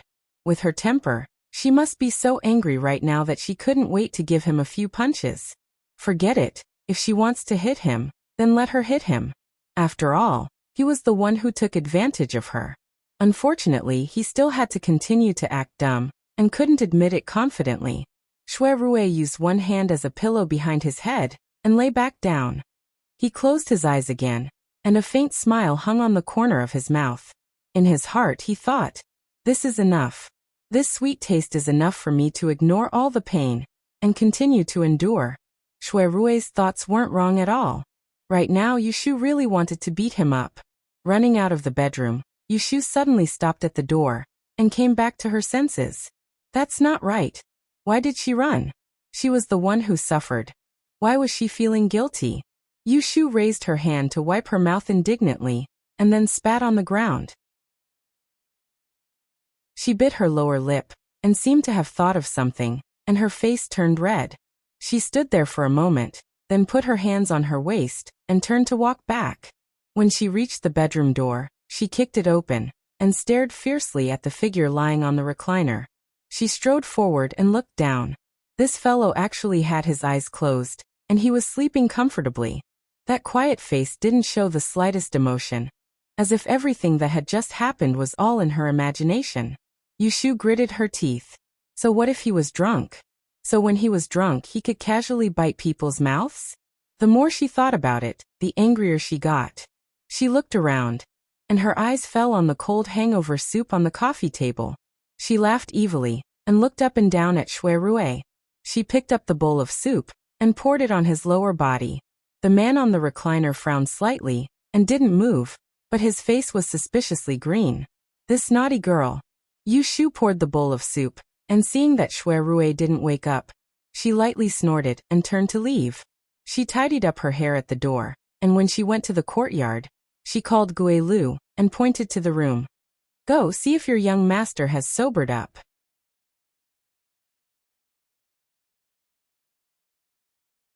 Chapter 296. Yushu asks Gui Lu to take care of Shui Rui. She leaves Wangji Tower without waiting for him to sober up. She doesn't hire a sedan chair on the street. Seeing that it's still dawn, she walks home. On her way, she deliberately takes a detour and passes by the gate of the Ji mansion. In just a few days, the right magistrate's mansion has lost its glory. The Vermilion Gate is tightly closed. No one cleans the dust in front of the gate. The guards at the gate have long disappeared. Yushu doesn't care about other people in this mansion, but she is worried about Aunt Chui. Of course, if the Ji family knows that she sent Ji Huaishan and Ji Xingxuan to prison, they will definitely not treat her mother well. 2 days ago, Yushu has done some divination for Aunt Chui. She knows that Aunt Chui's life in the Ji family is not good, but there will be no big trouble. Yushu is quite confident about Aunt Chui's safety. The Ji family is now in the teeth of the storm. Many people are watching them. Even if they vent their anger on Aunt Chui, they will at most lock her up and starve her for a few days. They don't dare to kill her. After passing by here, Yushu doesn't plan to go in to see Aunt Chui.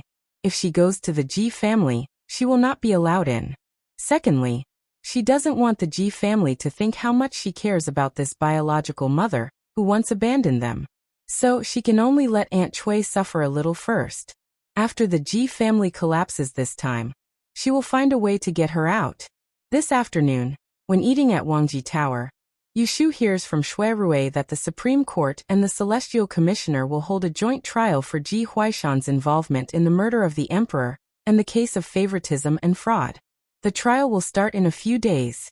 At that time, she and Jingchen would have to testify in court and identify the Ji family. A yellow frost stone was not enough to prove that Ji Huaishan had colluded with Jing Chen's murderer. However, based on the investigation of this year's astrology exam papers, as well as her and Jing Chen's testimony, Ji Huaishan and Ji Xingxuan were definitely guilty of cheating in the exam. The Han Dynasty's punishments for officials and examinees who cheat in examinations are quite severe. According to the laws of the Han Dynasty and the Dian examination, once convicted, not only will Ji Huaishan be stripped of his position, he will also receive 100 lashes of the whip, be demoted to a commoner, and be sent to Tong province to repent. As for Ji Xingxuan, other than being punished, she would also be stripped of her qualifications to participate in the Dian examination. She would be imprisoned for 15 months, and would never be allowed to take the examination again. Yu Shu only found out 2 days ago when she went to the Supreme Court. If the Ji family were convicted, the sentence would be more severe than she had imagined. Yu Shu did not feel any sympathy for them. In her opinion, Ji Huaishan and Ji Xingxuan were simply asking for it. Since they dared to steal the exam papers, they should not be afraid of being reported. If they dared to cheat, they should not be afraid of being caught. If they dared to harm others, they should not be afraid of being harmed. If they were afraid, then they should not have done it in the first place. As a person who had lived 2 lives, Yu Shu understood this logic very well. In this world, an eye for an eye, no one can escape.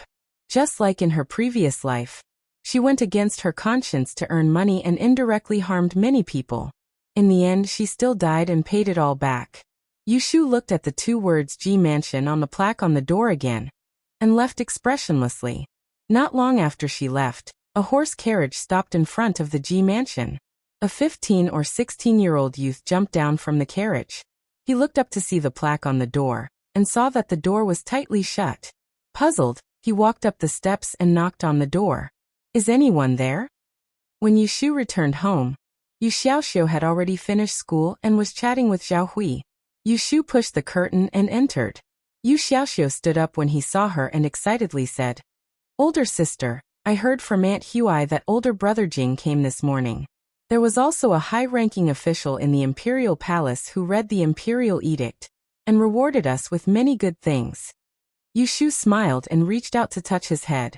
After the new year, Yu Xiaoxiu seemed to have grown a little taller. Originally, he only reached her shoulder, but now he almost reached her chin. She didn't tell Zhao Hui, her husband, and Yu Xiaoxiu about the situation of the Ji family in detail. They only knew that she was arrested by the Celestial Commissioner because of Jing Chen that day in the clinic. They didn't know the current situation of the Ji family and Aunt Chui's situation. Yu Shu previously stayed with the Ji family. Her excuse was to take care of Aunt Chui's health. Now that she moved back, she only said that Aunt Chui had recovered from her illness. She didn't mention that the Ji family was in prison. Before the Supreme Court's case was over, she didn't want to tell them the truth so that they wouldn't worry. Yu Shu walked over and sat down next to Zhao Hui. Seeing that she looked good and was not tired from the busy morning, she was relieved and asked her, "Where is my godfather?" Zhao Hui covered her mouth and smiled. "I went to tell your uncle the good news. You didn't see the plaque bestowed by the emperor. He was so happy that he couldn't find the north. When I was diagnosed with my pregnancy, I didn't see him so happy." Yu Shu could understand He Fengji's feelings.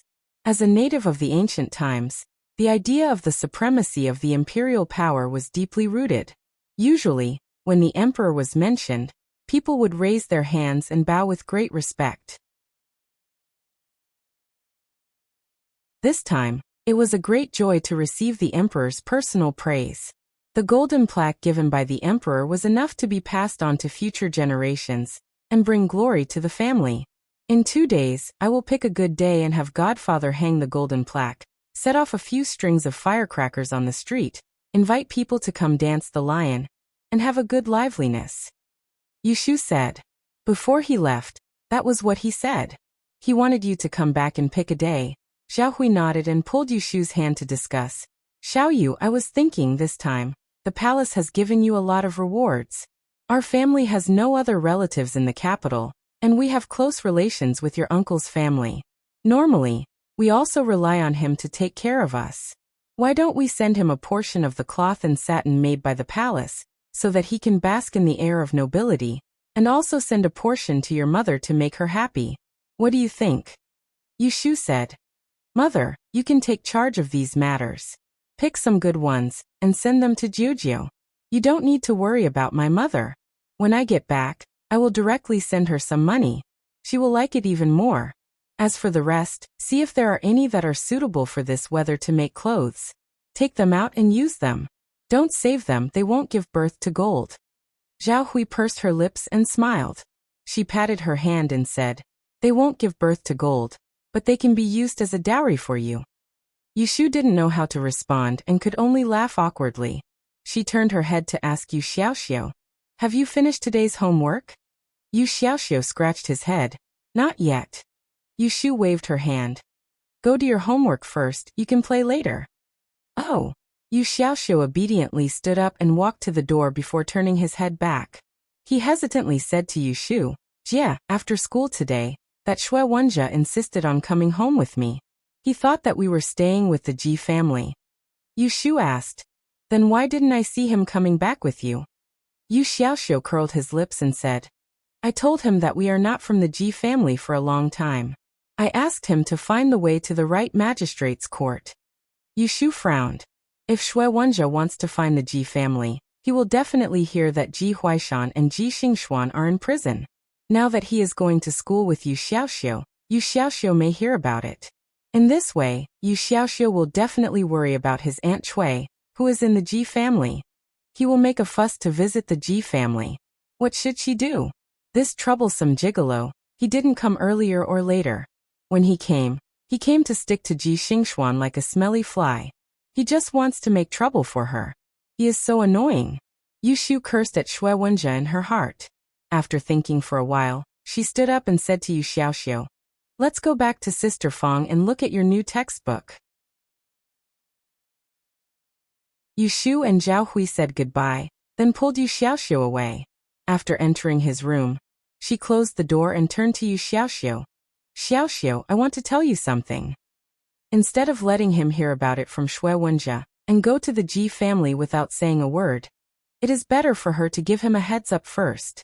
Yushu roughly told Yu Xiaoxiu about the Ji family. As she expected, Yu Xiaoxiu was really worried about Aunt Cui's situation. He was afraid that they would vent their anger on his mother. Yushu repeatedly assured him that Aunt Cui would be fine and promised that she would pick up Aunt Cui as soon as the Supreme Judiciary case was over. Only then did he give up the idea of going to the Ji family to see her now. Yushu was still worried and told Yu Xiaoxiu to stay away from Shui Wenjia when he met him in the academy in the future. Yesterday, she used the law of misfortune to predict that Yu Xiaoxiu would have a quarrel with someone in 2 days. This small disaster must be caused by Shui Wenjia. That guy was crazy about Ji Xingxuan. If he knew that she put his sweetheart in jail, he would definitely get angry. If he couldn't find her, he might find trouble with Yu Xiaoxiu. Because he was worried about Aunt Cui, Yu Xiaoxiu was not in the mood to do his homework. He sat in front of the desk and played with the brush. To make him happy, Yushu took out her abacus and taught him to play bombarding foreigners with cannon. It was a small puzzle game for 2 people. The beads on the abacus were divided into 2 parts by a beam. One person guarded one side and placed each string of beads at the top and bottom. The first one to knock off all the beads of the opponent would be the winner. What's a cannon? Yu Xiaoxiu asked. Yushu touched her chin. It's a kind of weapon. It's similar to firecrackers. Once it's ignited, it will make a boom sound and can blow up a house. That's awesome. Yu Xiaoxiu was so surprised that he couldn't close his mouth. Then he said suspiciously, why haven't I heard of it? Are you kidding me? Yushu said vaguely, who knows? I haven't seen it either. Then what's a shepherd? Is it a shepherd? It's a foreigner. Yushu didn't know what to say. She just remembered that there was no term for foreigners at this time, so she explained in a roundabout way. I heard that in the far west of Dawn, there is a group of people with yellow hair and blue eyes. They are tall and big. Because we need to cross the ocean to get to their place, we call them foreigners. Yellow hair? Blue eyes? Isn't that a monster? Yu Xiaoxiu looked a little scared. Yushu waved her hand and said, what monster? There are barbarians living in Ling City. Didn't you see them in the restaurant last time? Their eyes are yellow, green, and blue. What's so strange about it? But they don't have yellow hair? Yu Xiaoxiu stubbornly said. Yu Xiaoxiu asked one question after another. Yu Shu impatiently patted the abacus. Are you going to play or not? If you don't want to play, hurry up and do your homework.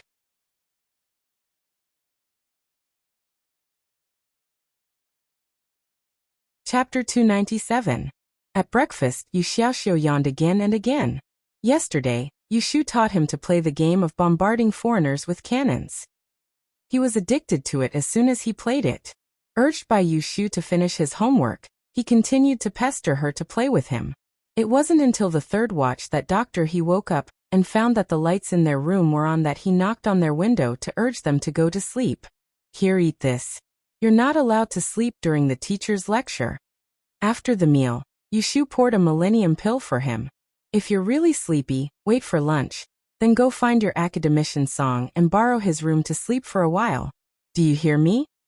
Yes, Aunt Hui, Uncle He's sister, I'm going to school. Yu Xiaoxiu nodded honestly. He took the bag of books and a small bag of snacks from Yindo, and walked out the door with a yawn. He Fengji then went to the clinic. Yu Shu sat with Zhao Hui for a while, and then returned to her room.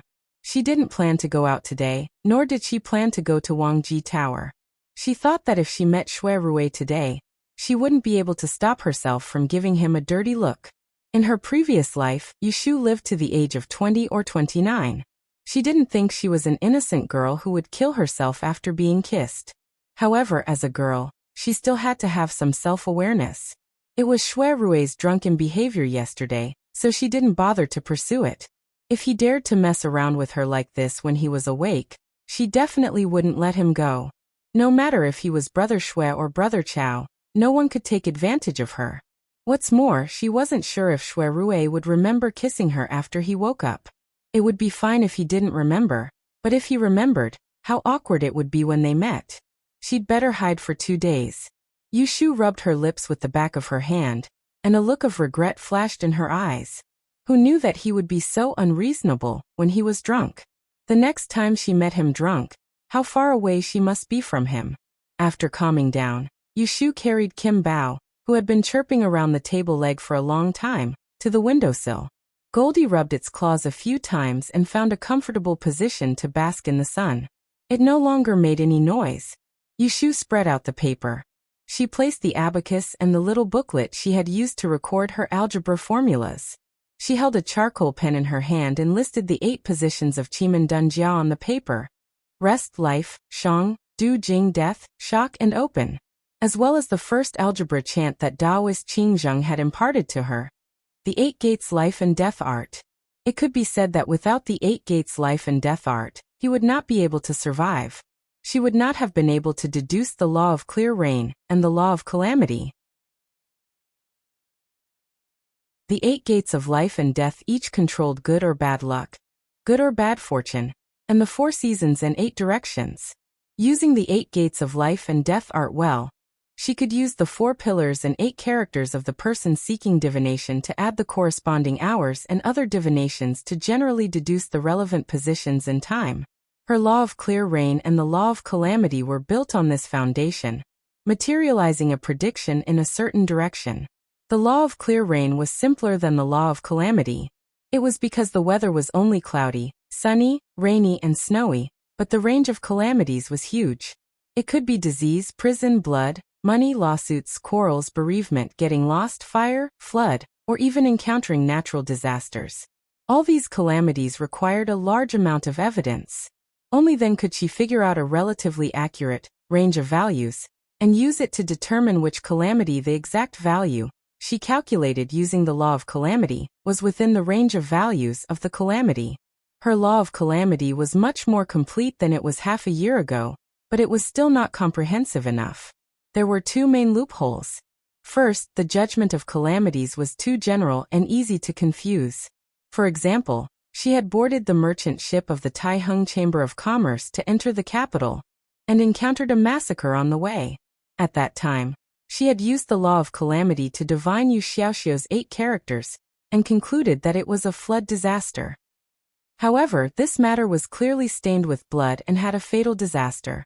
It wasn't just a flood disaster. Second, Although she could accurately determine when the calamity would occur, she couldn't accurately determine the cause of the calamity. The information about the calamity was incomplete, so it wasn't easy to avoid it.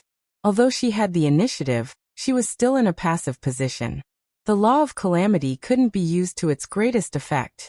For example, when they were still living in Huixing Street with Jing Chen, there was one time when Jing Chen's Kata star acted up.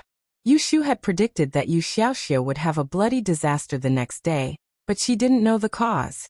She could only remind Yu Xiaoxiu not to touch knives or go into the kitchen. As a result, Yu Xiaoxiu was almost shot in the head by an arrow during riding and archery class. Luckily, the arrow brushed past his face. This was the disadvantage of incomplete information. These 2 points allowed Yu Shu to see the shortcomings of the law of calamity.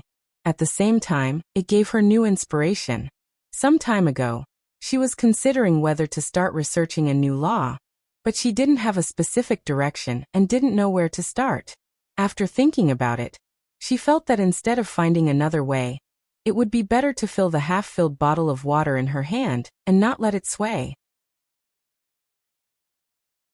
This meant that she was prepared to find a way to make up for the inadequacies of the law of the time of calamity, so that she could not only know about calamity, but also avoid calamity, very effectively, instead of leaving it to fate.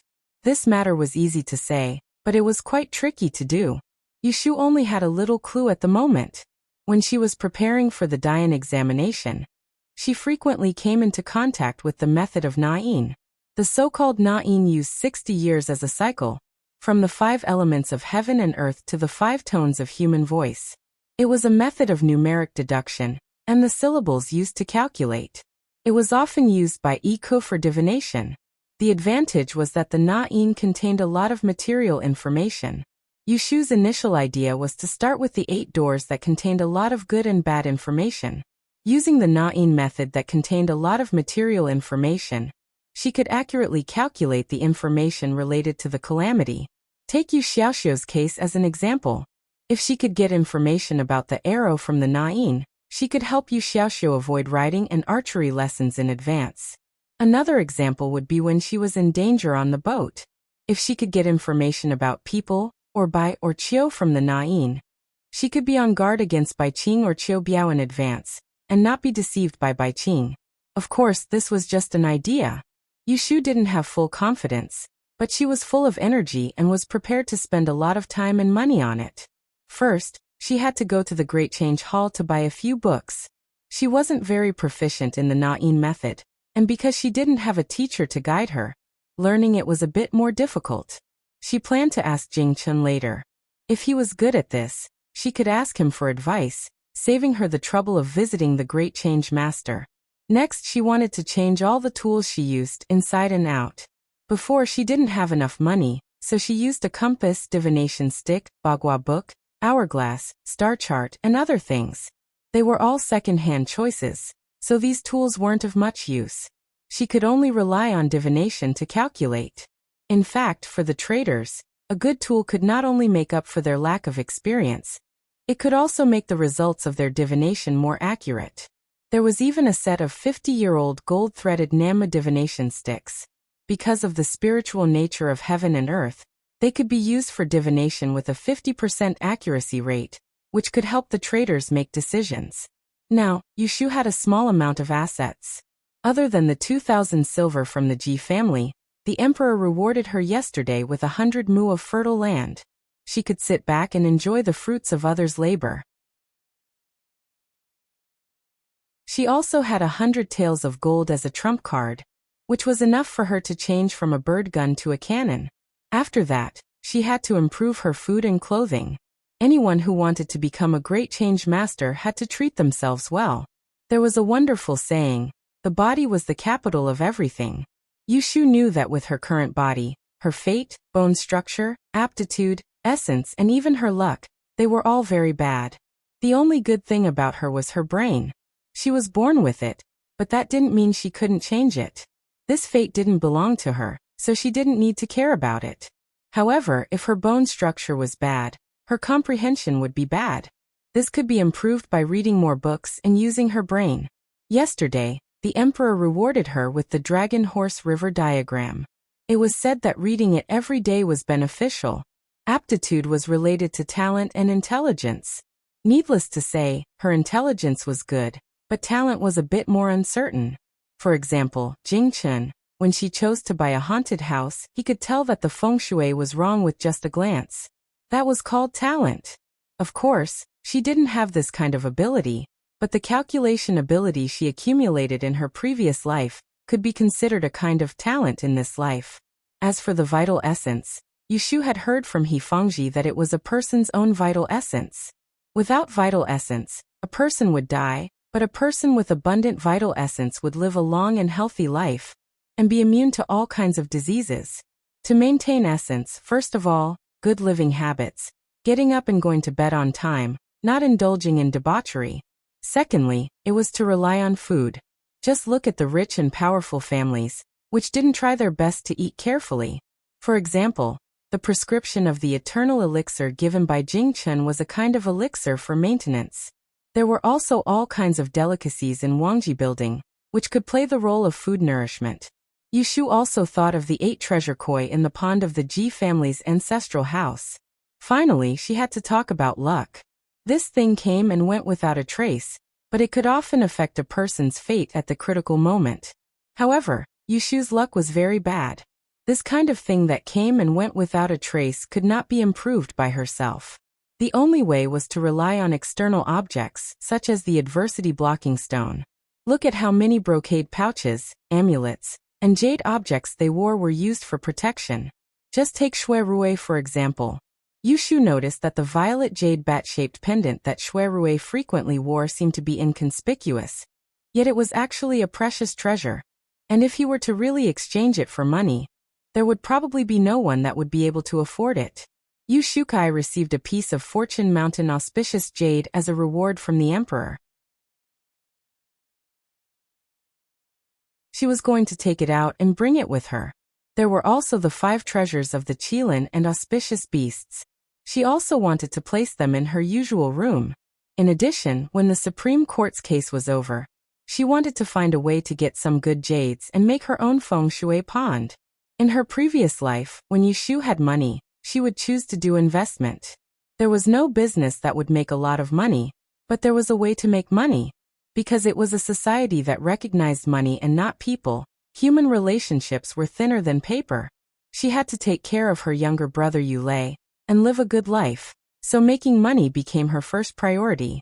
Being born in the Daran dynasty, a world where Yishui ran rampant, Yushu discovered very early on that if she wanted to live a good life, this supreme knowledge was more important than money. If she learned it, not only would she be able to understand the fate of others, she would also be able to control her own fate. Just thinking about it made her blood boil. For Yushu, who was very competitive, this kind of temptation had already far surpassed money. You're tuning in to the Li Mei's Sword of Destiny YouTube channel. We're so grateful for your support, and don't forget to subscribe to join us on this incredible journey through captivating stories. Your generosity through donations truly makes a world of difference, as it's the primary source of revenue that allows me to expand and enhance this channel for you. Thank you from the bottom of my heart for being a part of this adventure.